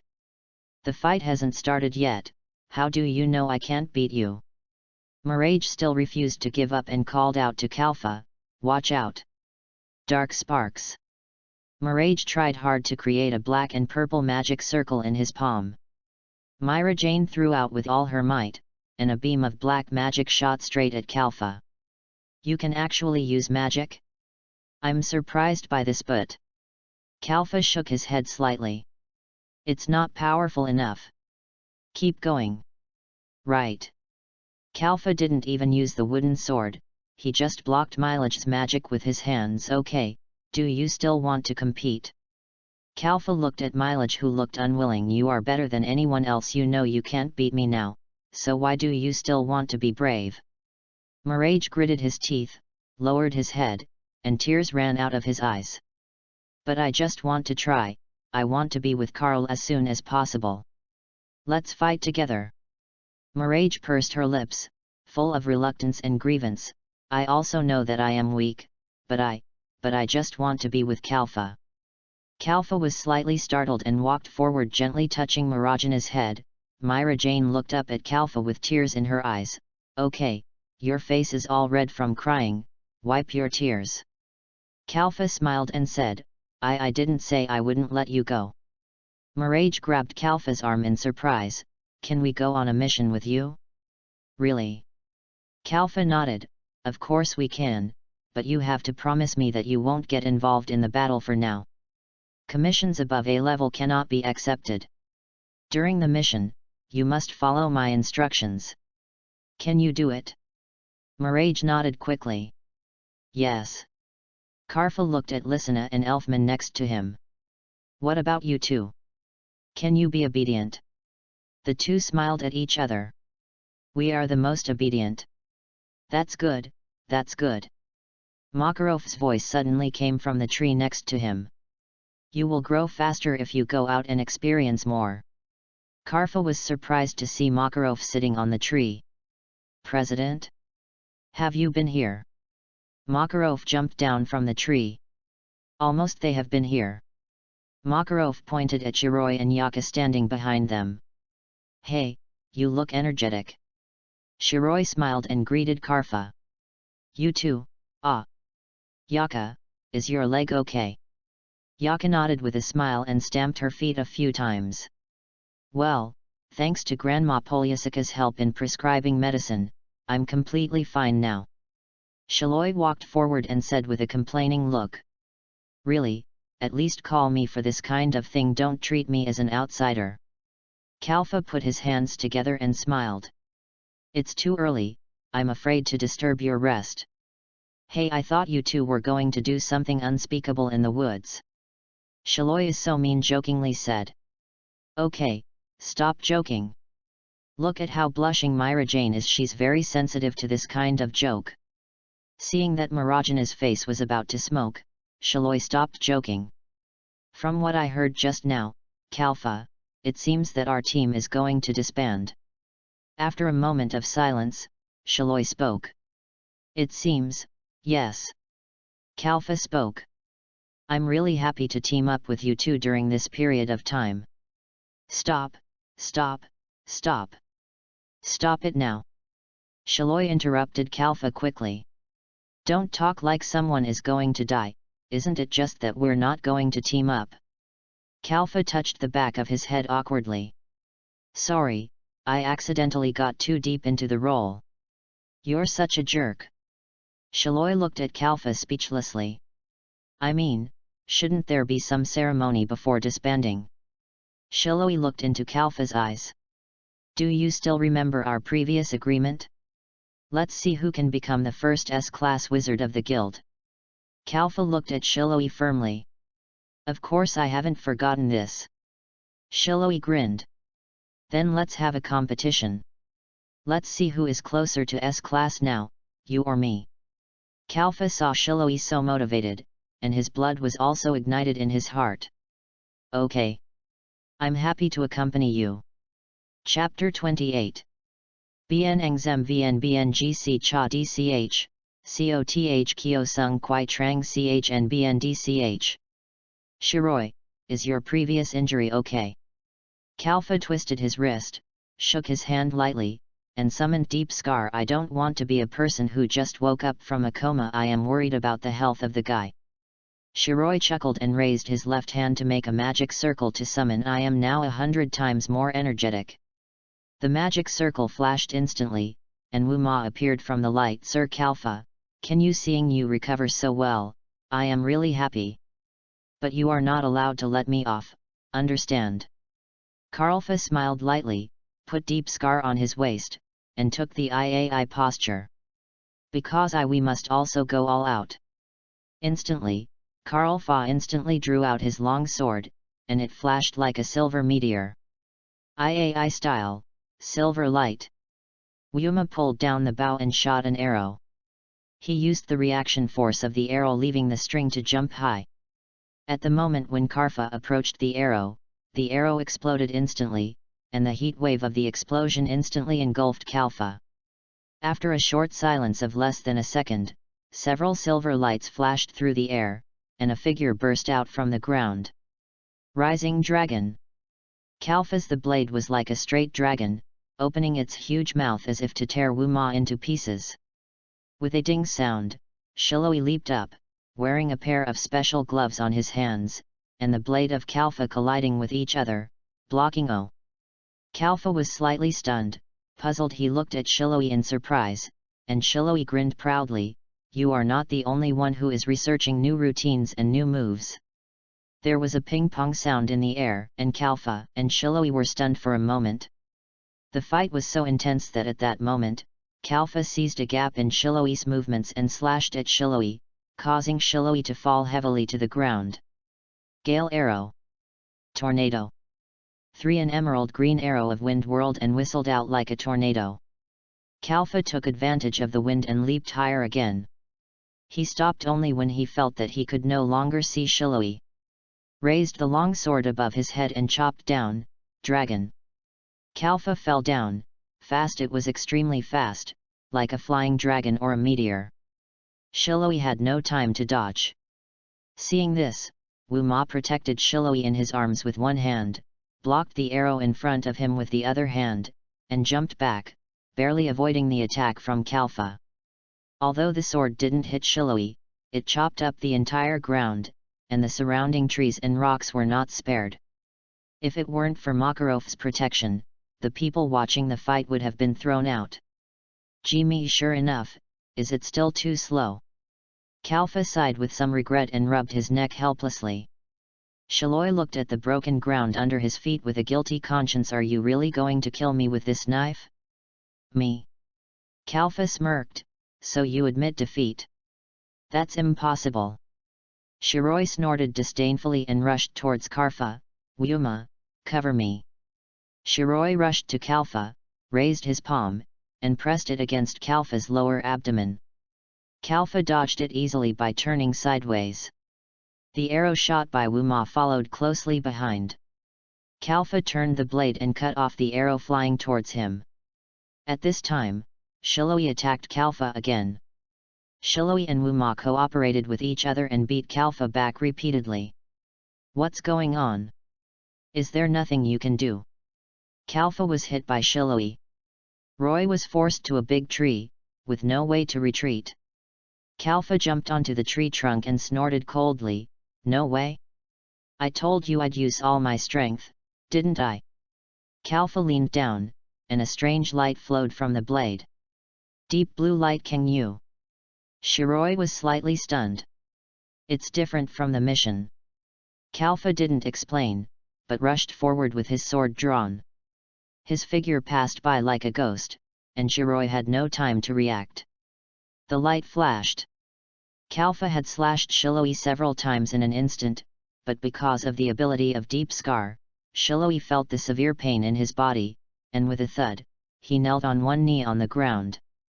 Obviously, the few times that Kalfa attacked were all with the back of the knife. Wuma quickly drew his bow and shot dozens of arrows. Kalfa raised his eyes slightly, and his figure instantly disappeared from the spot. In the blink of an eye, Kalfa appeared behind Wuma, and a deep blue knife mark passed through. Sorry. Wuma. After falling to the ground and being sent back to the original world, Shiloi stood up. Shiloi, don't force yourself, why don't you stop here? Seeing that Shiloi still wanted to continue fighting, Makarov persuaded Shiloi. No, old man, I'm not going to force myself yet. After that, Shiloi waved his left hand and summoned Vyang. Shiloi turned back and gestured to Vyang. Vyang nodded and put a hand on Shiloi's back. Spring. A green light flashed, and Shiloi's injuries were relieved a lot. Crowning. Another golden light. After flashing, a layer of light golden light was attached to Kalfa's body. Kalfa smiled slightly when he saw this. What? You want to fight me? Shiroi didn't say anything either, just smiled and rushed forward, much faster than before. Kalfa waved his sword to meet the attack, and the attacks and moves of the two kept colliding. Sparks collided in the air. The two fought each other selflessly, neither gave in, and neither showed a flaw, which lasted for several minutes. Kalfa held the long sword tightly, lowered his body very low, and took a deep breath. Ghost dance. Kalfa's figure was like a ghost, strange and evil. It was so strange that it was beyond the scope of ordinary people's cognition. In just a few seconds, no one knew how many times Kalfa had chopped, nor how Kalfa had chopped. The tough gloves on Shiloi's hands had been chopped into pieces, and before Shiloi could see clearly. Makarov coughed twice, stepped forward, and patted Kalfa and Shiloi on the shoulders. "All right, that's enough." Makarov smiled. "It's getting late, let's go back to the guild." Kalfa nodded slightly, released Kangyu, and took back Deep Scar. "Okay, President, but I want to go home and take a shower. I just went out again. Sweat all over." Makarov nodded, and called the others back to the guild.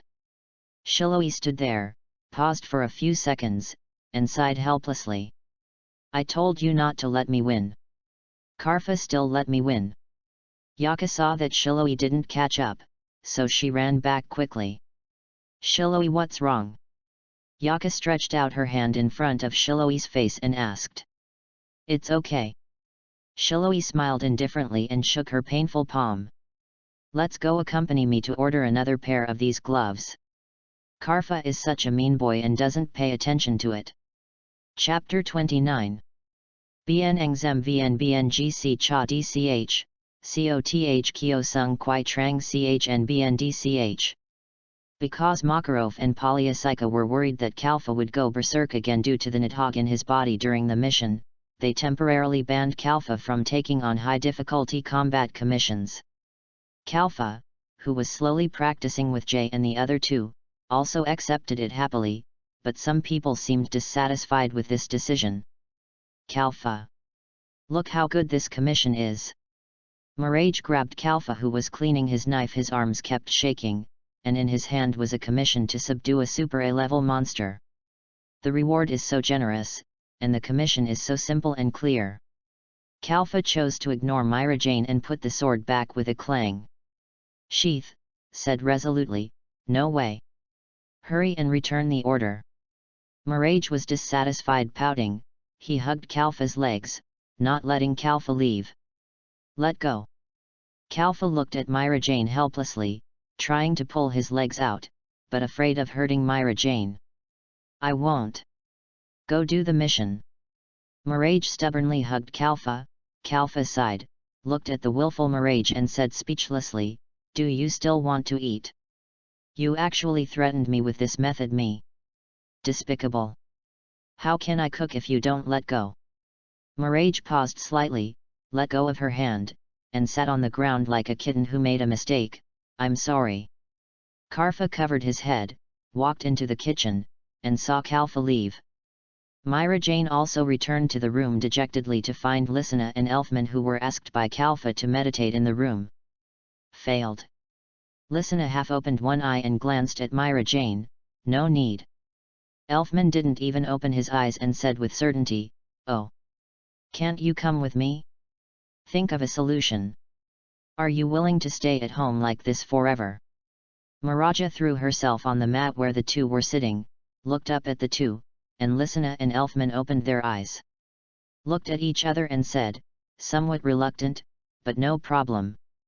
Miraja buried her head in the cushion again helplessly, and Kalfa leaned against the door, listening to the conversation between the few people, and sighed silently. That afternoon, Kalfa took a commission and walked into the room where Milage and the other two were practicing. "Hey, if you want, a subjugation commission." Seeing the commission in Kalfa's hand, the three people's eyes lit up and surrounded Kalfa. "Subjugation mission? Subjugation what?" Mirage excitedly he reached out and asked, trying to get the order. "Warcraft. Dragon." Elfman and Lysina also showed excited expressions, guessing the content of the order. Kalfa smiled and said, "Wild boar." Myra Jane, Lysina, Elfman. Karlfa nodded affirmatively, subjugating the wild boar. Seeing Myra Jane and the other two showing dissatisfaction, Karlfa collected the commission and said, "I don't want to, I won't go, I haven't registered yet anyway." The three of them quickly grabbed Kalfa and said, "Hey! Let's go." Kalfa smiled faintly, as if he had already grasped the hearts of these people. "Then pack your bags quickly, this mission should take a long time." After saying that, Karlfa left the commission form to a few people and went out. Myra Jane took the commission and spread it in her hands. Lysina and Elfman also came over to look at the commission. "It's really just to subjugate wild boars." Lysina opened her eyes wide and lay down on Marajana's arm honestly. "Can we beat the wild boar?"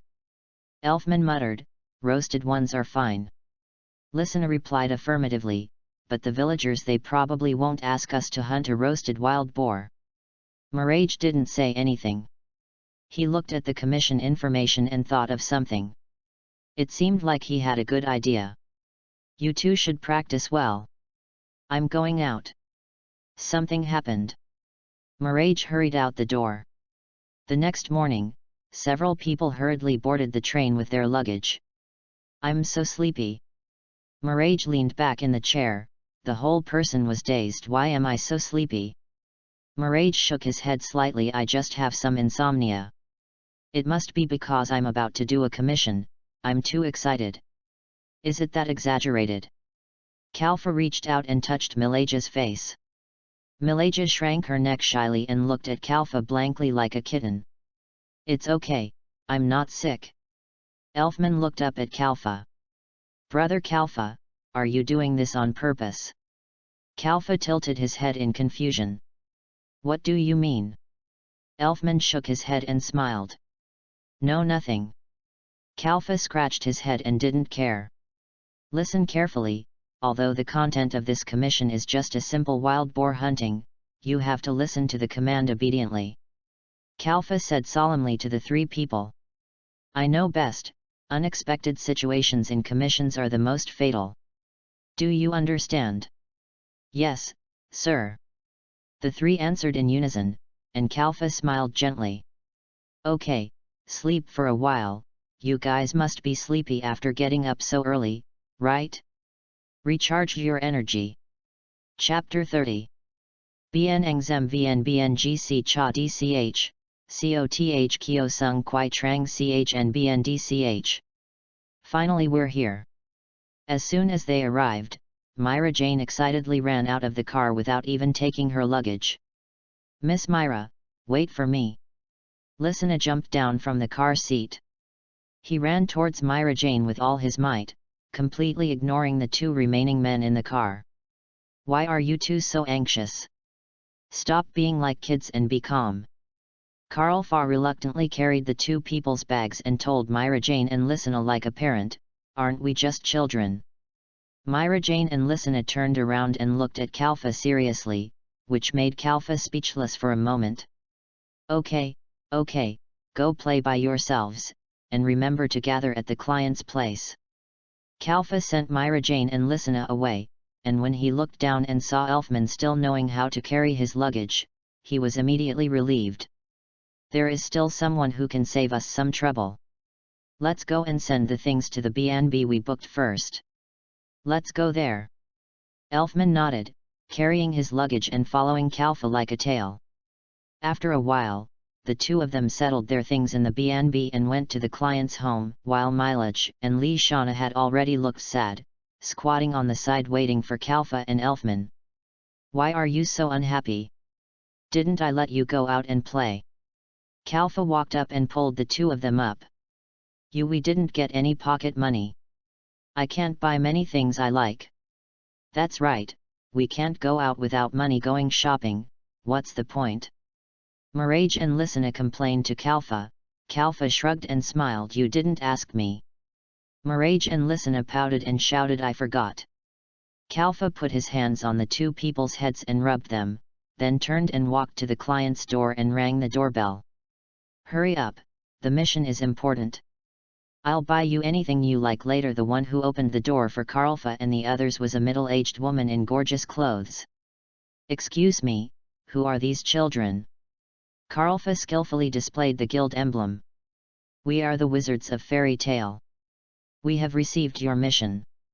When the woman saw the guild emblem, she quickly invited Kalfa and the others into the house. Hey, please come in, I've been waiting for you for a long time. After the woman came in, she warmly poured tea for Kalfa and the others and brought some snacks. Miss, you don't have to be so polite. I just want to find out the content of the commission from you. Although Kalfa said so, the three little ones led by Mileage had already started a tea party. The woman took out a map from the cabinet and placed it on the table. Look, this piece of land was originally the precious land on which my family depended for survival, but recently it has been disturbed by wild boars, so I beg the wizards to help me get rid of these hateful wild boars. Karfa took the map and the commission. Okay, if we just want to kill the wild boars, that's not a problem. But what about the quantity? I see this commission is marked as a long-term task. Is it because of the large quantity? The woman shook her head. No, the number of wild boars is not so fixed. The reason why they are making trouble is just a normal phenomenon at this time of year. It will probably last for 2 weeks. Karfa nodding, he stood up and said, I understand the general situation. Next, I want to go to the fields to see the way. Can you lead the way? The woman also stood up quickly and said, Of course, a few people will follow me. I'll do it. Karfa turned his head to look at the 3 people who had finished their snacks, and smiled bitterly. Anything else? Mirage pointed to an empty snack bag. Kalfa patted Mirage's head, grabbed Mirage's clothes and strode out. Lysina and Elfman followed behind.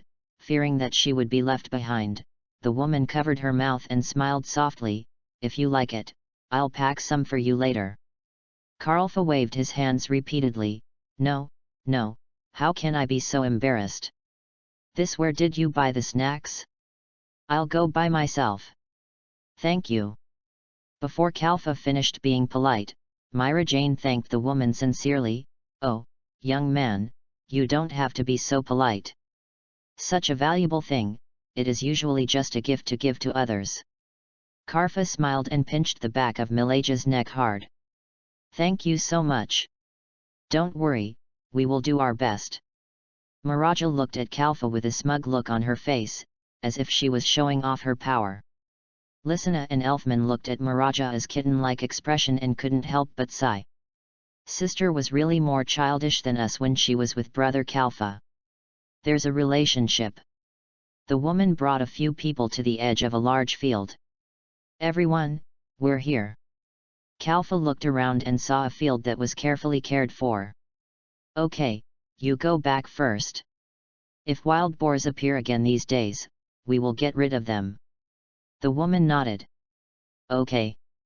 Then I'll leave it to you. Oh, by the way, if you kill a wild boar, you can drag it back. Kalfa asked in confusion. What do you want the wild boar's body for? The woman shook her head and smiled softly.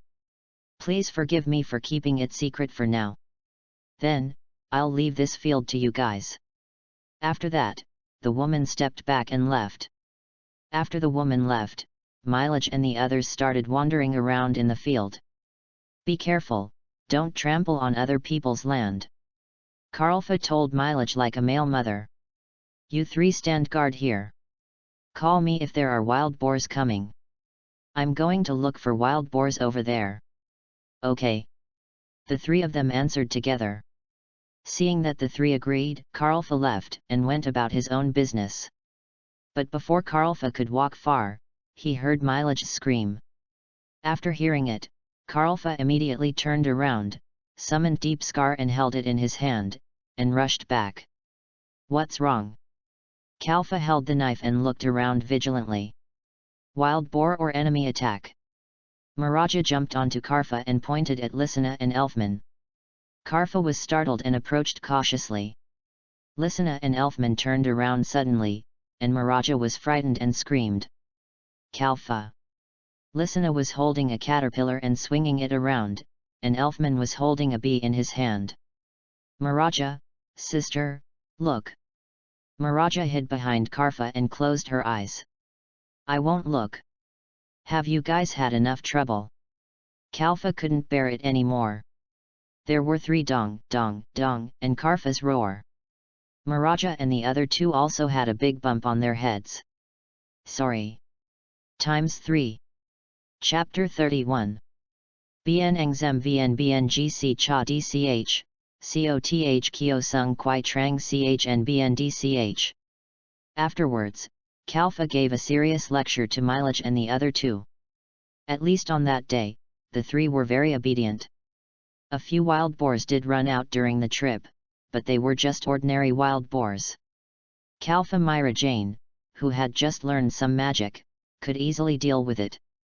But Lysina and Elfman had never fought a wild boar before. How was my performance today? Wasn't it super good? Myra Jane was full of pride indeed. Aside from your disobedience, reckless actions, and accidental injuries to teammates. Karlfa nodded and counted Marajana's battle record today. Your performance in today's battle is indeed worthy of praise. Maraja's mouth twitched slightly. Why can't I tell whether I'm being praised or scolded? Karfa touched Milaja's head and grinned, keep working hard. Maraja covered her head and lowered her head shyly, of course I know. Karfa he looked back at Lysina and Elfman who were frustrated because they had never fought a wild boar before. You two don't have to be like this. Lysina lowered her head and said, but we haven't even fought a wild boar before. I don't even have the face to eat pork. Elfman nodded, isn't this just like a cat can't beat a fish?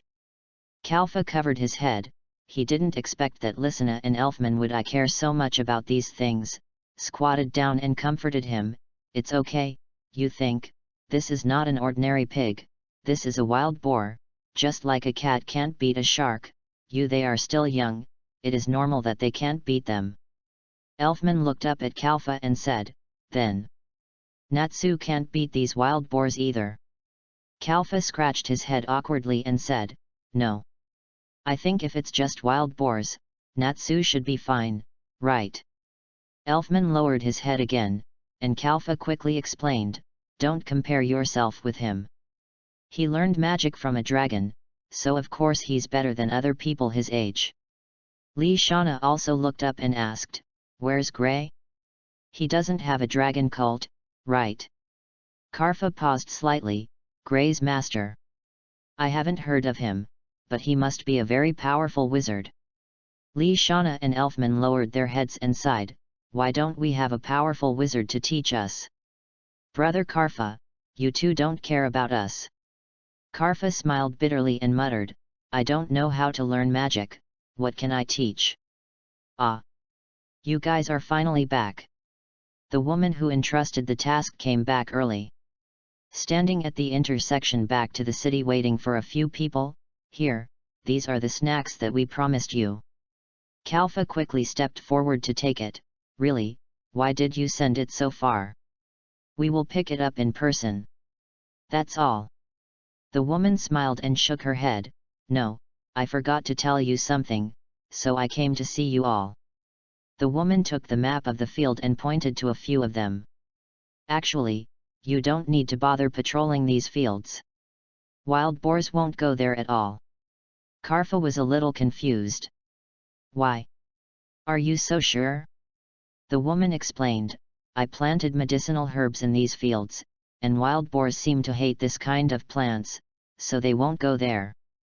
Mirage asked, why don't you mix this kind of medicinal herbs with wouldn't the wild boars stop coming?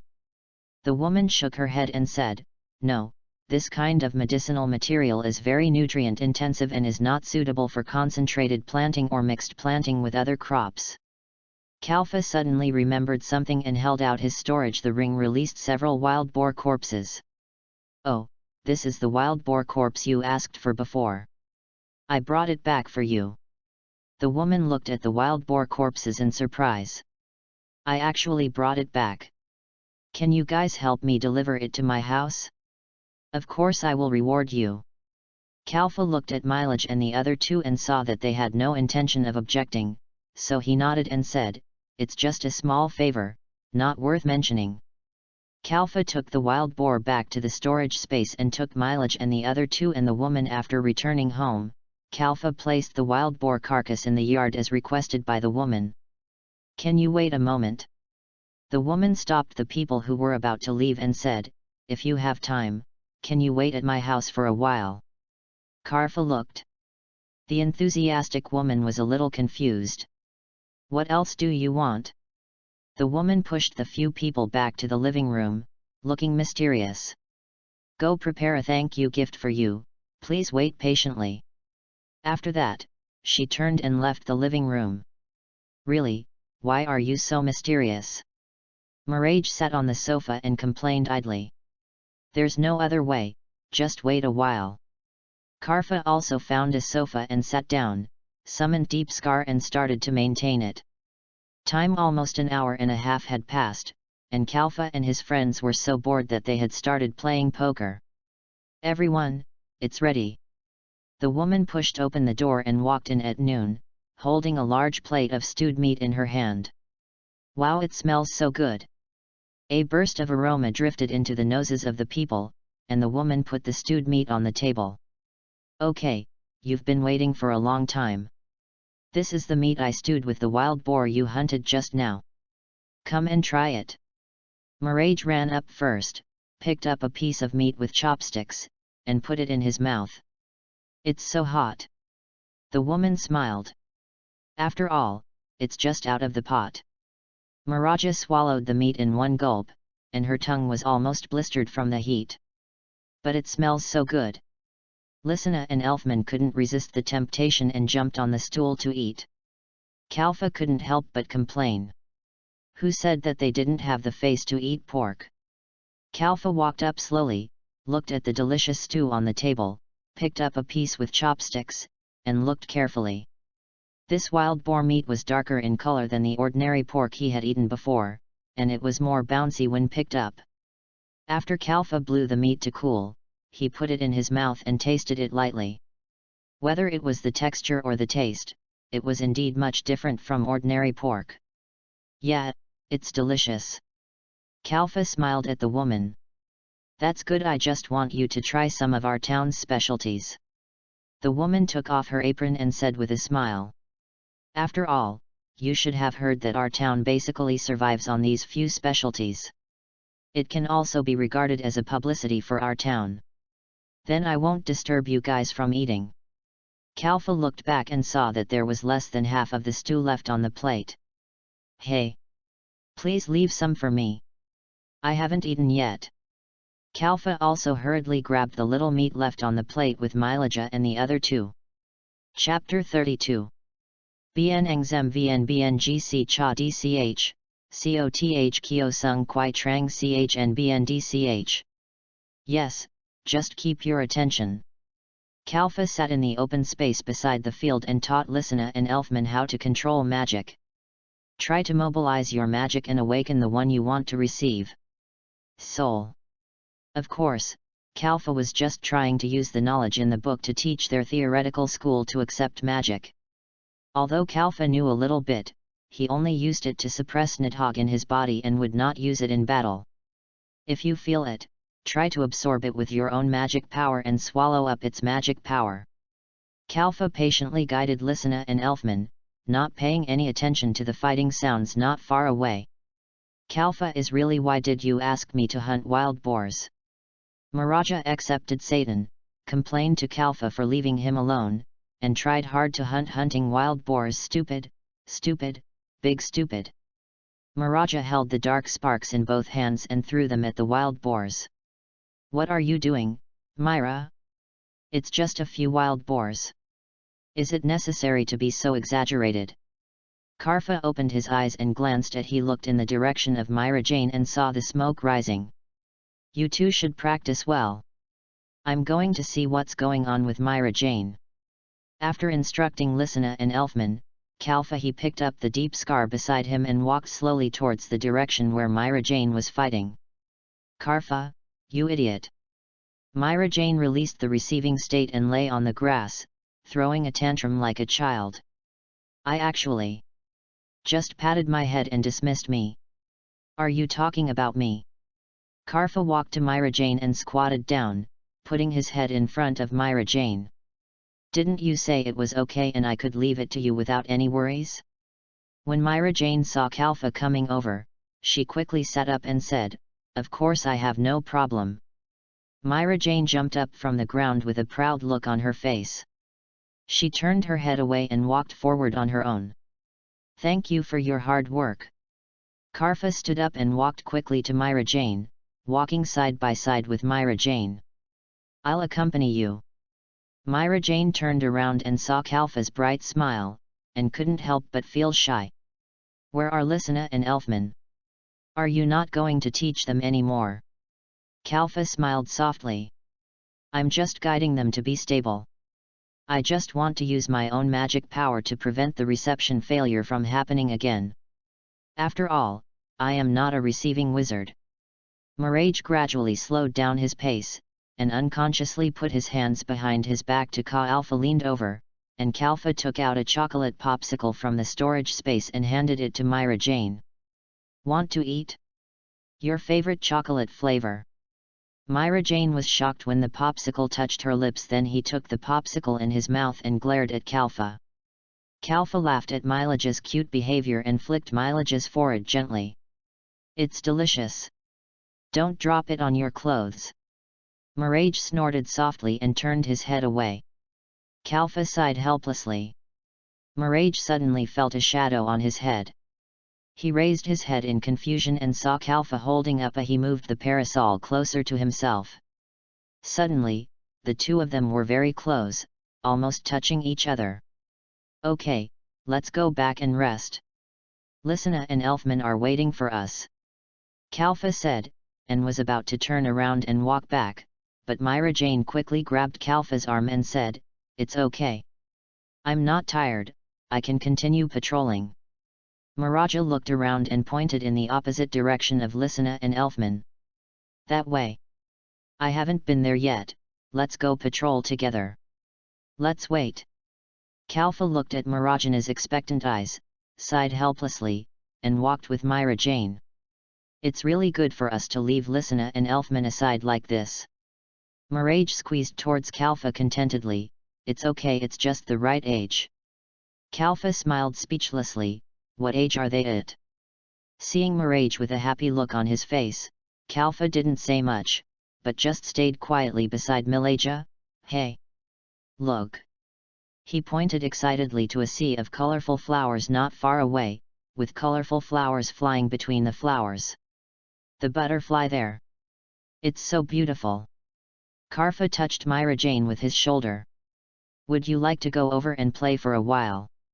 Myra Jane nodded happily and ran out. Parasol turned around and waved to Kalfa. "Come on." Kalfa put away the parasol and quickly chased after Myra Jane. "Don't run so fast." Myra Jane smiled lightly, turned around and ran faster, and Kalfa also quickened her pace. "Don't let me catch up." Myra Jane turned her head to look at Kalfa behind her, but she stepped on a stone and fell forward. Kalfa took a step forward and held Mirajana's waist. "I told you to run slower." Myra Jane was held by Kalfa's waist, with both hands on Kalfa's shoulders, and her shy cheeks flushed, lowered his head. Kalfa gently pulled Milage back and moved his hand away from Milage's waist. Milage was stunned for a while before slowly moving his hand away from Galfa's shoulder. The blush on Milage's face had not completely disappeared. He looked up at Galfa and hung a flower on Galfa's ear. Galfa was stunned for a moment, carefully raised his hand and touched the flower beside his ear, and his face couldn't help but blush a little. The two were silent for a long time, and Milage slowly stood beside Galfa. "Let's continue walking, slowly this time, I won't run around, let's enjoy the sea of flowers." Galfa nodded and held Mirajana's restless little hand. "Well, let's go together." Myra Jane was slightly startled when Galfa held her hand. She looked up at Galfa, who was shy for once, and felt more courageous and confident. Myra Jane took a step forward and held Galfa's arm. Galfa was stunned and turned to look at Myra Jane. The two looked at each other in silence for a long time, both smiled slightly, and wandered in the sea of flowers together. In this way, the two walked in the field for a long time. The wild boars were also very tactful and did not appear again. Kalfa and Myra Jane were in this fascinating leisure in their spare time. They forgot about time and immersed themselves in the world of two people in the field. It was not until the afternoon, close to dusk, that they slowly returned to the place where they came from and saw the two people who were forgotten. "Hey, you still remember to come back?" Lysina leaned against the shade of the tree and looked up at the two people. "Brother Karfa, where's the meal?" Elfman looked at Karfa weakly, his stomach growling with hunger. Kalfa blinked and thought for a while. "Ah! I forgot that you didn't have lunch." Lysina and Elfman smiled bitterly and lay down peacefully. Chapter 33. The two of them were busy, and the two of them were busy. "Oh, I don't want to go today. Let me rest for a day." Miraja stayed in bed and refused to get up. Karlfa sighed, looking at Myra Jane curled up in bed like a meatball, speechless. Deed. I'm impressed." Karlfa took Lysina and Elfman to put on their shoes and went out. "Then don't get up too late." "Got it." Myra Jane hid in the bed and agreed loudly. Seeing that Karlfa and the others had gone far away, she quickly changed her clothes and hurried out. The plan worked. Kalfa brought Lysina and Elfman to the field. After these days of training, Lysina and Elfman can master the receiving magic skillfully. Partial reception, animal soul cat. Arm reception, beast soul black bear. Lysina and Elfman faced a wild boar and used their own receiving magic. "Good, go and fight with confidence, I will watch from the side." After Lysina received the cat's soul, the movements became very agile, and he quickly approached the defenseless wild boar. "Watch this." Lysina stretched out her sharp claws and quickly grabbed the wild boar, but Lysina was too weak and didn't even scratch the wild boar's skin. The wild boar roared and rushed straight to Lysina. "Lysina, be careful." Elfman ran to Lysina and punched the wild boar, making it stagger. "Elfman is good. It seems that you have done a good job in strength training these 2 days. Lysina is also good at moving. Soon." Kalfa clapped his hands and encouraged. "Elfman, you tend to panic when fighting, you have great strength but can't hit the vital points, you come to hold the wild boar. Lysina, you are too weak, don't make useless attacks, wait until the wild boar reveals its vulnerable parts before attacking." "Got it." The two answered together. The wild boar twisted its neck and rushed towards Lysina and Elfman again. "Brother Elfman, please." Lysina quickly hid aside, Elfman pressed his fist and rushed towards the wild boar. Bang! Elfman's fist collided with the wild boar's head head-on, making a muffled sound. Elfman shook his numb arm and swung at the wild boar again, but the wild boar retreated and dodged. After Elfman missed, he stumbled and almost fell to the ground, and the wild boar rushed over again. "Lysina, help Elfman attract the wild boar's attention." "Yes." Lysina rushed forward quickly and grabbed the wild boar's nose hard, causing blood to flow from it. The wild boar howled in pain, stared at Lysina angrily and rushed over. Lysina ran around on all fours like a cat. "Brother Elfman! Hurry up!" Elfman quickly ran in front of the wild boar and raised his fist. "Elfman!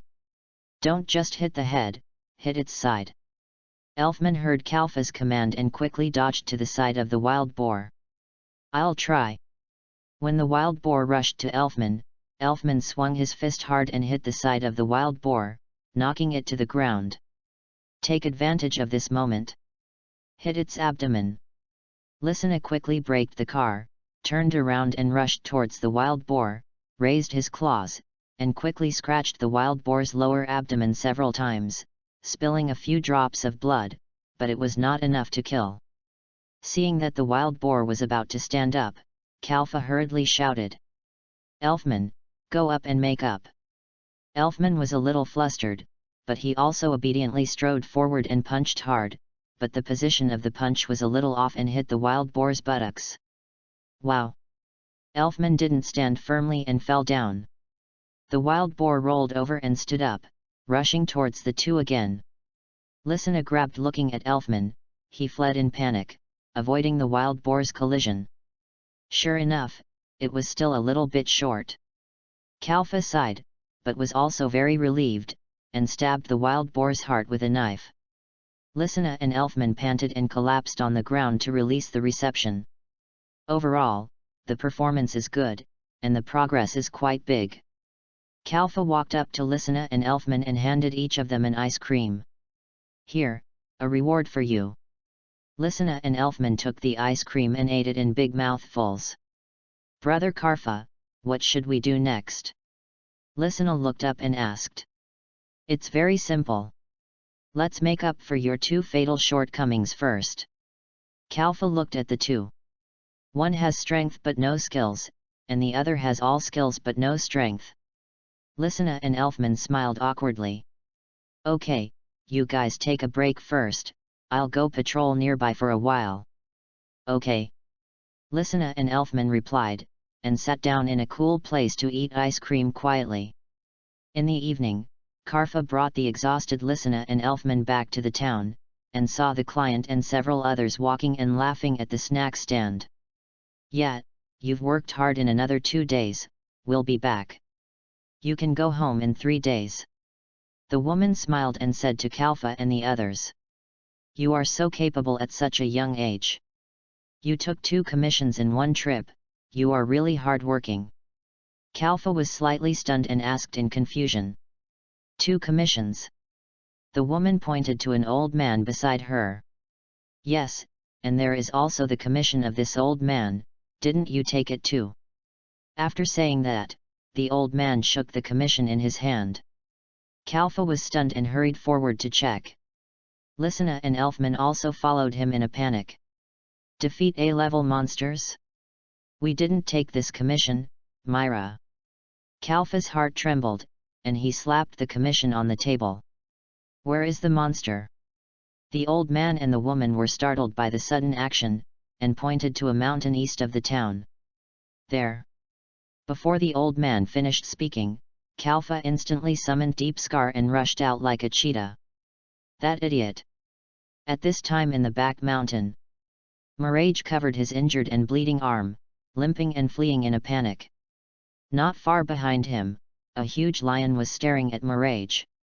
Mirage tried to receive the soul of Satan, but his magic power had long been exhausted. Seeing the lion getting closer and closer, he couldn't run at all.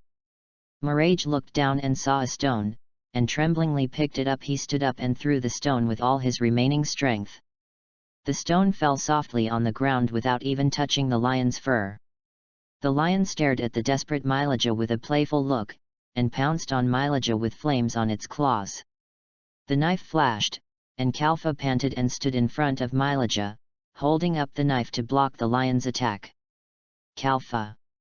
Miraja raised her eyes slightly, looked at Kalfa in front of her, and finally saw hope in her heart. Kalfa was silent for a long time, and with a strong shake, the lion flew out. Kalfa turned back and glared at Mylaja. Shut up, wait. Then, Kalfa turned his head and stared coldly at the huge lion in front of him. The murderous aura bursting out of his eyes was far more terrifying than that of a beast. Chapter 34. The young man was about to die. Keng Yulu. Kalfa saw that Mylaja was seriously injured and could not waste too much time here, so he planned to make a quick decision. Seeing that the deep scar in Kalfa's hand slowly turned blue, he directly activated Keng Yu. Shadow attack. Kalfa's figure disappeared in an instant, making the lion stunned. In just a moment, Kalfa came behind the lion, a dark blue knife flashed, and a hideous blood mark was cut on the lion's back. The lion howled, and a blazing flame burst out all over his body. Kalfa stepped on the lion's back and jumped lightly. Keng Yulu, Ghost Howl. Kalfa waved the sword in his hand, a deep scar. The blue sword energy cut through the air and hit the blood mark again. As the lion screamed again, the flames on his body became more vigorous. The lion quickly turned around and rushed to Kalfa with fire all over his body. Kalfa raised his sword and blocked the lion's attack. With the lion's power, he returned to the ground. The lion opened his bloody mouth, and a huge fireball condensed in the lion's mouth, gushing out like a laser. Kalfa quickly dodged. Keng Yulu, ghost. On the left and right, two Kalfas covered with blue magic rushed towards the lion in a very synchronous manner. The lion couldn't tell who was real and who was fake, and didn't know how to start. Two Kalfas jumped up from the ground and cut a huge cross on the lion's chest. At this time, the figure of Kalfa on the right side of the lion disappeared instantly, leaving only the normal Kalfa on the left side. Kalfa flew out by inertia, stepped on the tree trunk beside him, and took the IAI style. IAI style. Nirvana. A dark blue light flashed, and the lion didn't even blink, but saw Kalfa disappear in front of him. A blue knife light suddenly appeared, and the lion's left claw was directly cut off. The lion screamed, and because of the lack of a claw, it lost its balance and fell to one side. Kalfa seized the opportunity and rushed forward in one step. Ghost-human dance. Kalfa was like a murderous ghost, his whole figure disappeared in an instant, leaving only a series of dark blue knife lights slashing the lion from various weird angles. Accompanied by the lion's wailing and screaming, the blade fell faster and faster, falling on the lion like a gust of wind. As the last knife fell, a knife light slashed across the lion's throat, and the ability of Deep Scar was revealed here. The countless knife marks that Kalfa had just cut all burst at this moment. The lion was so painful that he couldn't even scream, and lost his life in an instant. In an instant, the flesh flew everywhere and blood rained down. The lion's corpse on the ground was unbearable to look at. Trampled. Without even wiping the knife, Kalfa threw it back into the storage space, turned around and picked up the unconscious Myra Jane on the ground, and rushed back to the town hospital at his fastest speed. Someone needs rescue here. Kalfa rushed into the hospital, put Myra Jane on an empty stretcher, and shouted to the nurse in the emergency center. The nurse on the side saw a man with a fierce face and blood suddenly running in, and she collapsed to the ground in fear. Hurry up! Kalfa yelled anxiously, not noticing that his expression was really more terrifying than a fierce ghost. Under Kalfa's control, the nurse on the side somehow subconsciously cried while carrying Myra Jane into the emergency room. The doctor on the side probably saw too much blood, and didn't seem to be scared. Instead, he quickly put on the tools, patted Kalfa on the shoulder and ran into the emergency room. And Lysina and Elfman expected that Myra Jane would show off her strength. Character, he probably won't be safe and sound, and he had been waiting at the hospital gate with two clients. Seeing Kalfa running into the hospital with Myra Jane in his arms, several people hurriedly followed him. Brother Kalfa! Is Sister Myra Jane okay? Lysina hurriedly shouted. Kalfa panted, turned his head to look at Lysina. The murderous aura in his eyes had not completely dissipated. I hope so. Lysina and Elfman were so scared when they saw Kalfa that they hid behind the client timidly. Brother Kalfa, wipe your face first. Kalfa was startled, and quickly turned his head to wipe the blood off his face, and his expression also slowed down a lot. Sorry, young man, it's all my fault for not being responsible and letting that little girl go to such a dangerous place. Faced with the old man's apology, Kalfa shook his head and sat on a chair beside him. It's not your fault, it's our problem, and you don't have to be with that monster. Don't worry, I've already hunted it. Elfman ran up and hugged Kalfa's legs, and asked worriedly. How is my sister? Kalfa sighed, touched Elfman and Lysina's heads, and forced a smile. Don't worry, although the injuries are serious, fortunately, they are not seriously injured, and nothing will happen. The woman walked forward slowly and gently wiped the blood off Kalfa's body. If it doesn't work, wait until the girl's condition stabilizes, and you can go back to the guild in advance. I will pay the commission at the original price. Anyway, there are not many wild boars these days. Kalfa shook his head gently. If it doesn't work, let Myra and the other three go back. I will stay and complete the commission. This is the most basic quality of a wizard. It's getting late, so you should go back quickly. After Kalfa sent the 2 clients away, he sat at the door of the emergency room in a state of exhaustion, without saying a word, silently waiting for news. Listener and Elfman beside him also rarely quieted down. After an unknown amount of time, the doctor inside slowly walked out. Kalfa quickly got up and grabbed the doctor's hand. "Don't worry, the girl is fine, just adopt her for a while." The doctor took off his surgical gown exhaustedly. "You are wizards, right? Don't be too stubborn, take care of your body." "Thank you, doctor." "Thank you." Kalfa's heart finally settled down, and he bowed deeply to the doctor, and slowly stood up until the doctor walked away. Seeing that Listener and Elfman were already asleep, Kalfa didn't say anything more, covered them with a blanket, and hurried to help the nurse find a ward for Myra Jane. The next morning, Myra Jane slowly opened her heavy eyes, looked around, and saw Kalfa staying up all night with Myra Jane. "Kalfa." Myra Jane slowly spoke. Kalfa was very surprised, trembling and sighing, suppressing the joy in his heart, and said lightly, "Awake."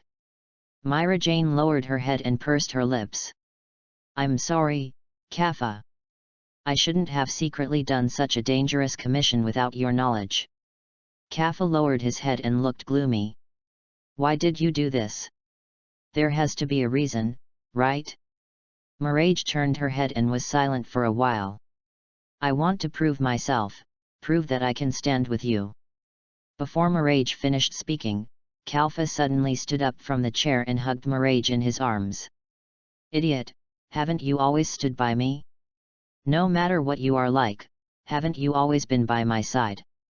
Mirage leaned on Kalfa's arms, stunned, and tears couldn't help falling. I'm sorry, Kalfa." Mirage buried her head in Kalfa's arms and kept apologizing. "Don't say these useless things, now you just need to rest well, understand?" Kalfa gently stroked Mirage's head and said softly, "I will always be there." Mirage nodded slightly and responded softly in Kalfa's arms. Well. Chapter 35. Bien Engzem Vn Bng Cha Dch, Coth Kyo Sung Kwai Trang Chn Bn Dch. Come, have some porridge. Since Miraja was still unable to get out of bed and had to stay in the hospital, Kalfa went home and cooked a pot of meat porridge for Miraja, and then sent Miraja back.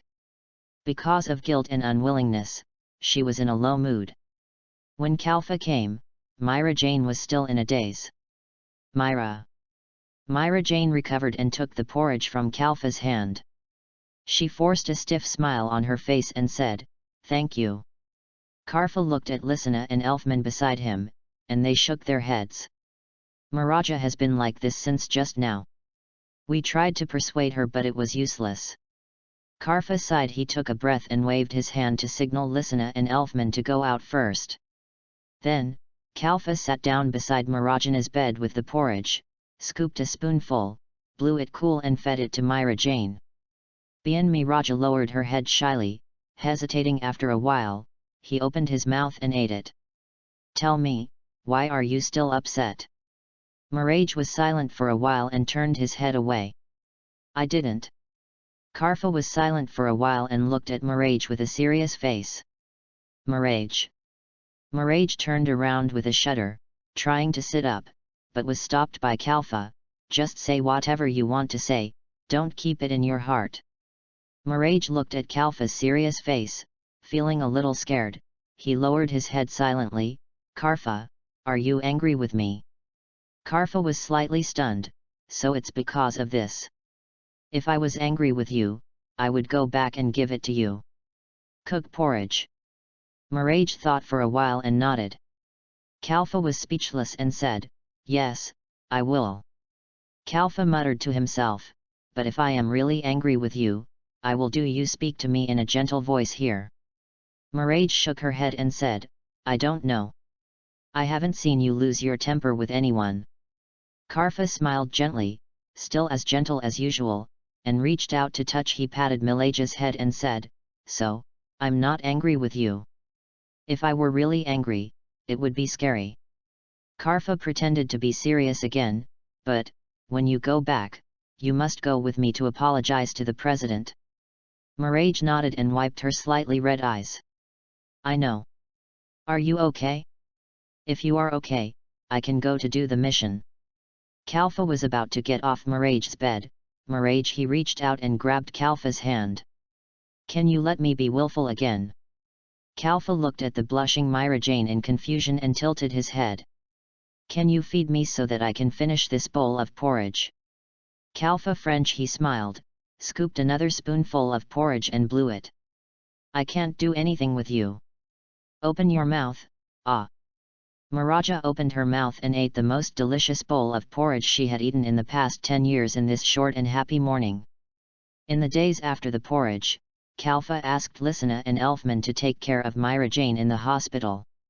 During this period, the client often came to visit, but he insisted on completing the commission, and Mirajana's body recovered. It's almost time, so they prepared to pack their bags and return to the guild. I still feel a little reluctant, so many things have happened. Mirage stood at the station, looking back at the town, and Kalfa stood at the entrance with his luggage. Okay, the train has arrived, let's go quickly, we can come back later. Mirage picked up the bag with a smile and got on the train. Finally, I'm going home. Lysina said tiredly, we have made a lot of progress in the past few days. We will definitely surprise Natsu and Grey when we return. Elfman said confidently, of course. Karfa smiled, leaned back in his chair and looked out the window, watching the train slowly moving towards the direction of Fairy Tale.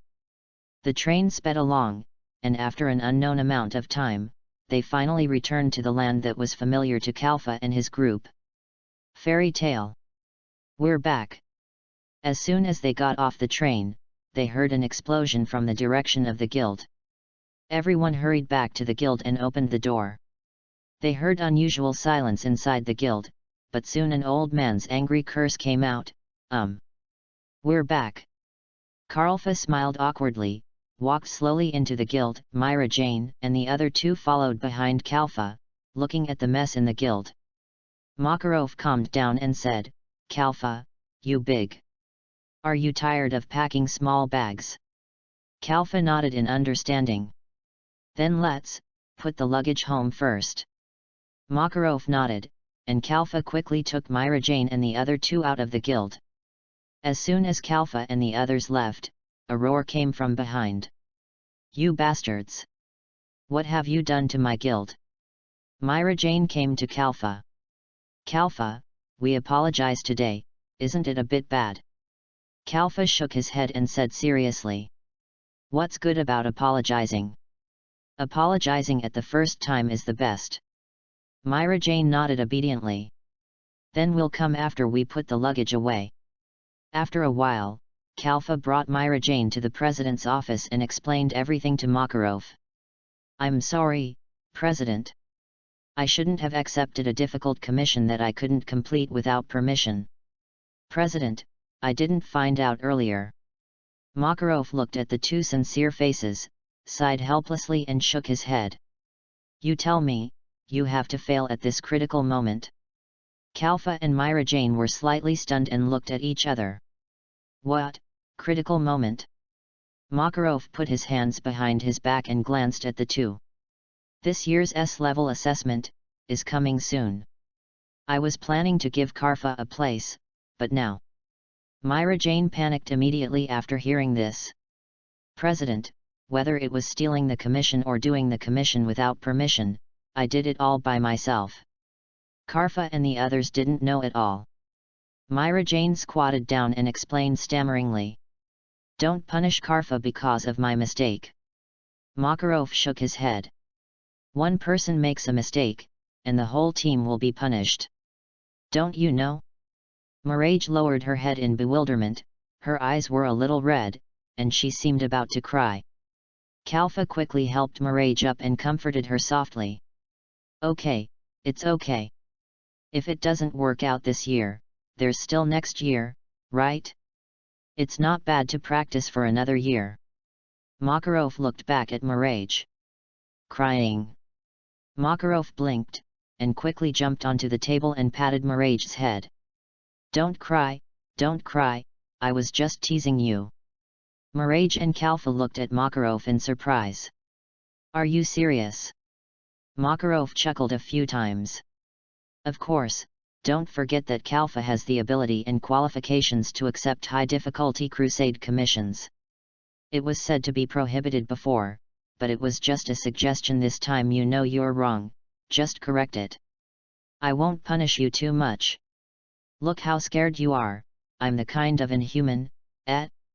No, someone who doesn't understand others. Karfa and Myra Jane bowed deeply to Makarov. Thank you, President. Makarov smiled and patted Karfa's shoulder. You kid. Prepare well for the S-level assessment. I have high hopes for you. Karfa patted his chest and smiled confidently. Yeah. Got it.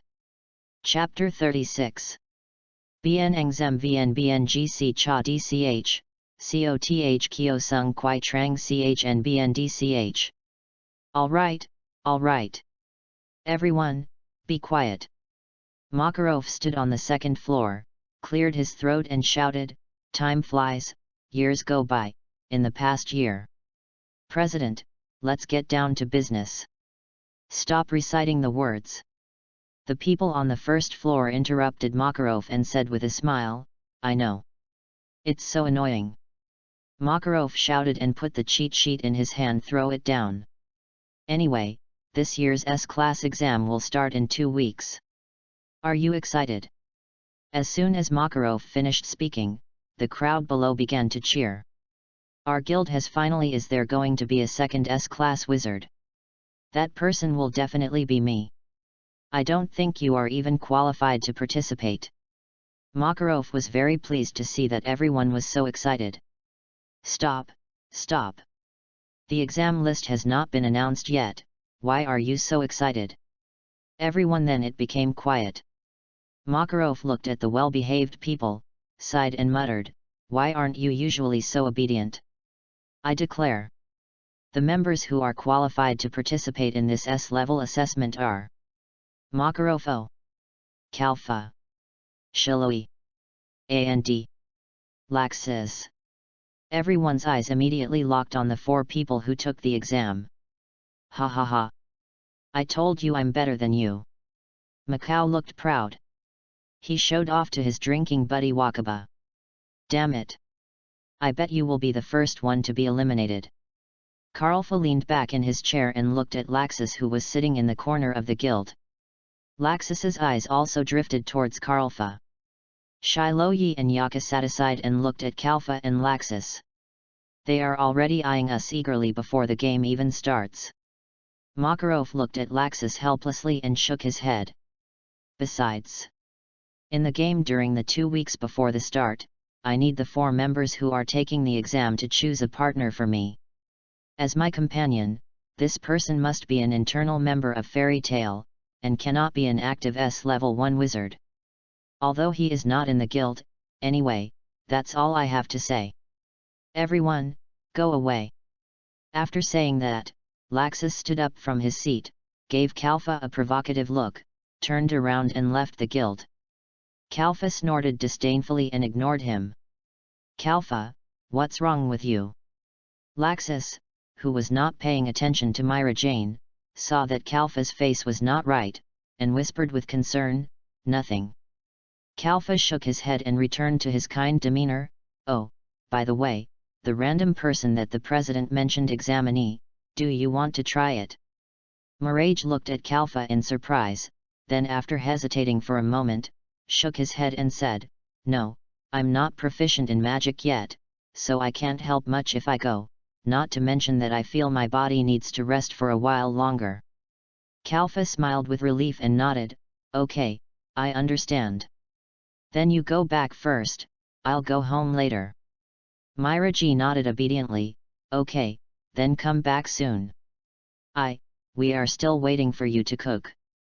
Karfa touched Marajana's head and nodded with a smile. Karfa. Let me give you a random test. Suddenly, Natsu rushed over from the side, came over, and the excited Mao pushed himself to recommend you flame bastard. Carl, don't listen to him. Choose me.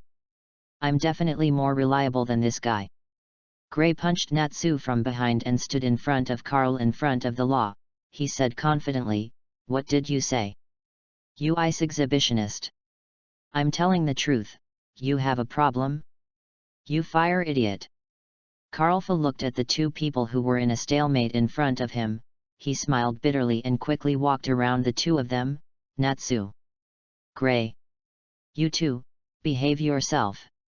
Iluza quickly ran past Kalfa and used force to resolve the dispute between Natsu and Gray. Kalfa had an idea and quickly stepped forward to pat Urza on the shoulder. "Iluza, I have a small request." Arisa pressed her fist and turned her head, looking at Kalfa in confusion. "What request?" Kalfa put his hand on his chest and bowed slightly. "I would like to ask you to be my partner. Come with me to take the S-class exam, okay?" Arisa was stunned and pointed at herself. "Me?" Kalfa nodded. "Is it okay?" Arisa nodded, a little confused. "Of course it is okay, but why don't you ask those seniors with more experience to help?" Kalfa pointed to the iron sword hanging on Urza's waist. "I think you and I are both magic swordsmen, so it should be easier to train and cooperate." Arisa recalled the previous battle between Kalfa and Laxus, and then she remembered that Kalfa was also a magic swordsman. "Ah, in this case, I have no reason to refuse. I will try my best not to hold you back and help you pass the exam." Natsu and Gray on the side were crying. "Kalfa. You didn't choose us, so disappointed. You actually chose the female devil instead of us." Arisa turned around and punched Natsu and Gray on the head with two fists, and Natsu and Gray immediately had two big lumps on their heads. "By the way, Kalfa, do you plan to do any training in the next 2 weeks?" Kalfa held his chin and pondered for a while. "Training? I just thought that as usual, I would just practice swordplay every day." Iluza shook her head repeatedly. "No. How can this be possible? How can such an important exam like the S-level exam not be strengthened by training?" Kalfa was more or less embarrassed to see that Urza was so serious as a test follower. "And don't think that 2 weeks is a short time. I heard that someone only practiced swordplay hard for 15 days and turned from a novice into a peerless hero." Kalfa's mouth twitched a few times. Why does it sound so much like the nonsensical novel in Listena's Hand? Iluza stared at Kalfa with a serious face. "Anyway, I think I can't relax like before in these 2 weeks. I must take it seriously." Kalfa smiled awkwardly. "Is that so? Why don't you come to my house tomorrow? How about we make arrangements while training?" Iluza thought about it and nodded. "Okay. Then I'll go visit you tomorrow morning." Natsu and Gray on the side looked at Kalfa with a smirk on their faces, muttering. "Hee, Kalfa, you're done." Then, Natsu had an idea and ran to Kalfa. "Hey, Kalfa, Urza, can I go over to see you during training tomorrow?" Kalfa nodded, and Urza looked at Natsu's sincere eyes and nodded. "As long as you don't make trouble." Seeing this, Gray also hurried over. "I want to go too." Iluza nodded and looked at Kalfa. "More people will make the atmosphere better, what do you think?" Kalfa shrugged. "I have no objection." Chapter 37. Bien Engzem Vn Bngc Cha Dch, Coth Kyo Sung Kwai Trang Chn Bn Dch. Early in the morning of the next day, before it was completely light, Urza was already standing at the door of Kalfa's house with Natsu and Gray. "Will Kalfa wake up so early?" Natsu said sleepily, "Why did you call us so early for training?" Gray yawned and said listlessly, "Didn't you two say you wanted to come? Cheer up." Natsu and Gray looked sleepily leaning against each other. Urza reluctantly rang the doorbell of Kalfa's house. As soon as the doorbell rang, Kalfa came over and opened the door. "You're actually awake?" Natsu and Gray were shocked. I peeped through the door and saw Kalfa wearing an apron and holding chopsticks. I didn't expect you to come so early. Come in and sit down. Haven't you eaten yet? The meal will be ready soon. Wait a little longer. Karlfa enthusiastically invited Urza and the others in. There was no chance to refuse, and Karlfa pulled him in. Oh, by the way, Myra and the others are still sleeping, please keep your voice down. After saying that, Karlfa immediately returned to the kitchen, leaving the three bewildered people without a word. After a while, Kalfa came out with 3 bowls of noodles and placed them in front of Urza and the other 2. Okay, eat. Kalfa took off her apron and hung it on the side of the kitchen. She also served. After eating a bowl of noodles, he took out the noodles and separated them from the soup. It's delicious. Natsu on the side gray and I happily ate noodles. I didn't expect to have to eat breakfast. This trip was worth it. Karfa, do you get up at this time every day? Arisa asked while eating noodles. It's really early. Karfa smiled and said a little embarrassedly, because I have to make breakfast, I have to get up a little earlier. Are you here to train with me? Iluza nodded, yes. I was worried that you and Natsu and Gray hadn't gotten up yet, but it seems that I was worrying too much. Let's go soon. Karfa swept the noodles in the bowl and cleaned up the dishes. It's so early. Are you going? Arisa nodded, it's only a one-day plan after all. Yu Chen. Karfa smiled bitterly and said, well, I was planning to clean up the room, but it seems I have to do it after training. Iluza stood up, helped Karfa clean up the table, and asked, so if you start exercising normally, what's your first step? The first step? I'll go for a morning run, I'll run around our town. Karfa answered. Urza listened, then he nodded in agreement. Morning jogging? Yes, morning jogging is good. It's a good way to exercise. Arisa lowered her head and thought for a while, since you usually only run 1 lap, let's run 3 laps today. Karfa frowned in confusion, but, is it really necessary? Arisa nodded, of course. Without further ado, the 4 of us will set off now. Natsu and Gray smiled slightly. I was stunned. Why 4? What does it have to do with us? Urza picked up Natsu and Gray and said, don't hesitate, just run. Don't you want to become stronger? It's really lively. Karfa sighed helplessly and followed him downstairs 3 laps. Karfa looked at Urza beside him, and Urza nodded, yes, just run at your usual speed. After hearing this, Karfa took a few steps in place. He ran out quickly, and Urza and the other 2 who were still standing there hurriedly followed him. Karlfa, do you usually run at this speed in the morning? Urza tried to follow Karlfa's pace. Yes, you need me. Slow down a bit. Karfa looked calmly at Urza behind him and Natsu and Gray who were almost unable to keep up. No, we are just sparring partners. You just need to follow your own pace. We can keep up. Urza shook her head. He shook his head and said confidently, I can't keep up. Natsu and Gray shouted from behind, but Kalfa and Urza ignored them. Is that so? That's good. After saying that, Kalfa headed forward, she ran at her own pace. In the first lap, Urza was able to keep up, but in the second lap, she was so tired that she was out of breath and could hardly keep up. Urza, do you want to stop? Karfa turned around and asked with concern. I want to run faster in the last lap, I'm afraid you can't keep up.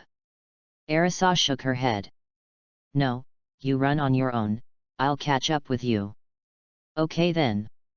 Karfa turned around and rushed out with a big stride. After a while, Karfa finished the last lap and returned to the door of his house.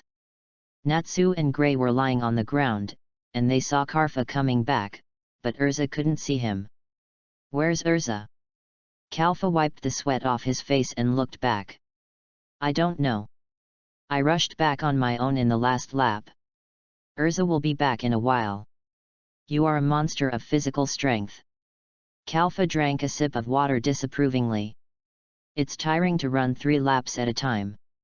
I'll go back and clean up first. Call me when Urza comes back. Yes.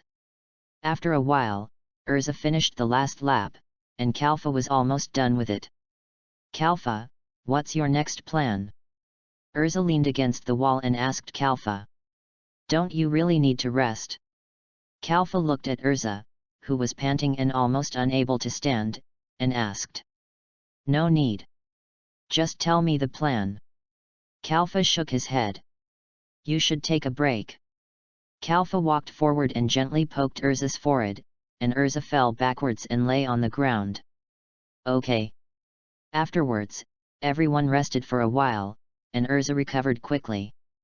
Well, your physical strength recovered quite quickly. Urza rubbed her thigh. Of course, let's start the next training now. The training volume will be 2 times more than before. Kalfa shook his head. There's no need at all. Although he said so, at Urza's strong request, Kalfa still took a few people to do a whole morning of devil training. Until lunchtime, Myra Jane looked at Urza and the other 2 who were like mud in front of the dining table. Kalfa, what did you do to them? Kalfa shrugged. I was forced. Lisana and Elfman looked at the lifeless Natsu and Grey. This is the first time they are so quiet. I was wrong. Urza leaned back in her chair and breathed a sigh of relief. I underestimated your usual training volume. Let's practice normally in the afternoon. Natsu shook his head quickly. Even if he practices normally, he will die. Grey said weakly. I will definitely not accompany you in the afternoon, I'm leaving. Kalfa looked at the 2 helplessly. Don't worry, there is nothing for you 2 in the afternoon, I will try to practice with Urza in the afternoon. Kalfa looked at Urza again. If she can still move.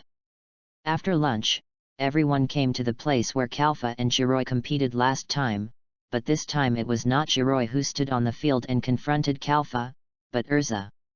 Are you really okay? Don't force yourself. Karfa asked with concern. Don't worry, I've almost rested at noon. Iluza clenched the bamboo sword in her hand and faced Kalfa seriously. Then I'll leave it to you, Urza, just attack with all your strength. Kalfa also clenched the bamboo sword. Iluza took a step forward and rushed forward, slashing the bamboo sword in her hand head-on. Kalfa raised his head and raised the bamboo sword, easily blocking it. The bamboo sword in Kalfa's hand shook, shaking Urza's bamboo sword away, and then lightly slashed Urza's body with a knife.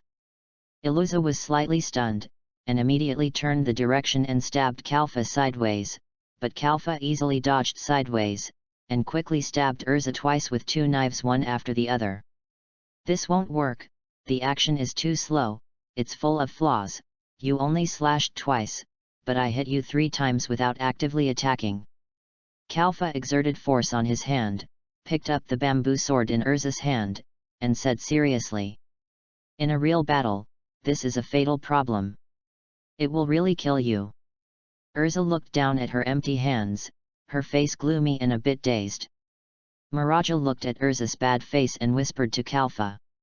Kalfa, that's enough. Urza is not happy anymore. Kalfa looked at Urza who was looking down in a daze, slowly picked up the knife on the ground and handed it to Urza. Kalfa, please help me with special training. Urza gritted her teeth and tightened the knife in her hand again. No problem, leave it to me. Kalfa unbuttoned his shirt and holding the knife. I won't attack you actively. Just attack with all your strength. I will counterattack when you show a flaw. Urza took a deep breath and rushed forward. Please teach me. Natsu tilted his head in confusion. Wasn't Urza supposed to spar with Kalfa? How come it's the other way around? Grey shook his head. Don't bother them. They seem to be fascinated. Miraja looked at Urza fighting Kalfa, pouted slightly with jealousy, and envy in her eyes. Lisana looked up looking at Myra Jane, she covered her mouth and smiled. Sister Myra is jealous again. The 2 continued their fighting training until the evening. As night fell, the swords in their hands finally stopped. Erisa supported the sword with one hand and knelt on the ground exhausted. No, I really can't do it anymore. Karfa inserted the bamboo sword into the ground and drank a sip of water with a calm expression. How is it? Have you found a little feeling? Erisa shook her head. I didn't find the feeling, but my confidence is almost gone. For the whole afternoon, I almost didn't touch Kalfa. Instead, Kalfa could seize countless flaws to attack in one move. Fortunately, Kalfa could stop the knife accurately with just a touch, instead of directly cutting Urza, otherwise Urza would have given up long ago. You lose confidence after this setback? That won't do. When you become stronger in the future, the difficulties you face will be more difficult than this. You must use this as motivation to overcome difficulties to become stronger. Kalfa said to Urza seriously. Yes. I understand. I will definitely work harder, so I'll leave it to you these days. Kalfa-sensei. The people watching the game were slightly stunned. Sensei. Kalfa was also slightly stunned, but soon accepted it. Well, let's stop here for today's training. It's so dark, why don't you have dinner at my house before leaving? No need. Iluza shook her head, stood up from the ground, and left with full energy holding the bamboo sword. I must strike while the iron is hot and analyze the situation a few more times. Chapter 38. The two of them were very happy. In this way, Urza, who was supposed to be a sparring partner for Kalfa, deeply realized her own shortcomings, and instead worshipped Kalfa as her teacher and received devilish special training under Kalfa. 2 weeks passed in a blink of an eye, and the S-level assessment was just around the corner. That day, in the guild. It seems that in these 2 weeks, the 4 participating members have found their own accompanying personnel and have undergone hard training. Makarov looked at the 8 people standing in front of everyone, thinking in his heart. Makao and Wakaba, Shiloi and Yaka, these 2 groups are not surprising, a pair of good friends, a pair of young lovers. The other 2 groups, Kalfa and Urza, didn't seem to be very familiar with each other before, and it seems that the relationship is still that's right. Laxus and the newly joined Felide, a new member of the guild, can actually get the favor of Laxus, this brat. It seems that they can't be underestimated. Then, Makarov knocked the ground with the wooden stick in his hand. Okay. Since everyone who should come has arrived, let's go to the examination room. Shiroi asked in confusion. Where to go? President, you didn't tell us. Makarov smiled mysteriously, strode to the door, and opened the door of the guild. The location of the exam is the Holy Land of the Fairy Tale Guild. Tenro Island. Makarov raised his crutches, pointed to a direction in the sky, and led everyone to board the specially prepared magic yacht. Ah, the gentle sea breeze is blowing on my face, it's so wonderful. Shiroi was wearing swimming trunks, lying on a lounge chair on the deck, holding a coconut in her hand, looking at the sky leisurely. Yaka was wearing a swimsuit similar to a skirt, wearing a sunscreen jacket with a white gauze, and walked in front of Shiroi. Really, you are about to take the S-level exam, can you be a little nervous? Shiroi smiled and pointed at the others. Makao and Wakaba hugged each other's shoulders, standing on the bow, drinking and dancing happily. Erisa was wearing a straw hat and a magic mirror, and lying on the side of the boat in a dark blue sexy swimsuit, looking at the sea in the distance. Makarov was sitting on the second floor of the cabin, looking at his own pornographic magazine. Karlfa once again played the role of a nanny, preparing fruits and drinks for everyone in the cabin by himself. But after looking around, he didn't see Laxus and Felide, so Yaka knocked on Shiloi's head. Look! Isn't there someone who is working hard behind your back? Shiloi smiled and waved his hand. Don't worry, don't worry. At this time, Laxus and Felide were hiding at the stern where no one was paying attention. Ugh! Ugh! Laxus, are you okay? Laxus knelt down on the ground exhausted, Nauseated, Phelide hid beside Laxus, and patted Laxus back carefully. I didn't. Ugh. Phelide was silent for a while. Laxus, don't talk for now. I vomited.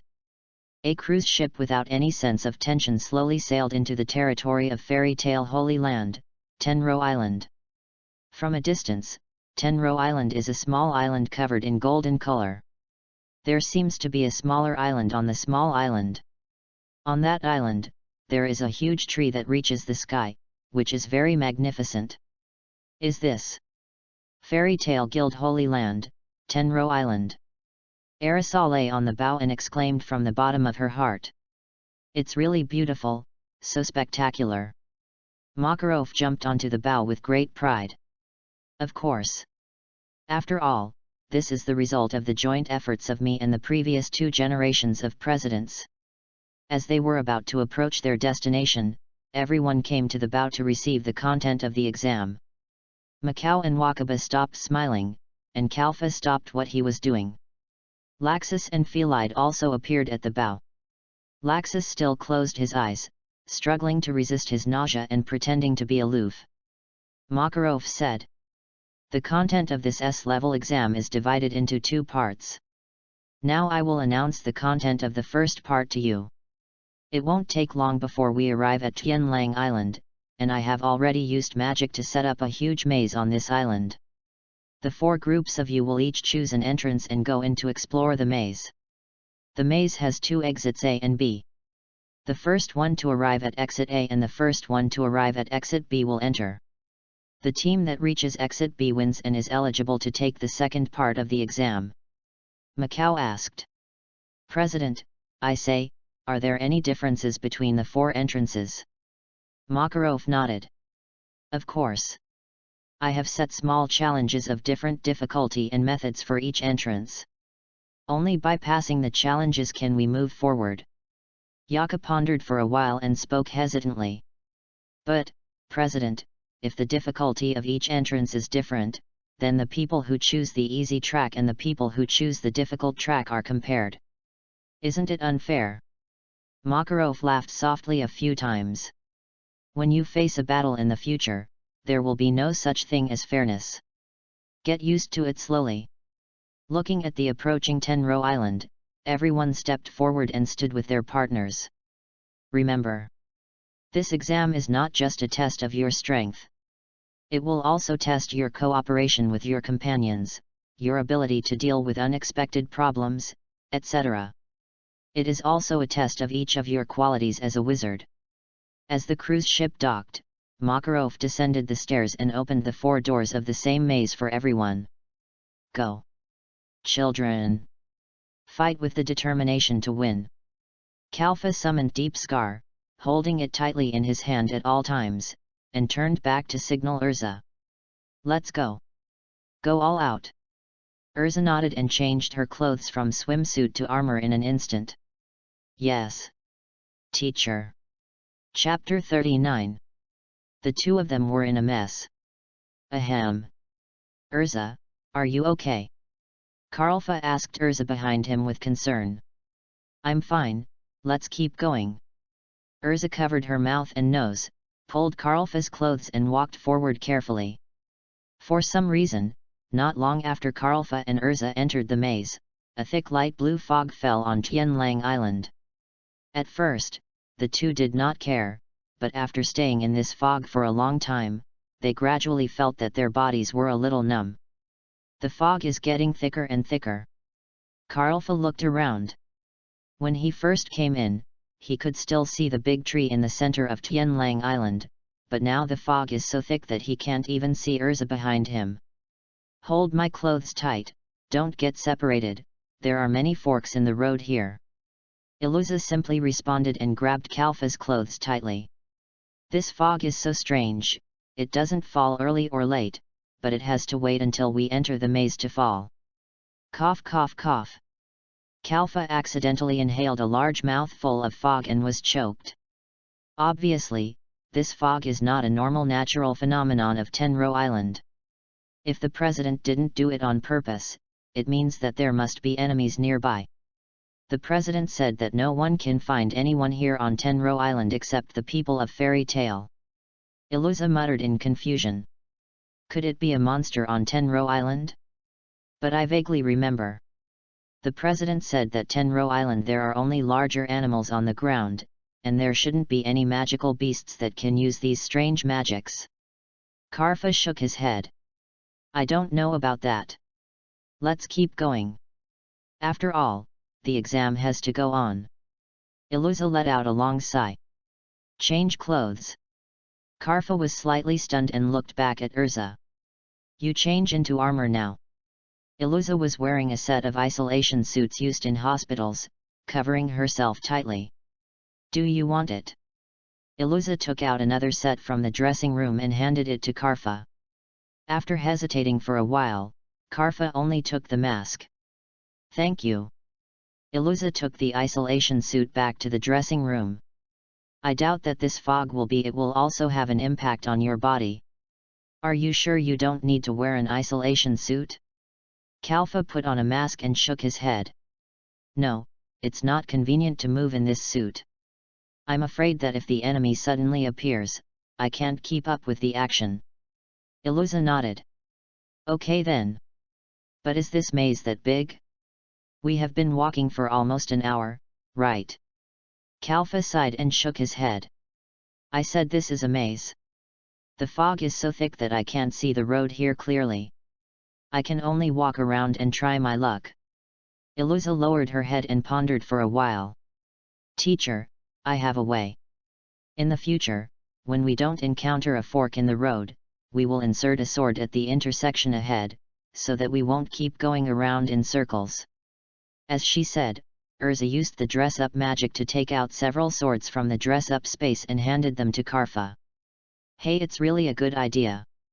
Kalfa smiled happily, took the iron sword, and thrust it into the ground. Keep going. Don't stay here for long. Iluza nodded and grabbed Kalfa's clothes again. Okay, teacher. Kalfa scratched his head uncomfortably. That. Urza, you'd better not call me teacher, I'm really not used to it. Iluza tilted her head. What's the name? Master. Kalfa shook his head helplessly. Just call me Kalfa. Kalfa is fine. Iluza sighed with regret. Okay then. I know, let's go. Why are you so disappointed? Kalfa complained as he hurried on his way. The two continued to wander around in the maze, and after an unknown amount of time, they still didn't find any exit. Why is this? Is this really that big? Iluza pulled at Kalfa's clothes weakly. Kalfa was already out of breath under the erosion of the fog, and his expression was somewhat dazed. Another fork in the road. Kalfa stopped exhausted and squatted on the ground with his head down. Kalfa looked at him and was stunned for a moment. Kalfa. Iluza saw Kalfa's body paused for a moment, leaned over and asked with concern. Kalfa. Kalfa shook his head and said nothing. He just pulled Urza to the other side of the fork in the road and leaned over to take a look. Sure enough. Urza was confused and stood next to Kalfa. What happened? Kalfa pointed to a hole in the ground, which was obviously made by Kalfa's iron sword. The sword was pulled out. Urza quickly became nervous and changed into an iron sword. Are we being followed? Kalfa clenched the deep scar in his hand and pulled off the mask on his mouth. Maybe, it's not a human.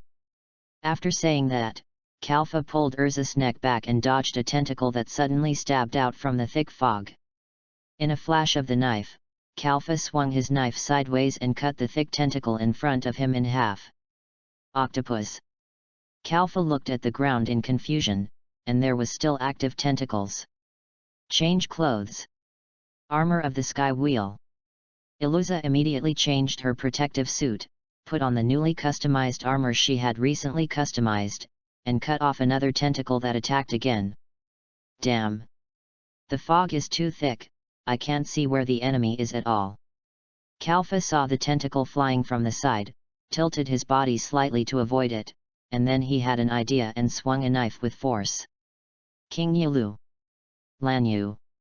A silver crescent-shaped sword energy flew out, cutting the tentacle vertically in the middle into 2 pieces, and then a scream sounded. Iluza saw this and exclaimed in surprise. You actually used this method to solve it. It's amazing. Then, facing the oncoming tentacles, Urza controlled several long swords to form a circle. Sky Wheel. Circulation Sword. The sword ring was spinning, and Urza threw it out with force, and the blade was the tentacles were cut off along the way, and several long swords were all inserted into the octopus body. Then, Urza shouted, and the long swords quickly pulled out of the octopus body and returned to Urza. This is not a solution. Hitting along the tentacles will never hit the fatal place. Urza and Kalfa dealt with the octopus for a while, and Urza found the problem. What's more, its tentacles seem to be able to regenerate, otherwise there would not be so many tentacles. I know. Kalfa chopped off a few more moon grabbing along the octopus tentacles, and then came to Urza according to the sound. Urza, if there are more tentacles coming over later, you help me nail the tentacles to the ground. Urza nodded and held the long sword in her hand in reverse. Here it comes. Kalfa roared, and Urza seized the opportunity to insert both hands and forcefully, with his hands nailed to the ground, Kalfa stepped on the tentacles and bent down. III style. Silver light. Kalfa flew out like a silver-gray meteor, rushed straight along the tentacles to the roots of the tentacles, and cut off the tentacles with one knife. Then, Kalfa stepped on the octopus's body, ran all the way up, and jumped over the octopus's head. King Yalu. Kalfa turned quickly in the air, with a faint silver light on the blade. Kalfa raised the knife above his head and fell down quickly. Deng Long. Kalfa used his downward inertia to chop with all his strength. The knife cut through the octopus's body from top to bottom. Kalfa stood up and swung the knife lightly. The straight knife marks on the octopus's body instantly burst into countless knife lights. The next second, the octopus's body exploded like a balloon, and the air wave generated by the explosion also blew away the thick fog. Chapter 40. Bien Engzem Vn Bngc Cha Dch, Coth Kyo Sung Kwai Trang Chn Bn Dch.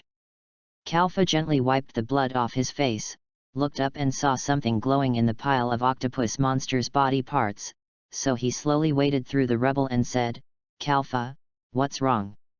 Is there anything there? What? Seeing this, Urza also hurried over. Kalfa squatted down, reached out and stirred the broken body, and took out a bloody blue gem from it. Here, I found this. Iluza approached and saw such a bloody scene. She couldn't help but feel nauseous. She pinched her nose and turned away. Then you take it first, maybe it will be useful. Kalfa raised the gem and looked at it, then nodded. Nodding, yeah, that's right. After that, Kalfa walked out of the pile of corpses, Urza covering his nose, he fanned the bloody smell.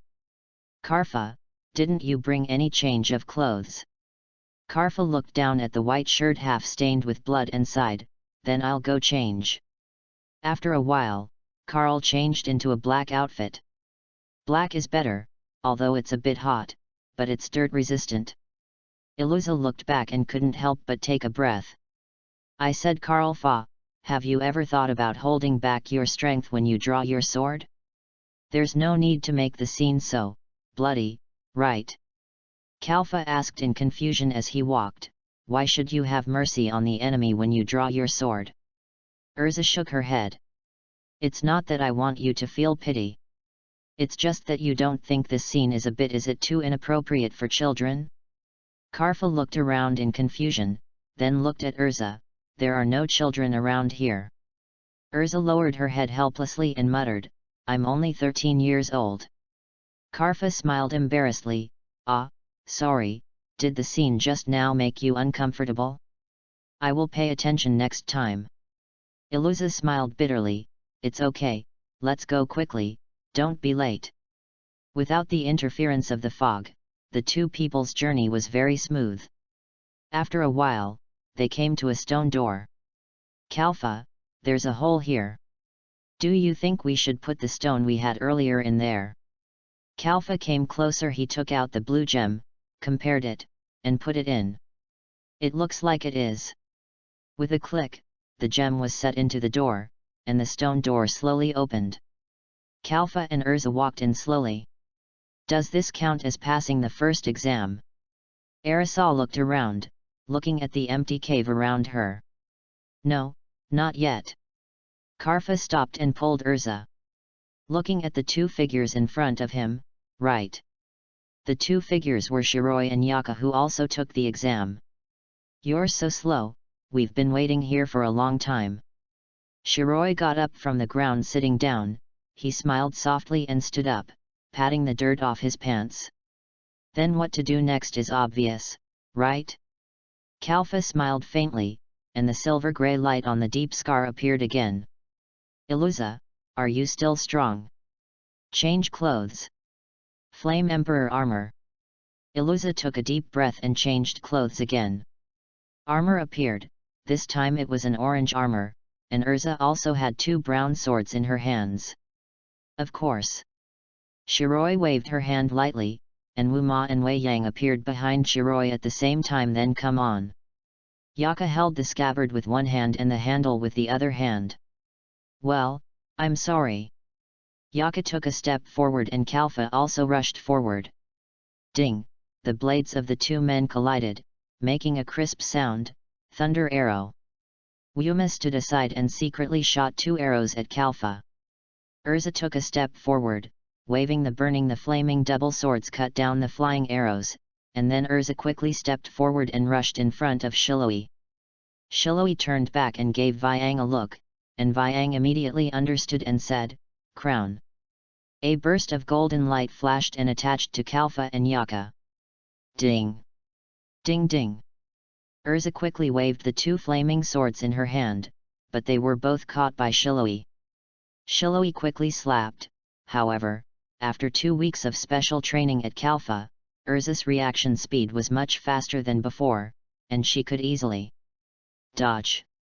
Remember, you must keep calm during the battle and don't attack easily, because no matter what kind of creature it is, it will expose its weaknesses when it attacks. Correspondingly, when your enemy attacks you, you need to dodge the attack in a very short time, find your enemy's flaws, and then break it. Arisa silently recited what Kalfa said during training, concentrated her mind, and turned to dodge Shiloi's attack while aiming at Kalfa's lower abdomen. Then, Urza slashed at Shiloi with her left hand. Shiloi quickly blocked the attack, and Urza immediately swung her right hand. Wind arrow. Wuma shot a wind arrow at a very close distance, and the strong storm blew Urza away. Kalfa looked back and quickly blocked the knife that Yaka chopped back, then took a step back and caught Urza. Yaka also retreated back to Shiloi. Shiloi rubbed wrist, gently smiled. Urza is learning techniques from Karlfa. Urza confidently gripped the two swords. Yes. I learned a lot of new moves from Karlfa. Kalfa let out a long sigh, and the light on the blade slowly turned blue. Then, the test ends here. Kang Yu. Behind you. Kalfa's figure disappeared in an instant, and Shiloi quickly turned around and blocked behind him. Shadow attack. Shiloi Yi smiled and blocked Kalfa's attack. Urza saw this and quickly swung her sword forward. Yaka drew her knife to block Urza. Ice flower. The blades of ice and fire clashed with each other, and it was hard to tell who was better for a while. Yaka easily removed Urza's force, turned around and swung a knife, and white ice and snow instantly covered the feet of the two. Ice lotus. A burst of blue and white light came from the ground, and a beam of ice light gushed upward. Urza quickly stepped back to avoid it. Bang! Ding! On the other side, Kalfa used all his strength to draw his sword faster and faster, and Shiloi also used all his strength to try to take every attack. Then, when Kalfa was fighting happily, Shiloi glanced behind Kalfa. Wuma understood instantly, and jumped behind Kalfa with a full bowstring. Sorry. With a snap, an arrow instantly flew out of the string and shot straight behind Kalfa. Chapter 41. Bien Engzem Vn Bng Cha Dch, Coth Kyo Sung Kwai Trang Chn Bn Dch. Wuma jumped behind Kalfa and released the fully drawn bowstring. An arrow flew straight out. Kalfa tapped the ground with his toes and his whole body dissipated like smoke, turning into a faint black mist filled the field. Shiloi quickly took a defensive stance and looked around vigilantly. Karlfa was moving through the black mist like a ghost, making it hard to tell where he was. Karlfa's figure in the black mist was slightly Shiloi dodged quickly, but Kalfa did not appear where Shiloi expected. Shadow attack. Kalfa emerged from the black fog, killed Vyang who was hiding behind with one sword, and then stepped into the black fog again. Without the support of Vyang's additional magic, the combat effectiveness of Shiloi and Yaka is greatly reduced. Buckle, hurriedly and carefully lean together Wuma, blow away the black fog. Wuma pulled the bowstring to the full, and a wind arrow with a storm was ready to be released at any time. Wind arrow. Karlfa emerging from the black fog, he swung his sword in secret, cutting off Wuma's arrow. Seeing this, Shiloi rushed towards Kalfa in one step, change clothes. Heavenly Wheel armor. Arisa instantly change clothes, change the Flame Emperor armor to the Heavenly Wheel armor. Heavenly Wheel, circular sword. Arisa throws out the sword array, and Shiloi quickly stops and takes Urza's attack. Yaka took the opportunity to quietly go behind Urza, and attached magic power to the sword in her hand. A frost sword flew out and slashed Urza's back. Seeing this, Fa rushed out of the black fog again, holding the sword in his hand and slashing cleanly. He killed Wuma again. Now it's 2 vs 2. Shiroi frowned and stepped back repeatedly, and Kalfa leaned down. He moved his body and merged his figure into the black fog again. IAI style. A dark blue blade flashed, and the time around him seemed to stop for a moment. Kalfa appeared in Shiloi without knowing when. Behind him, silence. The flash of a knife appeared, and the ground under Shiloi's feet was cut into a deep groove by Kalfa's knife.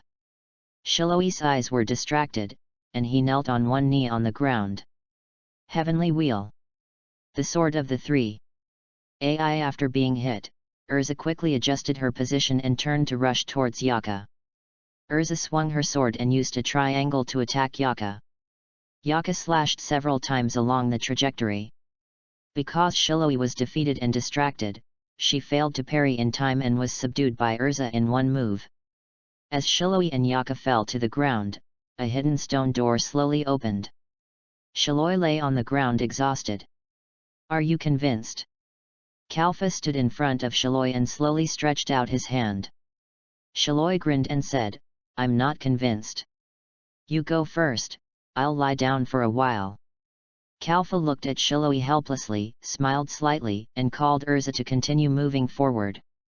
After walking out of this cave, they were greeted by a ray of warm sunshine in a meadow in the woods. Hey, congratulations to Kalfa for passing the first test. Makarov had been waiting for several people at the finish line early. When he saw Kalfa coming out, he immediately smiled and went forward to greet the two people standing behind Makarov. One was Laxus, and the other was following Laxus. When Philid Kalfa, who was taking the exam, saw Laxus, he frowned slightly and looked into Laxus' eyes. Makarov saw this and quickly stood between the two of them, patting Kalfa with a smile and saying, Good job. There is no time to be happy about the success of the first exam. The second and final S-level exam will follow soon. Okay, old man, stop talking nonsense, hurry up and say what is the content of the second exam. Laxus stood aside impatiently, I can't wait to beat this guy down.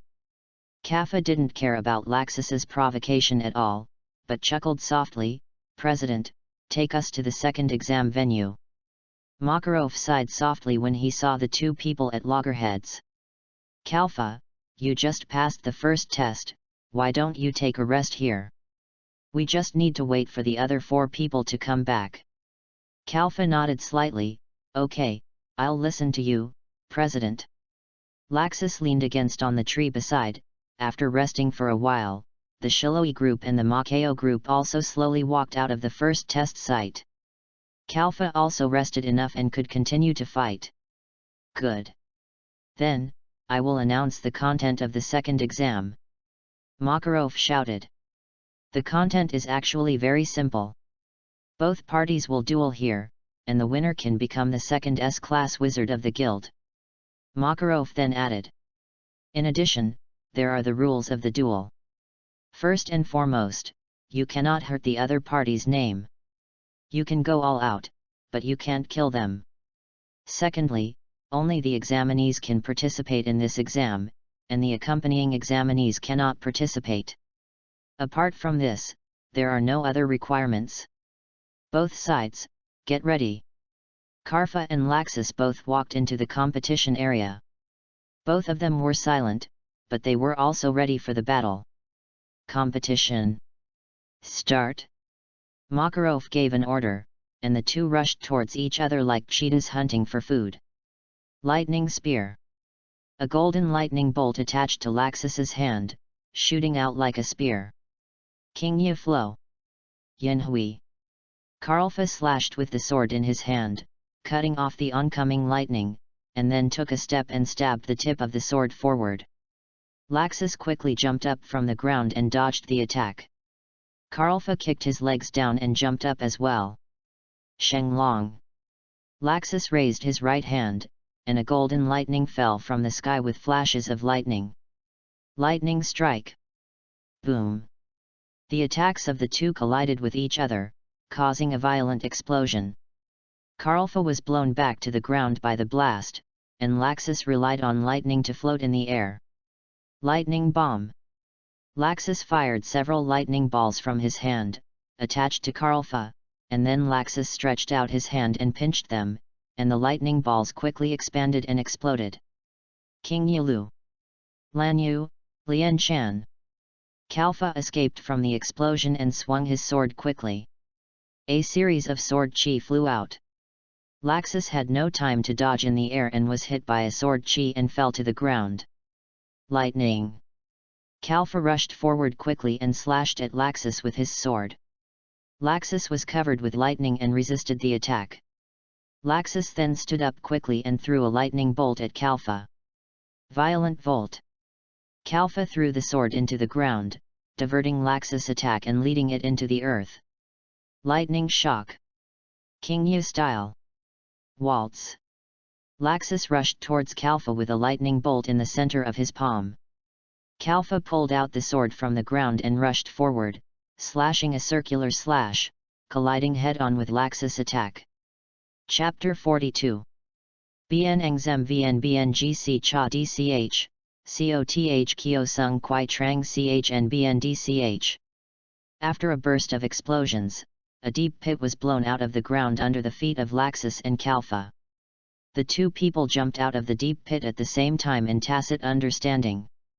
It's hard to believe that this is a fight between two underage children. Makeo watched the two people's competition in shock. Makarov touched his mustache anxiously. I always feel a bad premonition. Laxus and Kalfa looked at each other, all breathing heavily. Karlfa looked down at the deep scar in his hand. Can I only use it twice in such a short time? Karlfa closed his eyes and felt the magic power and the magic power of deep scar merged into one Kengyu. Instantly, the magic power on Kalfa was rampant. The light on the knife changed from silver to deep dark blue. Facing the terrifying aura that erupted from Kalfa, Laxus did not back down. The next moment, he also burst out with violent magic. Kalfa rushed to Laxus in an instant, and the sharp blade cut through the air and slashed towards Laxus. Thunder Dragon. Kalfa's face was pale, and Makarov covered his head helplessly. Dragon Slayer Magic. Roar. Karlfa was full of doubts and shock, and was blown away by Laxus's Thunder Dragon roar. Karlfa rolled on the ground for many times, with the knife stuck in his. Makarov barely stopped in the field, covering his head and looking at Laxus. This kid, he can't hide. Laxus immediately took advantage of the victory and rushed to Kalfa with his fist carrying the dragon-slaying thunder. Thunder Dragon's Collapse Fist. Kalfa grinned slightly and quickly pulled out the sword on the ground. When Laxus' fist landed, he swung a knife through the air, underworld seam. A dark blue knife mark appeared out of thin air in front of Laxus, and the powerful magic contained in it instantly gushed out. Laxus was wrapped in the power of lightning the moment he was hit. He held his whole body and barely took the attack. Kalfa smiled lightly and shook the sword in his hand. This time, let go a little. Kalfa swung his sword again in the air, and a sword energy flying straight out, ghost howl. Laxus quickly dodged the attack and turned himself into lightning and rushed forward. Kalfa slowly let go, the tip of the sword gently touched the ground, a black mist filled the whole place, and Kalfa's figure disappeared into it. Seeing Kalfa disappear in the black mist, Laxus stopped and paused. Then he clenched his fists, holding violent lightning, a mere trick. Get out here! Thunder Dragon Jaw. Laxus swung his fists down and smashed them to the ground. The violent lightning split the black fog in an instant, and Kalfa not far above Laxus' head, ghost. Kalfa was in the air, and he swung down an invisible sword energy with force. The sword energy slashed the ground, and instantly a blazing blue fire burst out where it fell. Laxus he dodged sideways, stepped hard on the ground, and rushed in front of Kalfa like an arrow from a bow. Thunder Dragon's Collapse Fist. Kalfa raised his sword to block the attack, but still fell heavily to the ground, and Laxus also fell back to the ground. In the Kangya mode, Kalfa's own magic power consumption was very serious, which required a lot of for Kalfa, who used his magic power to suppress Nidhogg in his body. He could not maintain it for a long time. However, for Laxus, releasing his immature dragon-slaying magic in such a reckless manner was also a serious blow to his own physical strength. Overdrawn Kalfa took a deep breath, tightly grasped the deep scar, and raised it above his head. The extremely high-intensity magic power continued to condense on the deep scar. The dusk of the night, the darkness of the abyss, once again sang despair, welcoming death. Seeing this, Laxus also used the last remaining magic power in his body, and suddenly thunder and waves rolled, and the surrounding air was filled with violent thunder and lightning. The roar that resounded through the sky was the roar of summoning thunder and lightning, which fell from the sky and turned everything into ashes. On the deep scar in Kalfa's hand, the high-intensity magic power condensed on the blade again, creating a more powerful, a sharp, tall dark blue blade, and a huge ball of lightning condensed in front of Laxus, ready to go, howling purgatory. Thunder pressure raging waves. The two strongest magic. At this moment, they collided and clashed with each other. The powerful aura and pressure covered the entire venue, and it was difficult to tell who was better. The veins on Kalfa's hands bulged, and his pupils turned blood red in an instant. A few dragon scales appeared on his cheeks. The stalemate blade was blessed by a dark magic power, and instantly cut off Laxus's lightning. Laxus looked at Kalfa's blood-red dragon pupils through the lightning, and couldn't help but be stunned for a few seconds. A few years ago, Laxus had just become a wizard. When he went out to execute the subjugation of monsters, he met a B-level magician. The beast fought for a long time, and finally fell to the ground before Laxus was exhausted. Just when Laxus wanted to go forward to finish off the enemy, a black comet fell from the sky. Laxus looked closely and saw that the body of a super A-level monster hit the body of a B-level monster squarely. Standing on the monster was a boy of the same age as Laxus. The boy was full of inhuman features and aura. He turned his head and glanced at Laxus with his blood-red eyes, his eyes full of disdain and ridicule. Wizard? Weak. The boy spoke slowly, and a pressure hit him. Came, instantly making Laxus lose consciousness. The guy at that time, was you. The blade in Kalfa's hand was merciless, and it slashed cleanly. When the light dissipated, everyone finally saw the situation of the game clearly. Laxus' eyes rolled back and he fainted on the ground. Although Kalfa was also shaky, he still stood on the court. Kalfa tried to stand firm and raised his knife high, as if to declare his victory. It seems, the winner has been decided. Makarov said lightly smile. Laxis. Are you okay? Kalfa, are you okay? After Makarov confirmed the test results, the people watching the game rushed forward and supported Kalfa and Laxis. Makayo and Wakaba sat next to Makarov, looking at the ground that was broken by the two people, and smiled with relief. Ah, what a two little monsters! If this goes on, what will we old seniors do? Makarov touched his beard and smiled softly. The young are formidable, the young are formidable. Let's go back to the guild and let everyone witness the second legend of our fairy tale. Chapter 43. After the S-class exam, Makarov led the exhausted people on the magic cruise ship and returned to Fairy Tale. At this time, the town and the Fairy Tale Guild were also very lively. It's really lively. Karfa looked at the people on the road, talking and laughing, and buying all kinds of things. It can't be because of the S-class exam, right? Iluza smiled. No, how can an exam of our guild be so important? It's so lively because the Harvest Festival is coming soon. Karfa asked puzzledly. Harvest Festival? What is that? Makarov explained. The Harvest Festival is a celebration held by people to celebrate the annual grain harvest. Every year, the Harvest Festival our guild is going to organize a magic parade. Speaking of this, Makarov glanced in the direction of Laxis. The so-called magic parade means that the wizards of our guild will sit in a train that parades around the town and perform a grand magic show. At that time, not only our town, but also many other foreign tourists will come to watch. It will be very lively. Karfa exclaimed with a look of novelty. So we have such a grand festival here. Should I go buy some things first?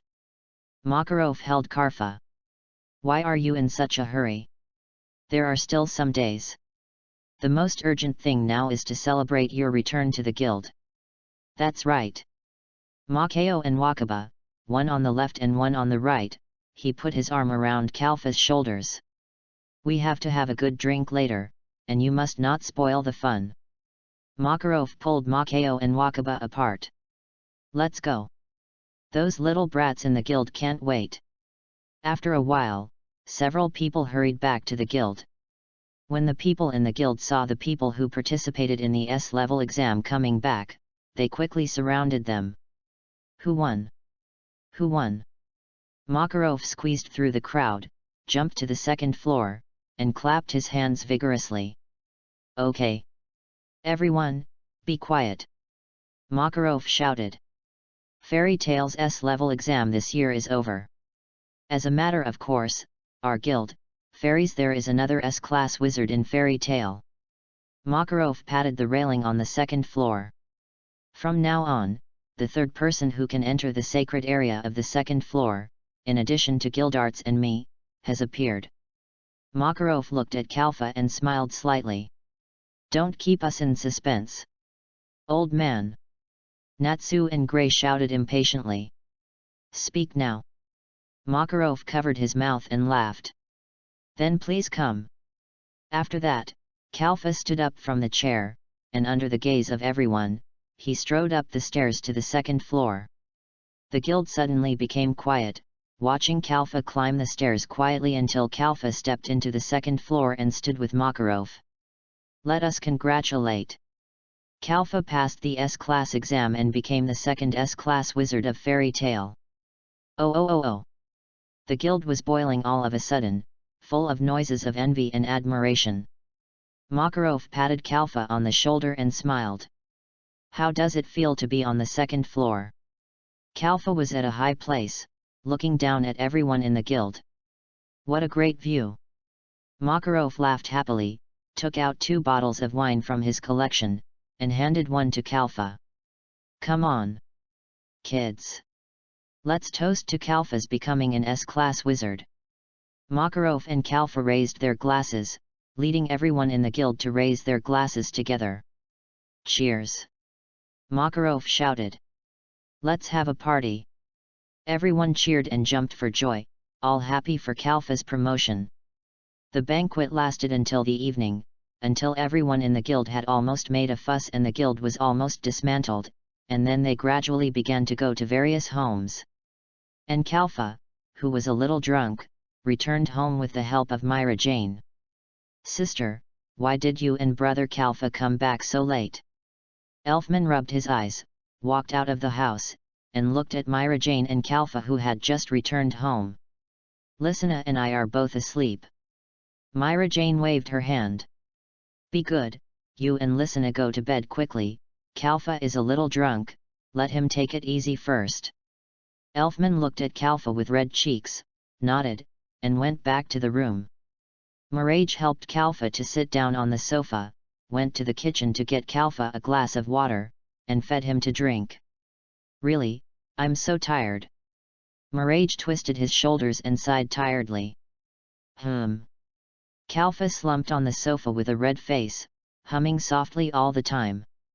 Mirage swallowed his saliva, leaned down, got close to Kalfa, and listened to Kalfa's humming quietly. It turns out that Kalfa can also have such a cute one noodles. Mirage smiled and stretched out her sinful little hand, but hesitated and stopped in mid-air. Seeing Kalfa's dazed look, she put her hands on Kalfa's face and rubbed it. "It's surprisingly soft."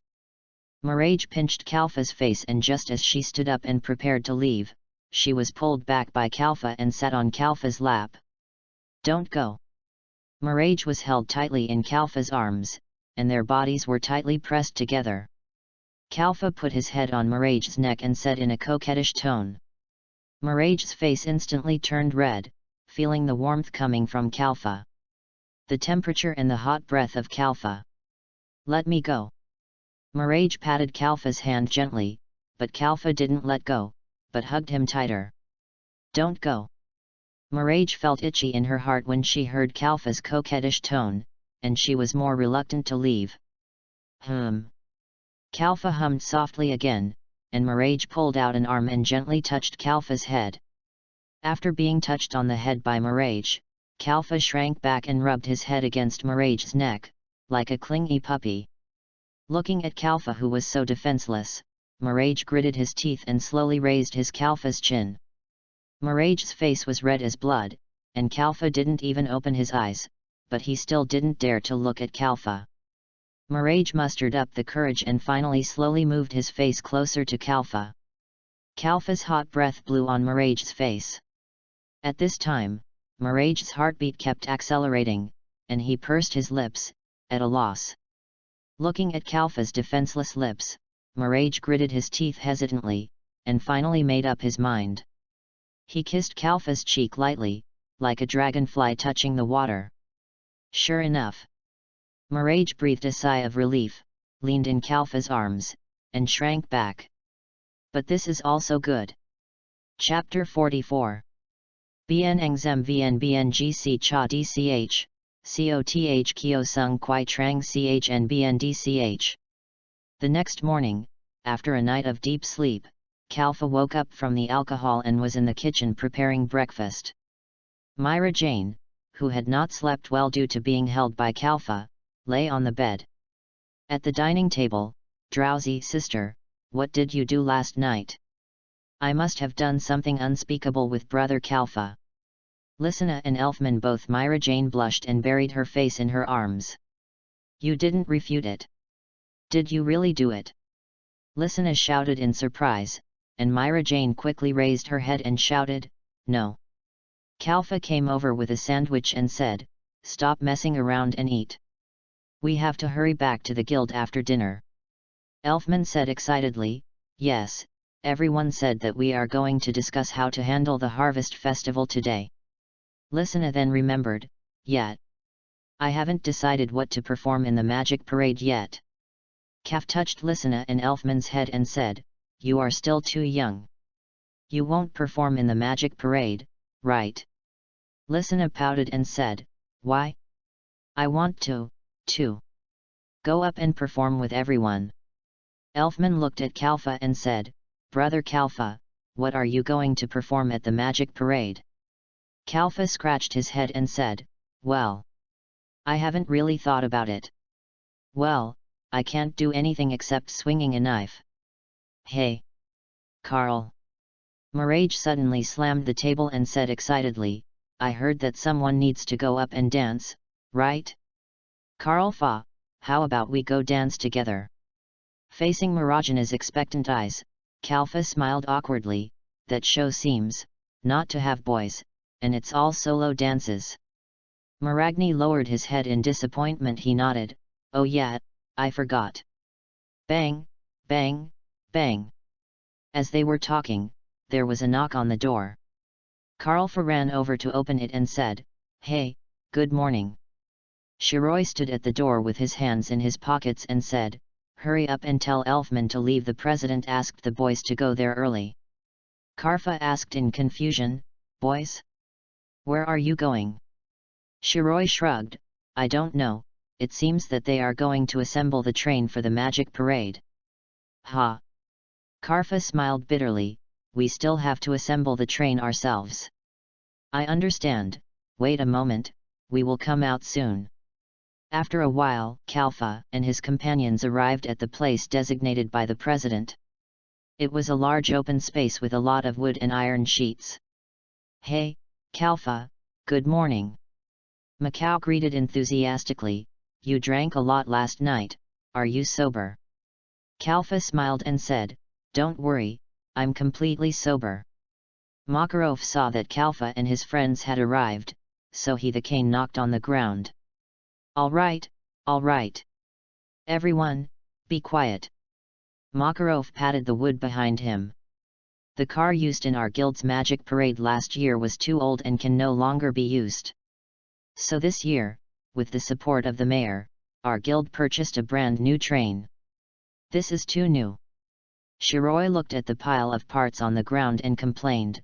Makalov smiled awkwardly, assembling things yourself is also fun, isn't it? Okay, fellow men. Hurry up and get moving. Wait a minute, old man, where are you going? Natsu stopped the sneaking Makarov left. Hey, I asked the girls to decorate the guild. I'm worried about the girls, so I'll go back and check. After saying that, Makarov ran away. Hey! Old master! Gray watched Makarov disappear in a flash, muttering, this is the first time I've felt the word cunning so directly. Okay, stop complaining and get back to work. Elfman patted the two of them. Kalfa and the others looked at the pile of parts in front of them blankly. How do we assemble them? Kalfa asked from the bottom of his heart, just assemble them casually.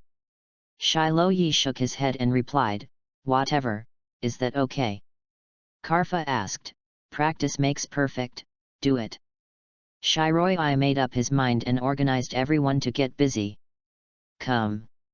At this time, Makarov, who was walking towards the guild, suddenly sneezed. Hiss. Why do I feel a sense of foreboding again? Forget it, forget it. In the evening of that day, when it was close to lunch, the guild had been decorated by girls, and there was a festive atmosphere. Hey Yaka, are you going to perform with Shiloi? Mirage looked at Yaka with envy. Yaka saw Mirage's frustrated face and asked. Yeah, what about you? Not with Kalfa. Mirage smiled bitterly and shook his head. Kalfa may not be on stage yet. Yaka patted Mirage on the back. Don't worry, he will definitely go on stage. If not, let Shiloi pull Kalfa up. Let's go, the four of us together. Mirage looked at AKA in surprise. Is it really possible? AKA nodded. Of course, there's nothing to be embarrassed about. Hey I say, Levi, will you perform on stage this time? Lisana and several other girls of similar age were lying on the table, discussing the magic parade together. I want to go up, but, even if I go, there's nothing to perform, right? Kana also nodded. Yeah, I can't use magic well, and I might be embarrassed if I go up. It's okay. Eruza came over and encouraged them. Why don't you just go up and give it a try? Even if you make a mistake, no one will show your. Lisana looked up at Urza. Hey, is there any extra space on the train? Urza nodded. Of course, didn't you hear what the president said? This train is newly bought, of course there are a lot of extra seats. If you want, you can ask the president to arrange a seat for you and let you go on stage together. Lysina turned her head to look at Makarov. President Grandpa, is it okay? Is it okay? Makarov smiled. Of course, no problem as long as you are happy. Isn't this kind of event meant to make people happy? Crack. The door of the guild was pushed open, and the boys who had been busy assembling the train returned to the guild. Finished assembling? Thank you for your hard work. Makarov waved his hand. Let me make it clear first, I am only responsible for the guild is doing physical labor, and the one in charge is Shiloi. Karfa spoke first. Hey, don't listen to him, I just gave a suggestion, this thing can be assembled, but we did it together. Shiloi refused again and again. Don't look at us, we are still so young, we can't help much. Natsu and Gray sneaked into the guild. What's going on today? So humble. Makarov looked at everyone suspiciously. Okay, come in and rest, everyone is great, I'll go and appreciate everyone's work. Karfa and Shiloi looked at each other. Go home first. Let's go. What the hell did you install for me? Come back and reinstall. Chapter 45. Bien Engzem Vn Bngc Cha Dch, Coth Kyo Sung Kwai Trang Chn Bn Dch. Makarov captured the boys in the guild again, dismantled the previously assembled train, and reassembled it according to the instructions. They worked until very late before returning home. I'm so tired. Elfman collapsed on the sofa at home. Brother Karlfa, why did you run away alone? Karlfa smiled calmly. I'm not alone. Shiloi also ran away. So what are you pretending to be? What has it become? Mirage asked curiously. This is hard to say. Karfa smiled awkwardly, it's just that there is something extra, unnecessary part. For example. Miraja looked at Kalfa's indescribable expression and became more interested. For example, arms? Head. Mirage was speechless for a while. Are you installing a train or a robot? Karfa shrugged, who knows? Anyway, what are you guys going to do with the magic parade? What should we do? Karfa asked. Brother Elfman and I are planning to perform with Levi, Natsu, and the others in the guild. Lysina was very active and was the first to speak, but to be honest, we haven't figured out what we can perform yet. Elfman smiled, as for me, I don't know. Mirage sighed and looked at Kalfa. Kalfa, are you going? Karfa leaned on the sofa, raised his head and thought for a while. I have to go, but I don't know what to perform. Lysina suddenly had an idea. Brother Karlfa, how about you just perform a sword dance up there? Sword dance, wouldn't it be a bit boring? Kalfa thought for a moment, just watching a grown man swinging a sword and a knife, it's better to let Urza go, at least there's something to watch. Miraja was stunned for a second or two, raised a pillow was pressed on Karlfa's head. What on earth are you looking at? Karlfa begged for mercy. I was just kidding. I was just kidding. When did Brother Karlfa start joking like this? Elfman and Lysina looked at Kalfa and said, he has become unruly and has been led astray. Kalfa took a breath and said, hey, who are you two whispering about over there? Mirage pressed Kalfa and pouted, don't interrupt. Kalfa looked at Mirage who was pressing on him, helpless he smiled and said, don't be angry, I'm just kidding. Mirage turned his head away, and Kalfa sighed, hey, how about we both perform together in this magical parade? Mirage turned back looking at Kalfa, what are you going to show? Kalfa shook his head and smiled slightly, I don't know yet, you decide. Mirage rolled his eyes and thought, Kalfa smiled slightly and muttered, so easy to coax. Miraja grabbed Kalfa's arm and said, oh, yeah, I have an idea. How about we make our magic into a dance? Kalfa asked, will you and me the magic of choreography? Mirage nodded and said, yes, in the stage play I watched before, there were two people who danced by fighting each other. I want to try it too. Karfa thought about it in his mind and said, it feels good. Miraja nodded with a smile, right then who in our guild knows more about this kind of drama and stage play? Karfa held his chin and thought for a while, Urza, let's go. Let's go. Let's go ask her. Kalfa stood up and walked towards the door. Myra Jane was stunned. Lysina and Elfman lay on the side and looked at Myra Jane. Wow, Shura Field, Sister Myra, you should have a sense of crisis. Sister, if you don't leave now, Brother Kalfa will leave. Miraja gritted her teeth and ran over quickly. Wait a minute, son of me. Karfa was startled. Why are you shouting so loudly again? Mirage slammed the door shut and yelled, it's okay. Afterwards, Kalfa and Myra Jane found Urza and told her their idea, stage play. Urza tilted her head in confusion, no big deal, I have several books on designing stage play movements at home. Karlfa clasped his hands together and smiled. Then I'll leave it to you, we'll return it to you after we use it. Iluza continued to ask. But don't you need costumes? Since you are going to perform a stage play, you must change into costumes that match the role, right? Karlfa scratched his head. Actually, is it necessary? Iluza said firmly. Of course. Trust me again this time. It is absolutely very important. I also have costumes and other things at home, you can come and get them anytime you need them. Karlfa nodded gratefully. You helped a lot, thank you so much, Urza. Iluza shook her head. No way, we are all one family in the guild, it's too formal. Karlfa smiled. Urza tilted her head and saw Myra Jane behind Karlfa, who was as angry as a pufferfish, and asked puzzledly. Myra, what's wrong with you? Miraja shook her head. It's okay. Kalfa smiled bitterly and shrugged helplessly. I don't know, it's been like this since just now. It's getting late, you should go home quickly. Arisa nodded. Okay, I'll send you books tomorrow. Miraja was angry and glared at Urza and Kalfa, who were walking away. Kalfa felt a chill coming from behind him and looked back. Myra. What's wrong with you? Seeing Miraja looking at him with dissatisfaction, Kalfa couldn't help feeling a little guilty. Miraja turned his head and was silent for a while. Kalfa. What do you like about her? Kalfa was slightly stunned and quickly retorted.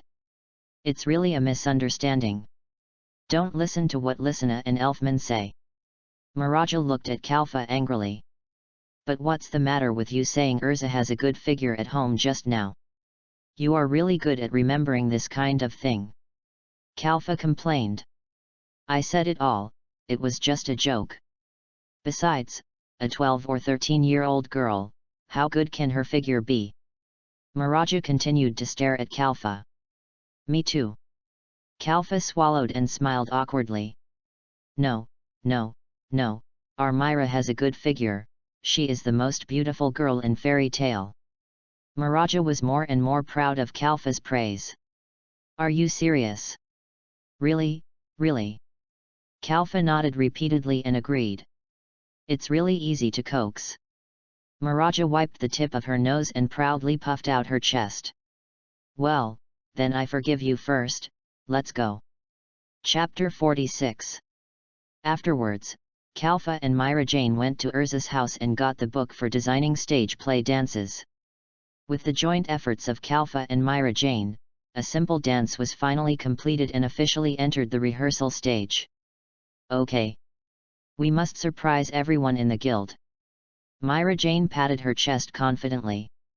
You are really motivated. Kalfa said, walking behind Myra Jane. But where are we going? Myra Jane explained as she walked. Of course we are going to rehearse in a hidden place. Karfa smiled helplessly. Does this kind of thing need to be done secretly? Miraja pouted. Okay. I'm just afraid of making a fool of myself during rehearsal. Hey Myra. You guys are here too. Miraja hasn't finished her words yet, and she turned around and saw Urza and a bunch of people behind her. What's going on? There was no one here when I came here yesterday. Urza smiled. It seems like everyone wants to rehearse secretly, and then they all found this place inexplicably. Kalfa smiled at Myra Jane. Ah, my plan failed. Myra Jane clenched her fists. Damn it. Arisa pulled Myra Jane and Kalfa. It's okay, we all started from scratch, there's nothing to be embarrassed about. Kalfa turned around and saw that Shiloh was rehearsing here with aka Lysina and Elfman were also here, singing and dancing with other children in the guild. That's good, it's more lively with more people. Kalfa, after rubbing Mirajana's head, he said. Since you all said so, let's do it here, but first, if I make a fool of myself, you are not allowed to laugh at me. Myra Jane hesitated for a while and said. Don't worry. Arisa smiled. Don't worry about that. Because everyone is making a fool of themselves. Myra Jane looked at the funny people on the side, smiled with pursed lips, and gathered his strength again. Okay. Kalfa, let's train too. Kalfa stretched out his hand and summoned the sword. Deep Scar. Myra Jane took a deep breath and used magic. Receive the whole body. Satan's soul. The two looked at each other and walked to an open space to stand face to face. Let's go. Mirage clenched her fist, a stream of black and purple magic attached to her hand, and swung it at Kalfa. Kalfa dodged sideways, and her steps were like dancing. Myra, it's better to move a little bigger. Kalfa spun around, and the sword in her hand slowly drew an arc in the air. Mirage nodded, not quite understanding, and imitated Kalfa, turning a big circle and bending backwards, but she didn't stand firmly and sat on the ground. It's so difficult.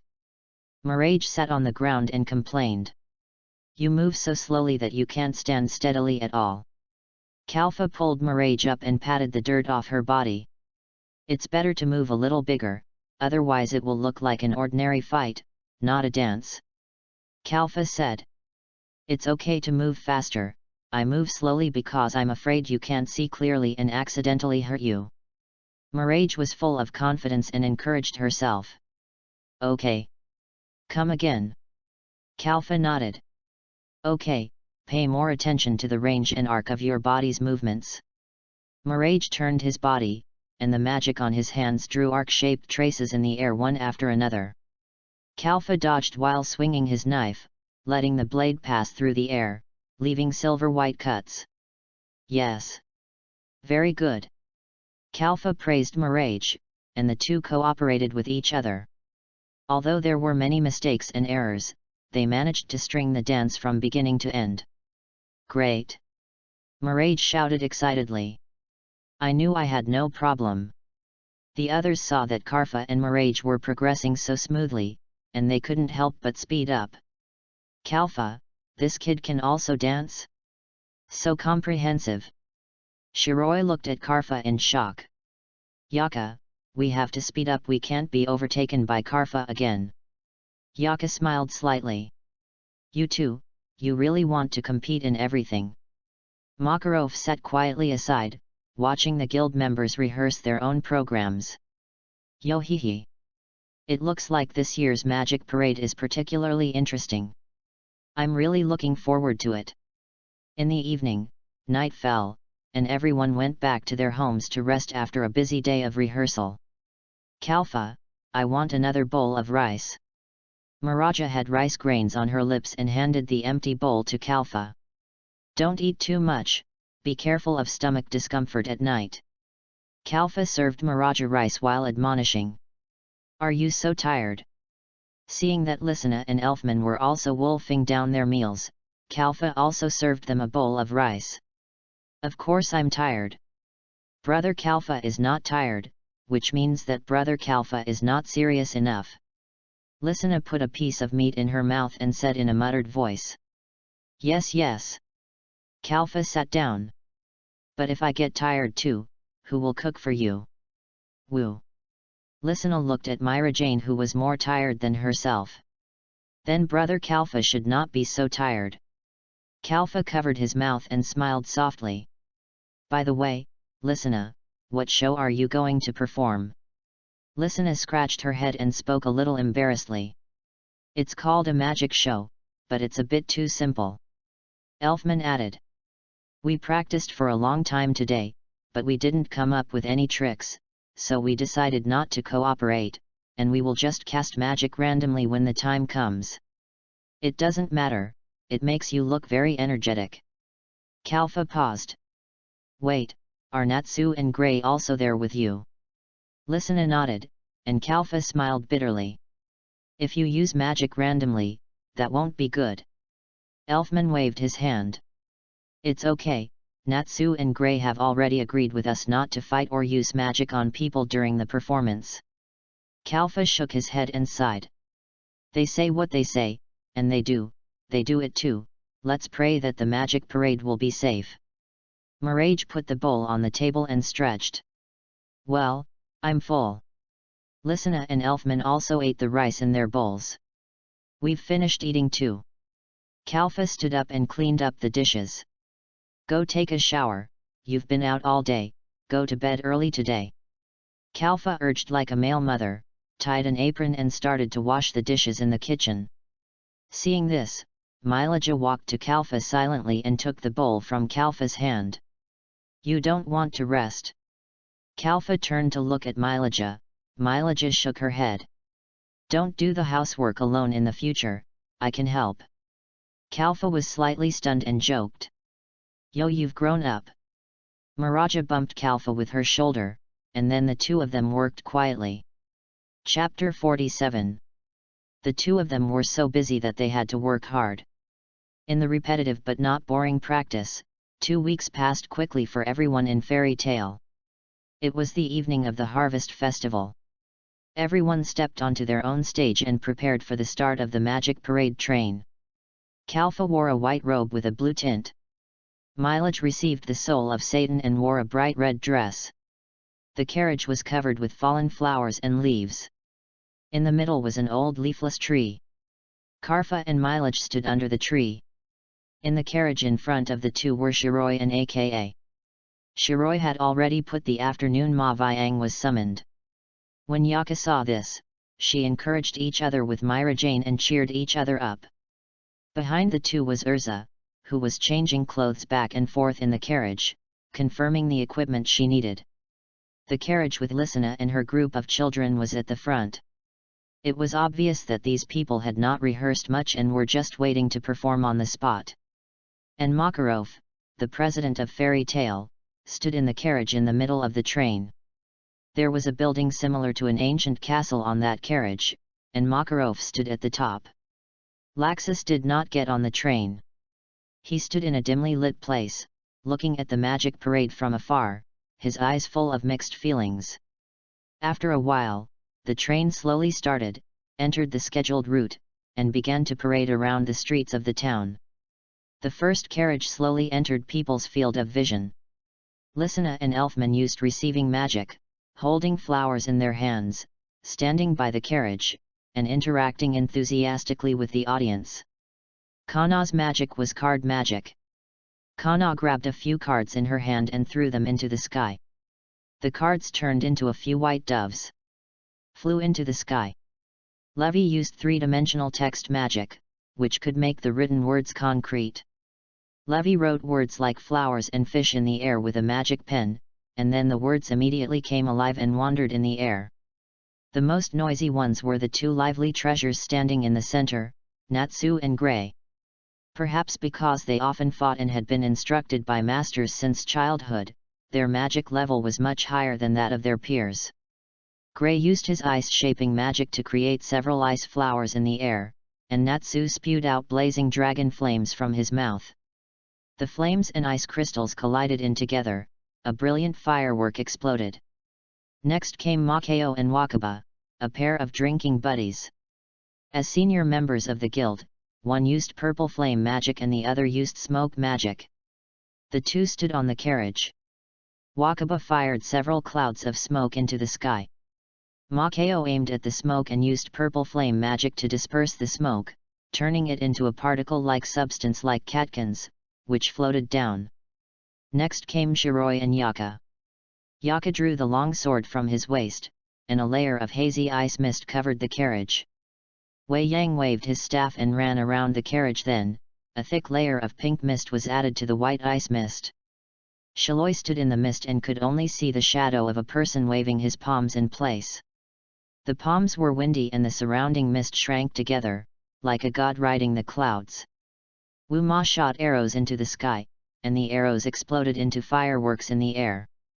The embers after the fireworks fell into the mist, causing the mist to spread around and overflow onto the streets, covering the ankles of the crowd. After Shiroi and Yaka, it was the stage for Kalfa and Mileage. The two slowly entered the audience's field of vision. Kalfa she took the lead and slashed with her sword, rolling up all the fallen flowers and leaves on the ground into the air. Myra Jane threw off her long skirt and danced to keep up with Kalfa.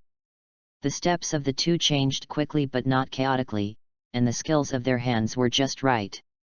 They seemed to hit each other every time, but they were always safe. The fallen flowers and leaves rolled up by the two in the dance were floating like butterflies and never fell back to the ground. Kalfa circled the tree several times, raised his sword high, leaned against the tree with his arms outstretched, and activated the deep scar. The whole carriage was filled with the smell of swords. Light, after the knife light dissipated, the fallen leaves on the ground disappeared, the fallen flowers turned into a bunch of flowers again, and the withered trees turned lush and green again. Myra Jane ended receiving the magic, but the long skirt was still on her body. Kalfa also changed into a dress in an instant, stepped forward and held Marajana's hand, looking at Myra Jane with sincere eyes. Marajana's face was full of shyness and surprise, and nodded slightly. The two held hands and began an elegant duet without any rehearsal. After the two, it was Urza's solo performance. Urza blinked. In a flash, she put on the armor of the sky wheel. The flying swords in the sky danced around the train, changing their formations like a group of flying swallows. Urza was on the carriage, dancing her body like an elf. After another change of clothes, the armor of the Entei appeared on Urza. Urza held two flaming swords and moved with the flying swords in the sky, coordinating with her own swords, very skillfully. Under the train, the crowd's admiration and noise never stopped, and they were all enthusiastic from the beginning to the end. The magical parade ended, and everyone in Fairy Tale finally had the opportunity to enjoy the night under the festival. Lysina and Elfman did not go with Kalfa and Myra Jane, but followed Rebecca. B, Natsu, and Gray were playing together on the street. Urza was with Kana and Shiroi, and aka were definitely not separated. After simply cleaning up the guild, only Myra Jane and Kalfa were left in the room. The two of them walked out of the guild together. The quiet moonlight and the noisy festival sounded so incompatible, but now they realized how wonderful and beautiful it was. The two of them went to many places together, to the cake shop that they usually wanted to go but never had time to go, to the cafe that was well received by everyone in the guild, to see the kitten who often came to visit, and to the long-awaited center of the square. This place is full of things for sale. The small shops and stalls, although they were in the town where they lived, gave people a sense of freshness of traveling far away. Myra Jane was like a child who had never seen the world, pulling Kalfa to look around here and there, and Kalfa himself was also enjoying it and didn't feel tired. The two of them played until very late. At 12 o'clock in the evening, the two stood on the high platform, looking up at the sky, watching the grand fireworks show, and completely forgot all the troubles in their minds. Kalfa lowered his head and secretly watched Myra Jane, who was fascinated by the fireworks. His heart was full of unspeakable happiness and beauty. He hoped that time could stay at this moment for a while longer, so that this happiness could be imprinted deeper in his heart and last longer. Point. From meeting Myra Jane, Lysina, and Elfman, to joining Fairy Tale and getting to know everyone, and then meeting close friends like Shiroi and aka, working together to become a respected and admired S-class wizard. Kalfa, who was abandoned and despised since childhood, now understands the warmth of home and the tenderness of family members better than anyone else. This sudden happiness made Kalfa forget all the unhappy troubles in his heart, what he should forget, and what he shouldn't forget. Inside Kalfa, the monster that almost destroyed the heavens slowly opened its eyes, and through Kalfa's mind, it looked at all the beautiful things here. Chapter 48. Bien Engzem Vn Bngc Cha Dch, Coth Kyo Sung Kwai Trang Ch and Bn Dch. Time flies, never stopping for anyone. 3 years have passed since Kalfa joined Fairy Tale and became an S-class wizard. A lot of things have happened in these 3 years. Shortly after Kalfa became an S-class wizard, Natsu and Lisana picked up an egg from the wild and hatched a flying blue kitten, which they named Harpy. In 1996, Laxus and Shiloi were promoted to S-class wizards. Kalfa completed the 10-year quest alone, and the name of Fairy Tale, Sword Saint, was known throughout the country. In the same year, a man named the Mysterious Wizard of Mist Gang joined Fairy Tale. In X780, 15-year-old Urza passed the S-class exam and became the youngest ever. An S-class wizard, she was given the title of Fairy Queen. In the same year, Mist Gang was also promoted to an S-class wizard with her superb magic skills. Thunder God Laxus and Martial Saint, the name of Shiloi gradually spread, and now in X781, Fairy Tale, which is full of talented people, has firmly sat on the throne of the #1 guild in the country, and no one can shake it. In a dark guild, there were screams and explosions, dark sparks. Mirage received the soul of Satan and bombarded Dark Guild.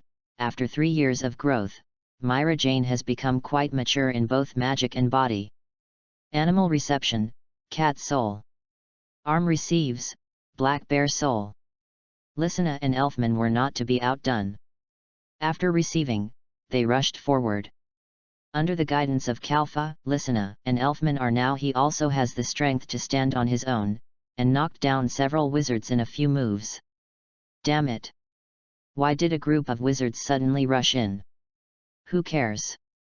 Fight them! Da-day, da-day, a sound of footsteps. Who is it? Wait, that's the Sword Master of Fairy Tale. A black slim-fitting long gown with a few dark blue patterns. The embellishment makes the long dress look less monotonous. She wears a pair of blue leather armor on her forearms and holds a beautiful and enchanting sword in her hand. The sword. Kalfa smiled slightly, and his figure flashed slightly. The wizards in the entire guild were instantly shocked. Kalfa, what are you doing? I haven't fought enough. Mirage cancelled the reception, and it was not difficult to. Kalfa complained, turned his head and retracted the deep scar, gently pinched Milage's face and said, Okay, it's almost dark, go home quickly so I can cook for you. Myra Jane pouted and said, I want to eat braised pork. Karlfa nodded and said, Okay, what are you two doing? If you don't leave, you won't have any food. Karlfa looked at the person who ran away and didn't know where Lisana and Elfman were busy with something. After a while, they were seen holding a bunch of money bags, smiling happily. Let's go. Karlfa shook his head helplessly, 2 little money grubbers. Let's go. Go home. After returning to the guild and standing at the door, Kalfa heard the sound of running behind him. Kalfa! Come and fight me! Natsu ran over from behind Kalfa, holding up a burning flaming. The fist jumped up. Fire Dragon's Iron Fist. Karlfa slightly turned his body to avoid Natsu's attack, grabbed Natsu with one hand, and threw him into the guild. Rejected. Gray in the guild looked at him with his bare chest. Natsu, half of his body stuck in the floor, was speechless. I can't beat you. Karlfa sighed. Gray, put on your clothes. Gray looked down and said, Hey! Where are my clothes? Karlfa walked slowly into the guild and stretched his body to relax. Fairy Tale was much more lively than before. More and more people joined Fairy Tale. Part of the reason was that fairy tales first, some of them are fans of Kalfa. I was selected as the cover character of the Fairy Tale Guild when I was interviewing the Magic newspaper. After that, Kalfa was selected in many photo albums. Now I can be considered a fan of Kalfa. He is a little famous in this regard, and Kalfa is ranked at the top of the ranking of wizards who want to be boyfriends in the Weekly Sorcerer. Although Kalfa himself does not know this, Myra Jane is sure. I actually feel a lot of inexplicable pressure in this regard. Hey, welcome back. Shiroi leaned on the railing on the second floor and greeted Kalfa. Where are Myra and the others? Did they go to cook? I'm the one who cooks in our house. Do you think everyone is like you? Kalfa walked to the second floor, selected a commission from the commission board, and took it off. Don't say that I didn't deliberately order Yaka around. She didn't even let me into the kitchen. She blew up the kitchen when she was cooking before. Shiroi smiled slightly. It's so late, why are you still taking a commission? Kalfa took the commission from the front desk and did it. Register. I'm afraid someone will take away my job tomorrow. Last time it was. Shiroi smiled bitterly. Workaholic Urza. It's really hard to believe, is she really that short of money? Although her dress-changing magic does require more money. But it shouldn't be that serious, right? Karfa shrugged. She hasn't come back yet. Urza? She came back a long time ago, she should be queuing at the cake shop now. Kana on the side was holding a barrel of wine in her arms. To be honest, it's hard to imagine that the little girl back then could become such a drunkard 3 years later. At this time, the waitress at the guild's front desk handed the commission sheet back to Kalfa. Just write me as the number of participants. Shiroi asked curiously. Why don't you take Myra and the others? Kalfa shook the commission sheet in his hand. Did you forget? I won't take them with me on difficult commissions. Shiroi shook her head. Listen to me, you're spoiling them, you have to let them train. Kalfa silently put away the commission sheet and walked towards the guild entrance. Let's wait until Myra becomes an S-class wizard. It's still a little early for them now. So, it's almost time. Shiroi smiled softly. This year's S-level exam, feels like it's almost here, there's less than a month left. Of course I know. Karlfa smiled and said. Myra is working hard every day, you should tell Yaka to be careful. Shiroi said confidently. Yaka, but she's preparing hard every day. You'll win. Karlfa chuckled. Anyone who says this has basically lost. Hey, you guy. Karlfa waved his hand. Okay, I won't talk to you anymore, I'm going home to cook. Chapter 49. Bien Engzem Vn Bngc Cha Dch, Coth Kyo Sung Kwai Trang Chn Bn Dch. Kalfa sat alone on the train, with one hand on his cheek, looking at the flowing scenery outside the window. On the table was the commission that Karfa had accepted, The Cave That Devours Life. This was a report that had just been published a few days ago. The description on the commission said that last week a magic caravan passed by a mountain and heard a whistling sound coming from a cave. A few people curiously explored inside, and once they got in, they found a new one. They didn't come back, and few people who went to look for them later came back. The only 2 survivors said they saw a huge eye. At first, this commission was an A-level commission, but it went to 3 magicians. The team went out without returning, so they were urgently upgraded to S-level commissions. Karlfa looked out the window with a hint of sadness in his eyes. He lowered his head and stretched out one of his arms. He saw that there were several. This is a not very obvious black line. This line is Karl. It was discovered not long after he became an S-class wizard. He asked Makarov and Polyasika, but got no results. Kalfa suddenly remembered Nadho, who had not rioted for a long time. At first, there was only a little bit of this pattern, and it was hard to find. But as time went by, as Kalfa's magic power grew and his body became stronger, these patterns began to become more and more obvious. In Kalfa's mind, he is no longer a terminally ill patient, but a bomb that may explode at any time. If Kalfa does not become stronger, Nidhogg will take his body away. But now that he has become stronger, he doesn't know what this pattern is. In the present time, Kalfa cherishes the time with his companions more than anyone else, but he is afraid that the power in his body will hurt his family. Living in endless contradictions, but he always smiles when he is with his friends, and only reveals his inner fatigue when he is alone. After a while, Kalfa followed the train to the town closest to the mountains in the commission, and that Kalfa had heard various rumors about the mountain along the way. Some said it was a monster, some said it was a dark wizard, and some said the people who went in got lost. According to the rumors, the people who entered the cave also ended up disappearing without a trace. Following what he heard along the way and the guidance of the adventurer, Kalfa soon found the cave mentioned in the commission. Kalfa stood at the door and saw that it was indeed feeling the abnormality inside. The magic flow was disordered, but all rushed in a common direction. Kalfa followed the turbulent magic flow he felt, trying to find the end. Along the way, Kalfa covered his chest and felt a little stuffy. Card Alpha clearly felt that the magic power in his body was constantly draining away. As a result, Kalfa had to fight quickly. In fact, Kalfa's magic power was not small, but much more than that of ordinary people.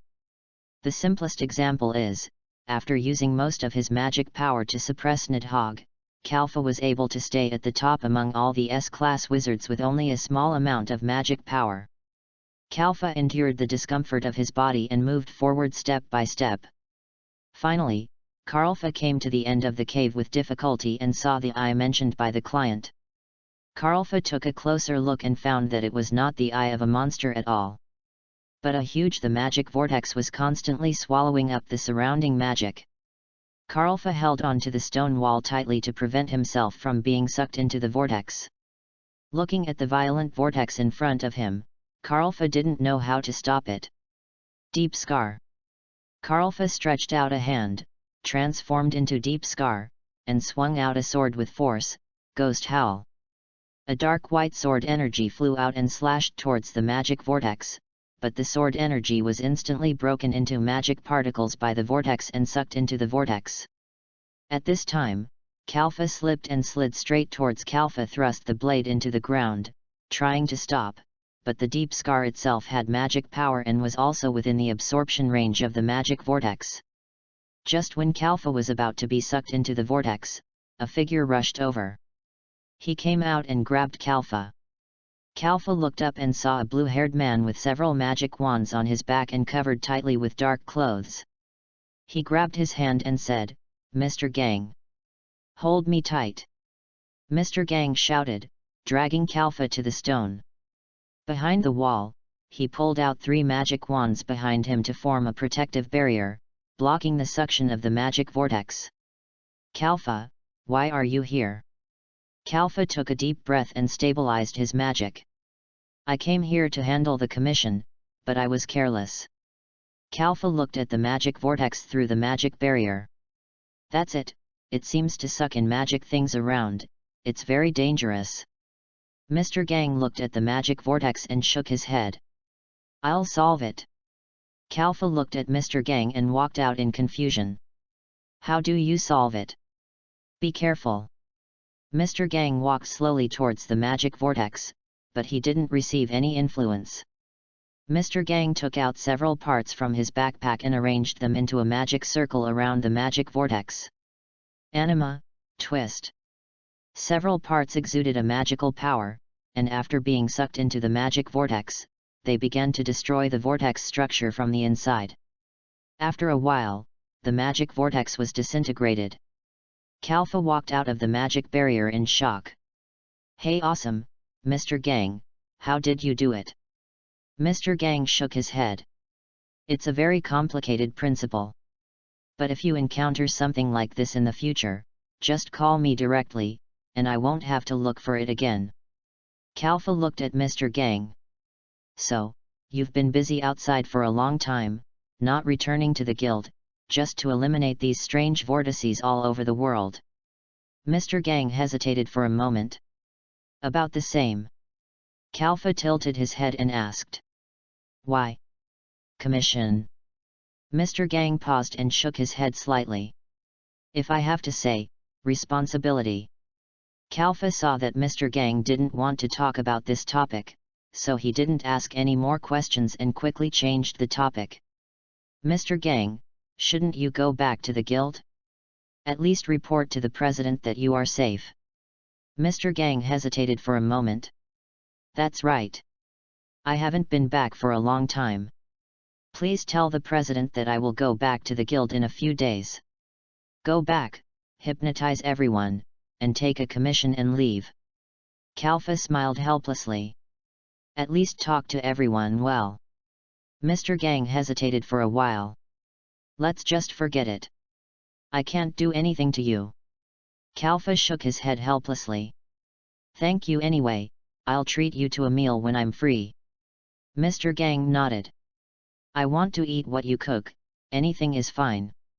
Okay, it's a deal.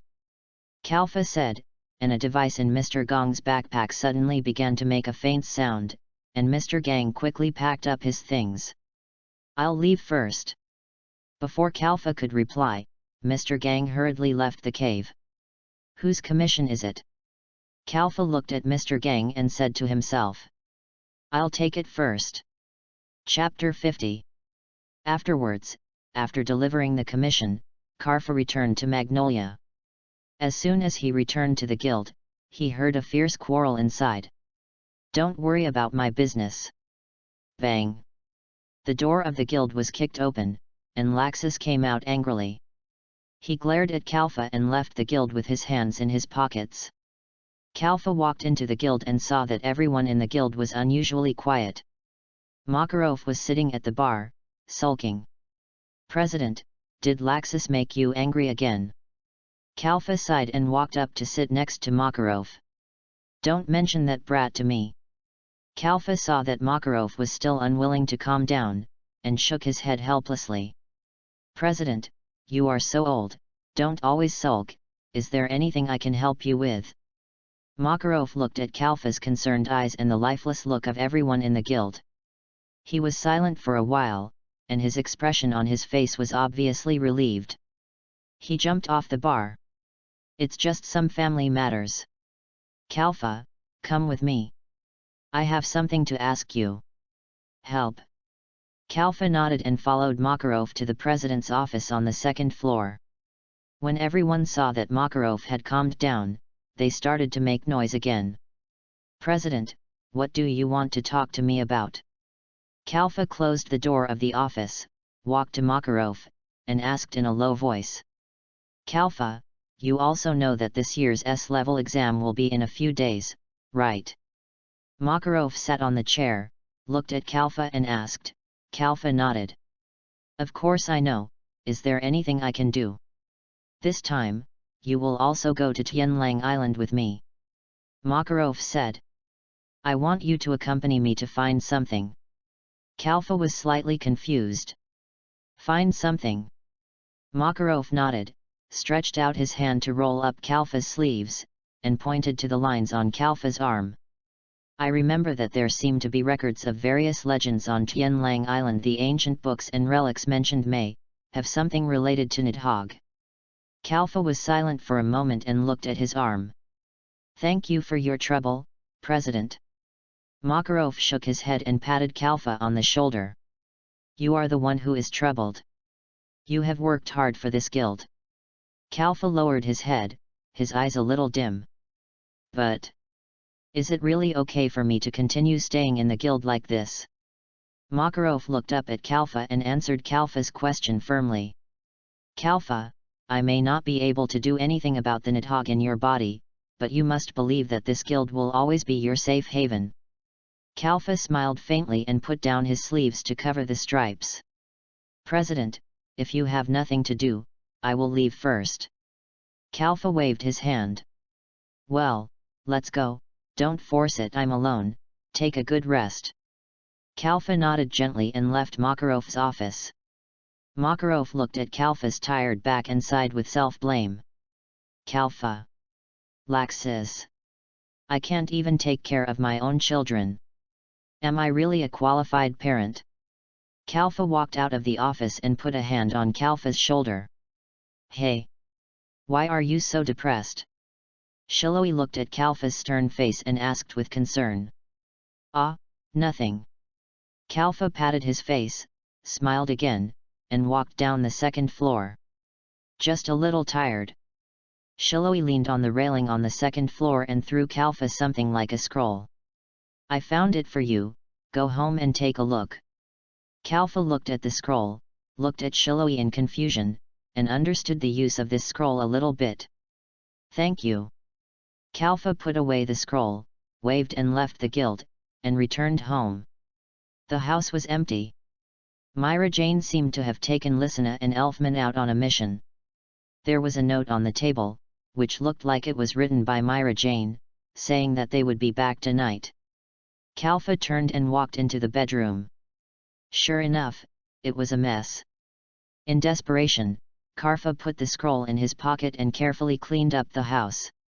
Let's go and see a bigger house in a few days. Kalfa sighed, looking at the two small bedrooms.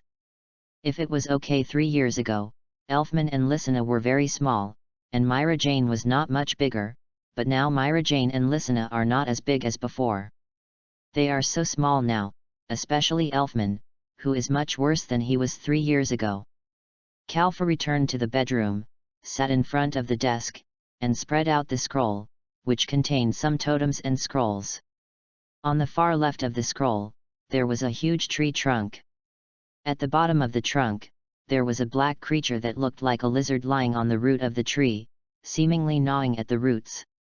In the next painting, a black lizard gnawed off the roots of a big tree, and the tree withered. The lizard absorbed the energy from the roots, grew wings, and flew into the air. In the next painting, the sun set, and there was a sea of fire. Countless monsters, giants, and humans were fighting. The black lizard was spewing flames from its mouth, and there seemed to be several people hanging on the wings on its back.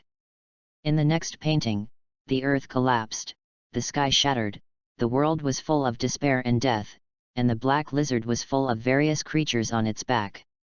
Creature, flying towards the broken sky.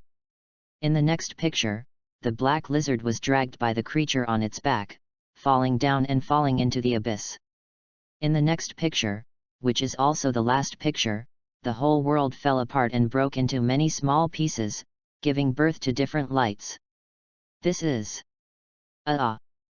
Kalfa suddenly felt a sharp pain in his head and fell to his knees with a plop.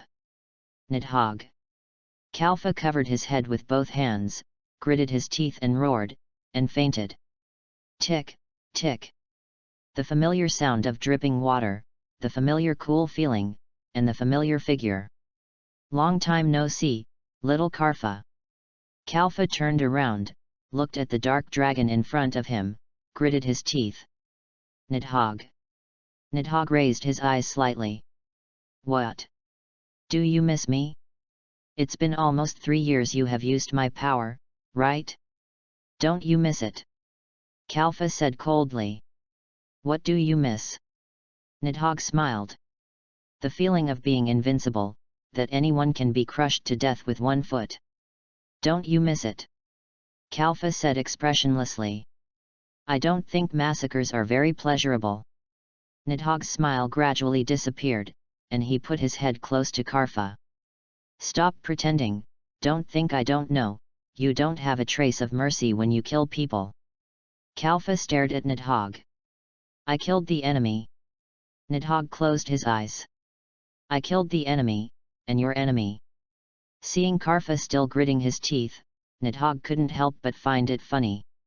Then tell me, have I killed an unnecessary person in all these years? Kalfa paused for a moment and couldn't say anything. I just want to help you. Nidhogg looked at Kalfa. Help you reach the top of the world. I don't need it, I don't need your help, and I don't need to reach the top. Kalfa was silent for a while, and said, Nidhogg smiled slightly. You will need it sooner or later, kid. After that, Kalfa disconnected from Nidhogg. Kalfa. Karfa. Mirage's crying voice reached Kalfa's ears, and Kalfa slowly opened his eyes. I'm not dead yet. Mirage saw Kalfa open his eyes, and he threw himself into Mirage's arms, and Lysina and Elfman also rushed over. Just now when we entered the door, you fainted on the ground, holding a scroll in your hand. It was scary. Kalfa patted Milage's back and secretly glanced at the stripes on his arm. Suddenly, there were several more. Kalfa quickly covered the stripes, and his expression became a little more serious.